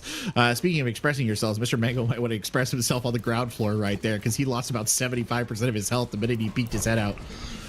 Yeah, I'm not sure about this Genji either. I'd go back to... Honestly, I wasn't convinced he was going to roll out with it. I was like, there's no way, right? Like, all right, there's still time. Like, I'll joke about the sprays while Mr. Mango figures out what they want to play. And they're still on this Genji, so okay. And as you aforementioned, with very little health per second or healing per second to try to keep these tanks propped up. So an unusual look. Typically, you would see an Ana alongside a Zen or maybe even a Brig to accompany a double bubble composition. But hey, Mr. Mango able to take down Tobias on the other side. J-Riz is able to pick up one, and somehow WCU are making this work. Incredible individual effort. Great play from the tanks to not take too much damage. And they win their first fight. Well, I guess that's what we get for underestimating Mr. Mango. That mango's ripe. Lesson learned. That mango's ripe. That's a learned. juicy mango. That is a mango in the prime of its life right there. No hesitation whatsoever. Get it into the fanciest Las Vegas brunch buffet. Like, it is a good mango. It's juicy. And now it's juicy. WCU Slate has done a really good job here. I mean, 5 minutes on the clock they've managed to pull through here, and Mango's going to come up on this Blade very soon. The problem, though, does remain the support lineup, Wolfgang. It's very, very tenuous. Like, if one of the members of the team overextends here, you could very easily lose your life, and this is exactly what I'm talking about. The TAC buys are getting major value right here. Yeah, it forces out Spongy Boy's sound barrier. I mean, look at the health bars. Mr. Mango very low. Everybody else just now getting topped off. Mr. Mango does utilize that shield nicely. He's able to pick up one. Going in, trying to move against Savast as well. Dashes through, grabs Savast. And Mr. Mango continues to impress me with this Genji. Clearly, not just the Ashe one trick that we might have thought that he was. Not that we ever implied that. I'm just, for story's sake. I got you. For story's really sake. Good turnaround, though, by the way, right there with the chokers. Looked like they had a big advantage. I mean, I said the TAC visor was getting value, and it definitely was, but just a good series of plays to kind of turn that value around and kind of prevent them from getting too much off of it. And one of the things that I think is clicking with the support lineup is, honestly, they're just playing it super aggressive. Like, they're just right up in the face. They're trying to deal damage with both of these off supports to complement the damage that their DPS is already doing. But there's the problem right there. Hoodie Tofu just gets barely out of sight. Now, we do get a Graviton Surge, and Mortality Field is in the way of this Blade momentarily, but only momentarily. And Mr. Mango putting those excellent technical skills to good use. Able to pick up one. Now looking for Tobias. Takes Tobias down yet again. That's twice in a row. Mr. Mango has won this duel against who has been the most high-impact player in the lobby. Yeah, Mr. Mango really, like I said, has just been super impressive. I mean, I know we've been saying the name a lot, but it's justifiably so. If they'd been playing like this in the last 2 maps, I think we'd be on match point for WCU Slate right here. But Orbalin, trying to turn the tide in their own right, does manage to pull out the far ult here. So we'll see if they can get good value out of it. That was a Mercy damage boosted rocket through an amplification matrix. Now the barrage is over the top. That's going to pick up too, as does Tobias's Deadeye. And that's it. The DPS stepping up for Grays Harbor right when they need him most. That's been kind of the theme for a lot of the Grays Harbor plays, though, hasn't it? The DPS stepping up. I actually think that Tobias might have been able to hold on to that Deadeye right there. Could have gotten more value out of it later on. I mean, if you look at the ults that are coming in, that's a huge pick, though. Spongy Boy is down, and Spongy Boy is the heavy lift healer of this WCU Slate composition. You can tell because he's generating those sound barriers so quickly. You're only going to do that when you're a Lucio who has to primarily focus on healing. So they're just going to have to reset and get him back before they can make this play with Boo.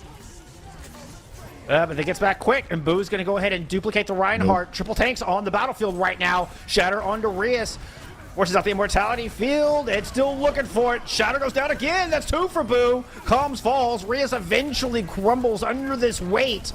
And WCU Slate are marching forward. Now, Mr. Mango did get taken out earlier in the fight. They're not quite at full strength, and Boo is now down as well. So there's no more DPS left standing on the battlefield here for WCU. But nevertheless, they are not dissuaded. They continue to push forward. And now, never mind. I forgot about the 3rd DPS in Disagree. Coming out with the Zenyatta, the double kill out of the back line.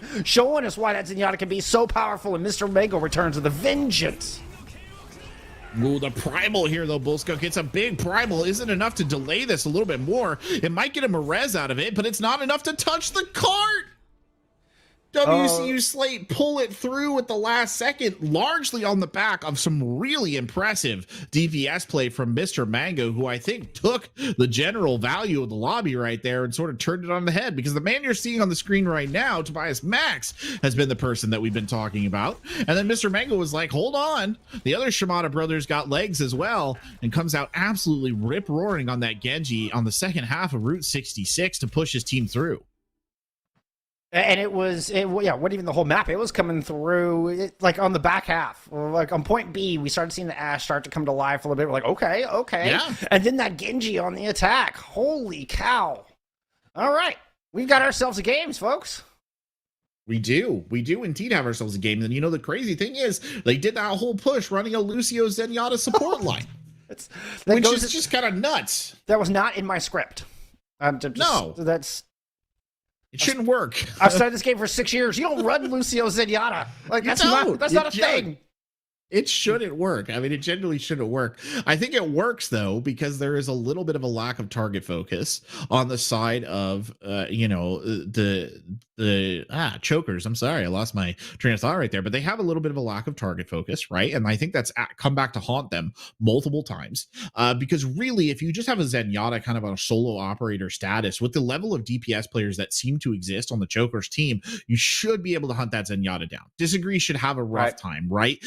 It should be pretty hard. You should be doing enough damage that the, every however many seconds amped heal boost of Lucio is not enough to overcome. But it was the fact that they started to kind of really get aggressive, combined with Mr. Mango just being an oppressive force on the side of WCU Slate, that I think really choked off the ability for the Jokers to actually push back and make a difference, really target those DPS. Both teams, though, are just relying really heavily on individual play. I think, like, just individual hero level play, and that is not realistically not a strategy you want to ride to the bank. It's not ideal. I will say WCU, they did put up some decent target focus. We'd see the supports fall, and they would kind of collapse at the same time. They may not be, maybe target focus isn't the right word, but at least their timing was kind of all together. Like, they may have been focusing some different targets, and it wasn't like they were all converging like in the ideal dive. But their timing was there to where everybody's like, okay, go, and then everybody just kind of pushes forward simultaneously, and they were winning fights fast. They were keeping the pace up, and that's. I would love to see more of that. If they can keep that pace up, then they're in a good spot. I mean, they have completely swung the momentum of this entire series. Yeah, they have.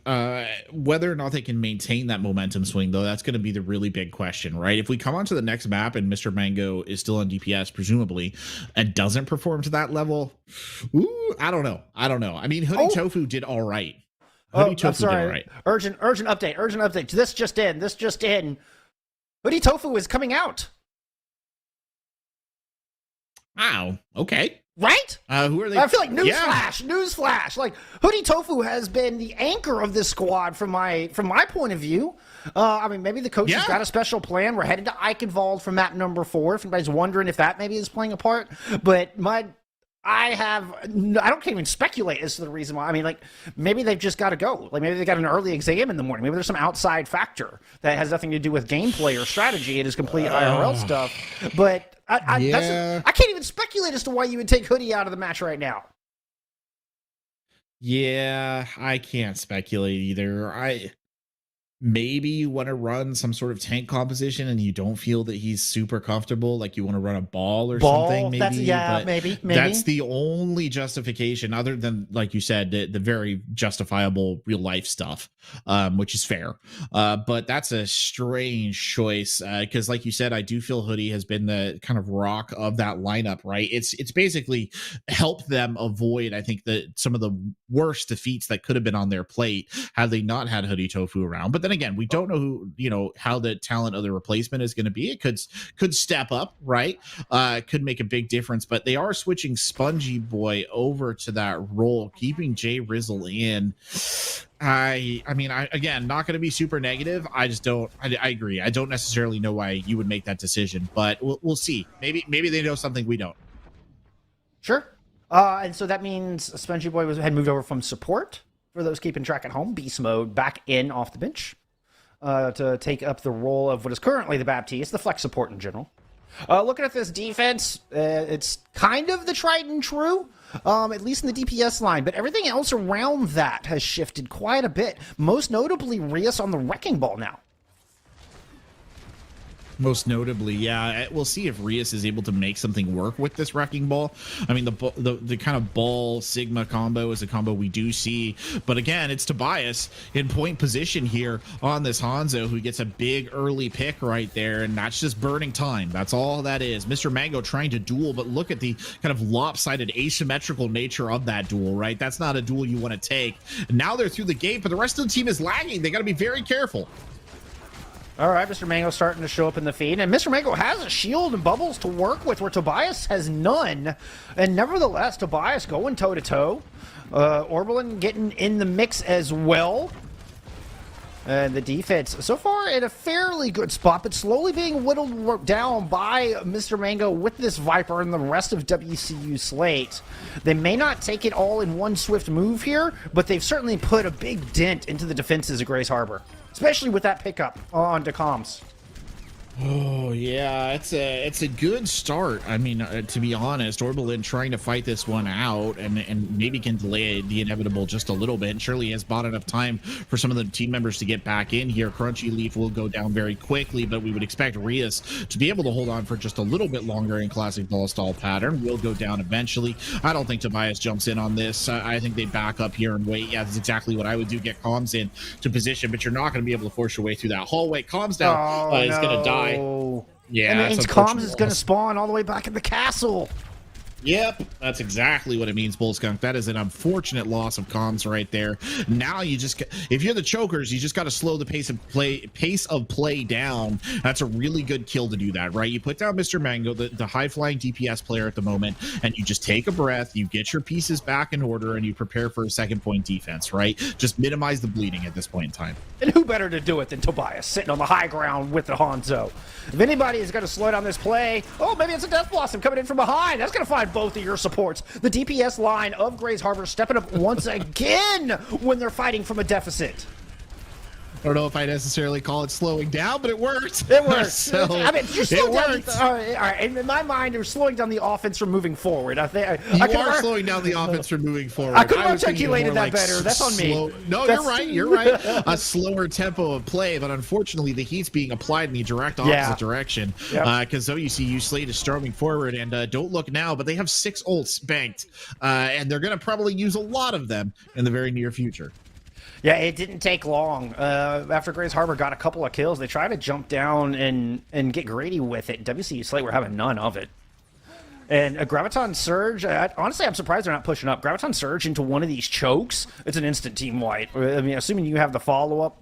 There is a Transcendence on the other side, but they're going to use that early. Okay, well, okay, you still end up getting value out of it.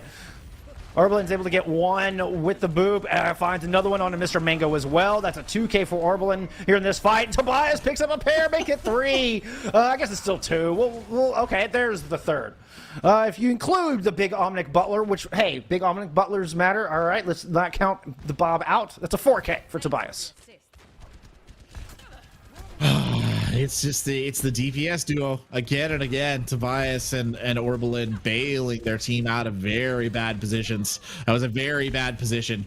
And currently, they're still bailing him out. I mean, look at this. Tobias with a clean kill onto Mr. Mango. Tobias again! Tobias has come online on this map. So in answer to what Mr. Mango was doing over there on Route 66 on Eichenwald, it's been all Tobias all the time. A little bit of victory clawed back by Boo as they're going to try and basically short route this and try and get this car moving. And they won't be denied because Tobias again is there to get the kill.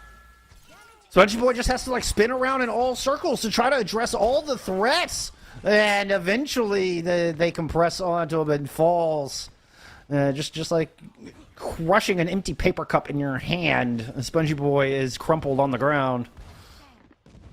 I mean, it's crazy. What does Tobias not do? He even saved Crunchy Leaf right there, got in position so they can fly out. He's a team player. Gets the kills, helps the supports. Just all over the place. Mr. Mango now desperately going back over to the Genji just to try and make something happen, but he feels a little lopsided when he's up there by himself. The amazing Tobias Maximus. As I said that, he's gonna die. Yeah, I'm sorry, I cursed you, buddy. That's my fault. That's my fault. Ult online, Boo, gonna initiate that attack. Visor is gonna pick up the Mercy out of the sky, try to interrupt the Gravitic Flux, and succeeds in doing so. Might get the far. There he is. Nice Helix Rockets. All right. Boo! Showing up here, getting themselves a nice 3K. Yeah, this is good. Dragons coming through again. It splits it. It's not enough for them to really reclaim it. Tobias tried to follow it up here, jumps in and starts picking up kills, but it's too late. The point is already capped. Tobias can't really get out of here, so he will have to die. Orbelin gonna invest the fire barrage here as well, which probably makes sense. I assume that a swap is maybe in the cards, but again, what they have managed to do here, Bullskunk, is they managed to slow the pace again, right? Just when WCU Slate was getting in on a kind of push forward. Now they're slowed down and they're forced to reconsider. That was a headshot from all the way across. That was inside the castle to the right-hand side of your screen currently. That was a nasty shot. And there's another one. Oh, my goodness. Tobias, you got more? Come on, I know you got some more. You've already found 2.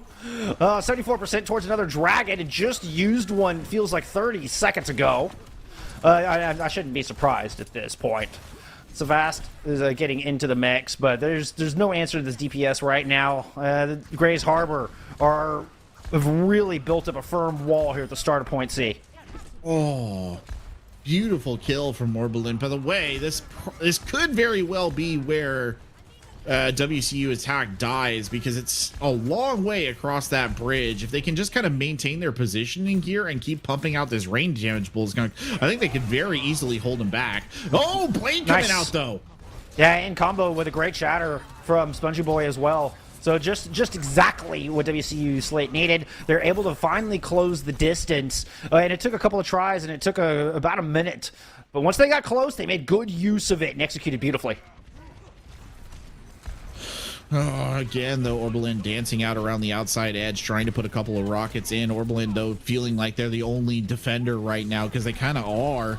Boo here helping to cancel it out. Orbelin broke from their mercy there. Needs to be very careful as the grab comes in. Jay Rizzle trying to capitalize, but they're not quite finding it. The amplification matrix coming down as well as Orbelin slowly drifting into position. Has the barrage, could use it at any time. Holds on to it. Remarkable discipline.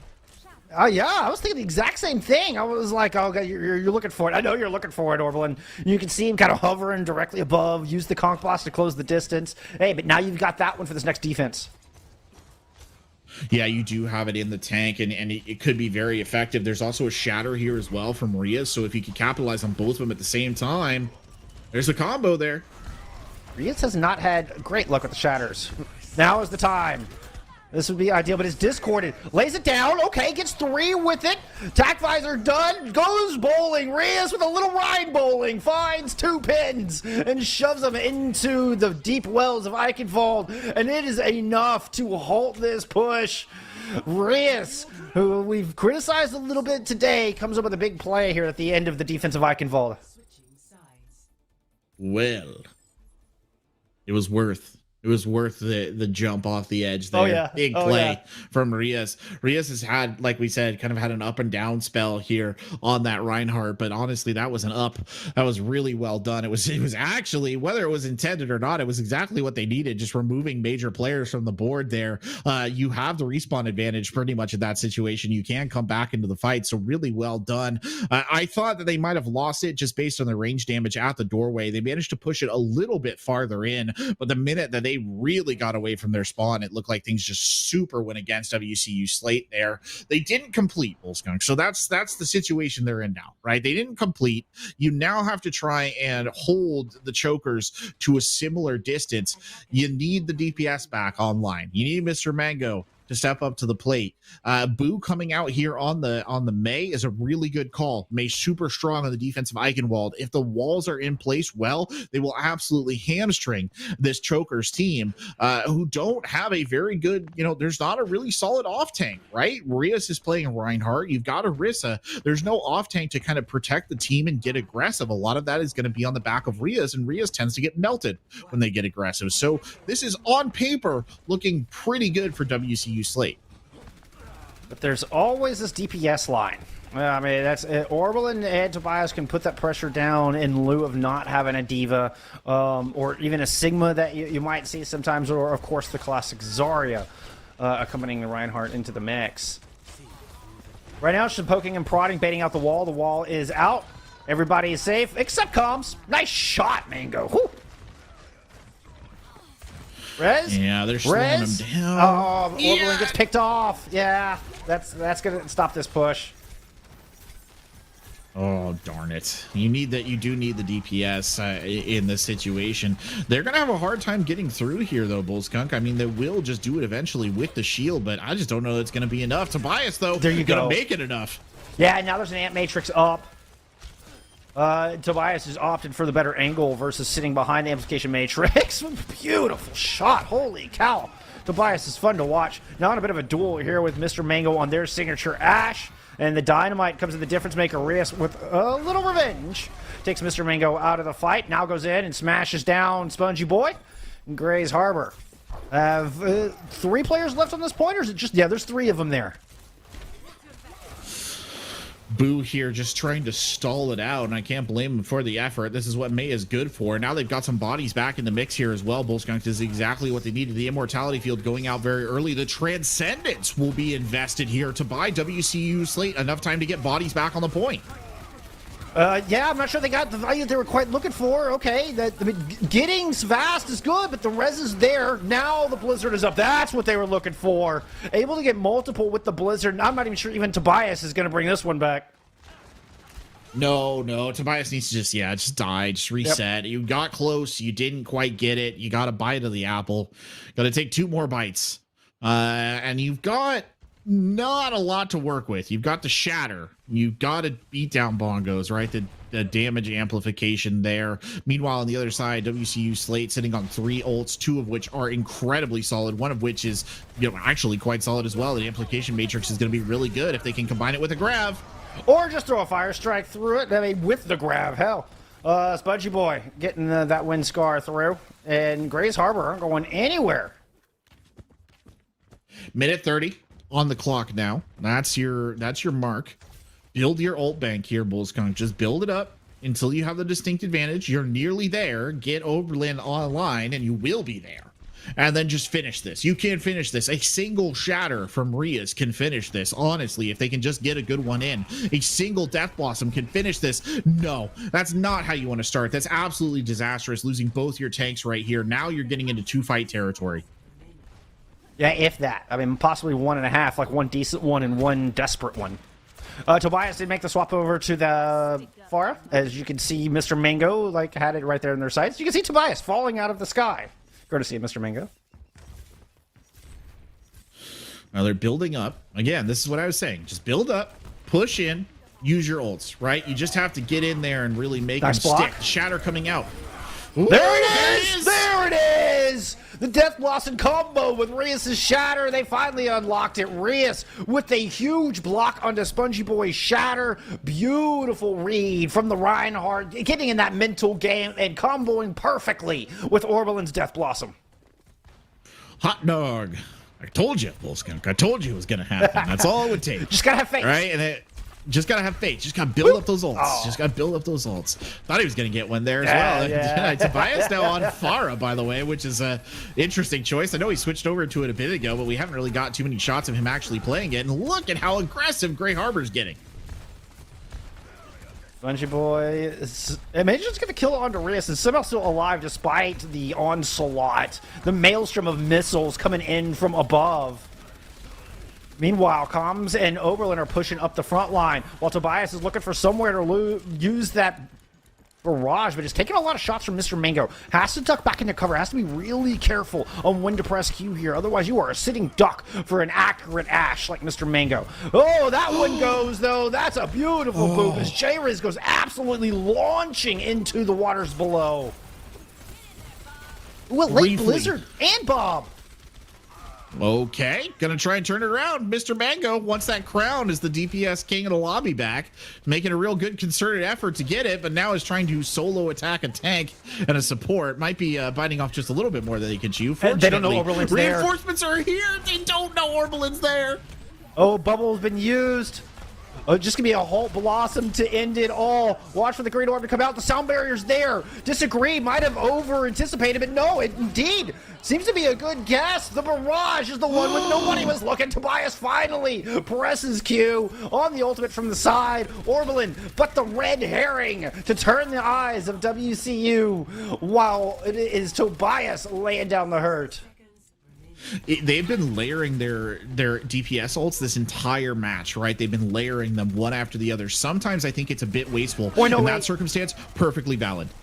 0.08 meters on this contest. Apologies for the interruption. I got excited. And it's not going to matter in the end. Tobias is going to come through, find 3, and the cap comes in.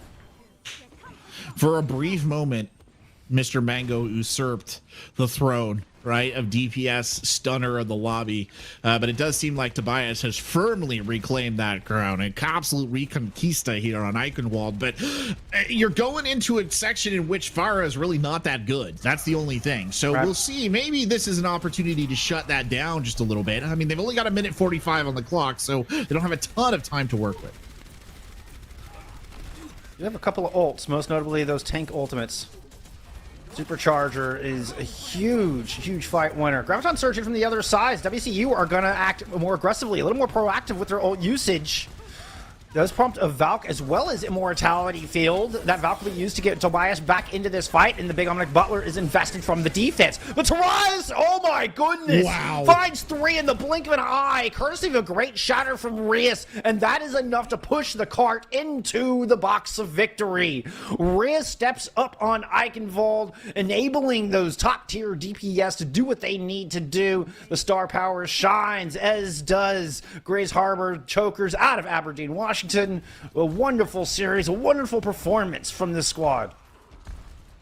Yeah, wonderful performance indeed. It was exactly what they wanted out of this. And I mean, it wasn't as though WCU Slate weren't giving almost as good as they got, right? These matches were incredible. These maps were incredibly close, Bullskunk, all the way through the night, blow for blow. These two teams really not letting up on either side. But at the end of the day, it was just the edge that Tobias in particular was giving them that really pushed him over. Just a really, really strong DPS performance when it was needed. And at the start of that map, I said, if Mr. Mango doesn't show up, if Tobias retakes that dominant position in the lobby, that probably is it, right? Because both of these teams are relying on hero plays, and that's what ended up happening at the end.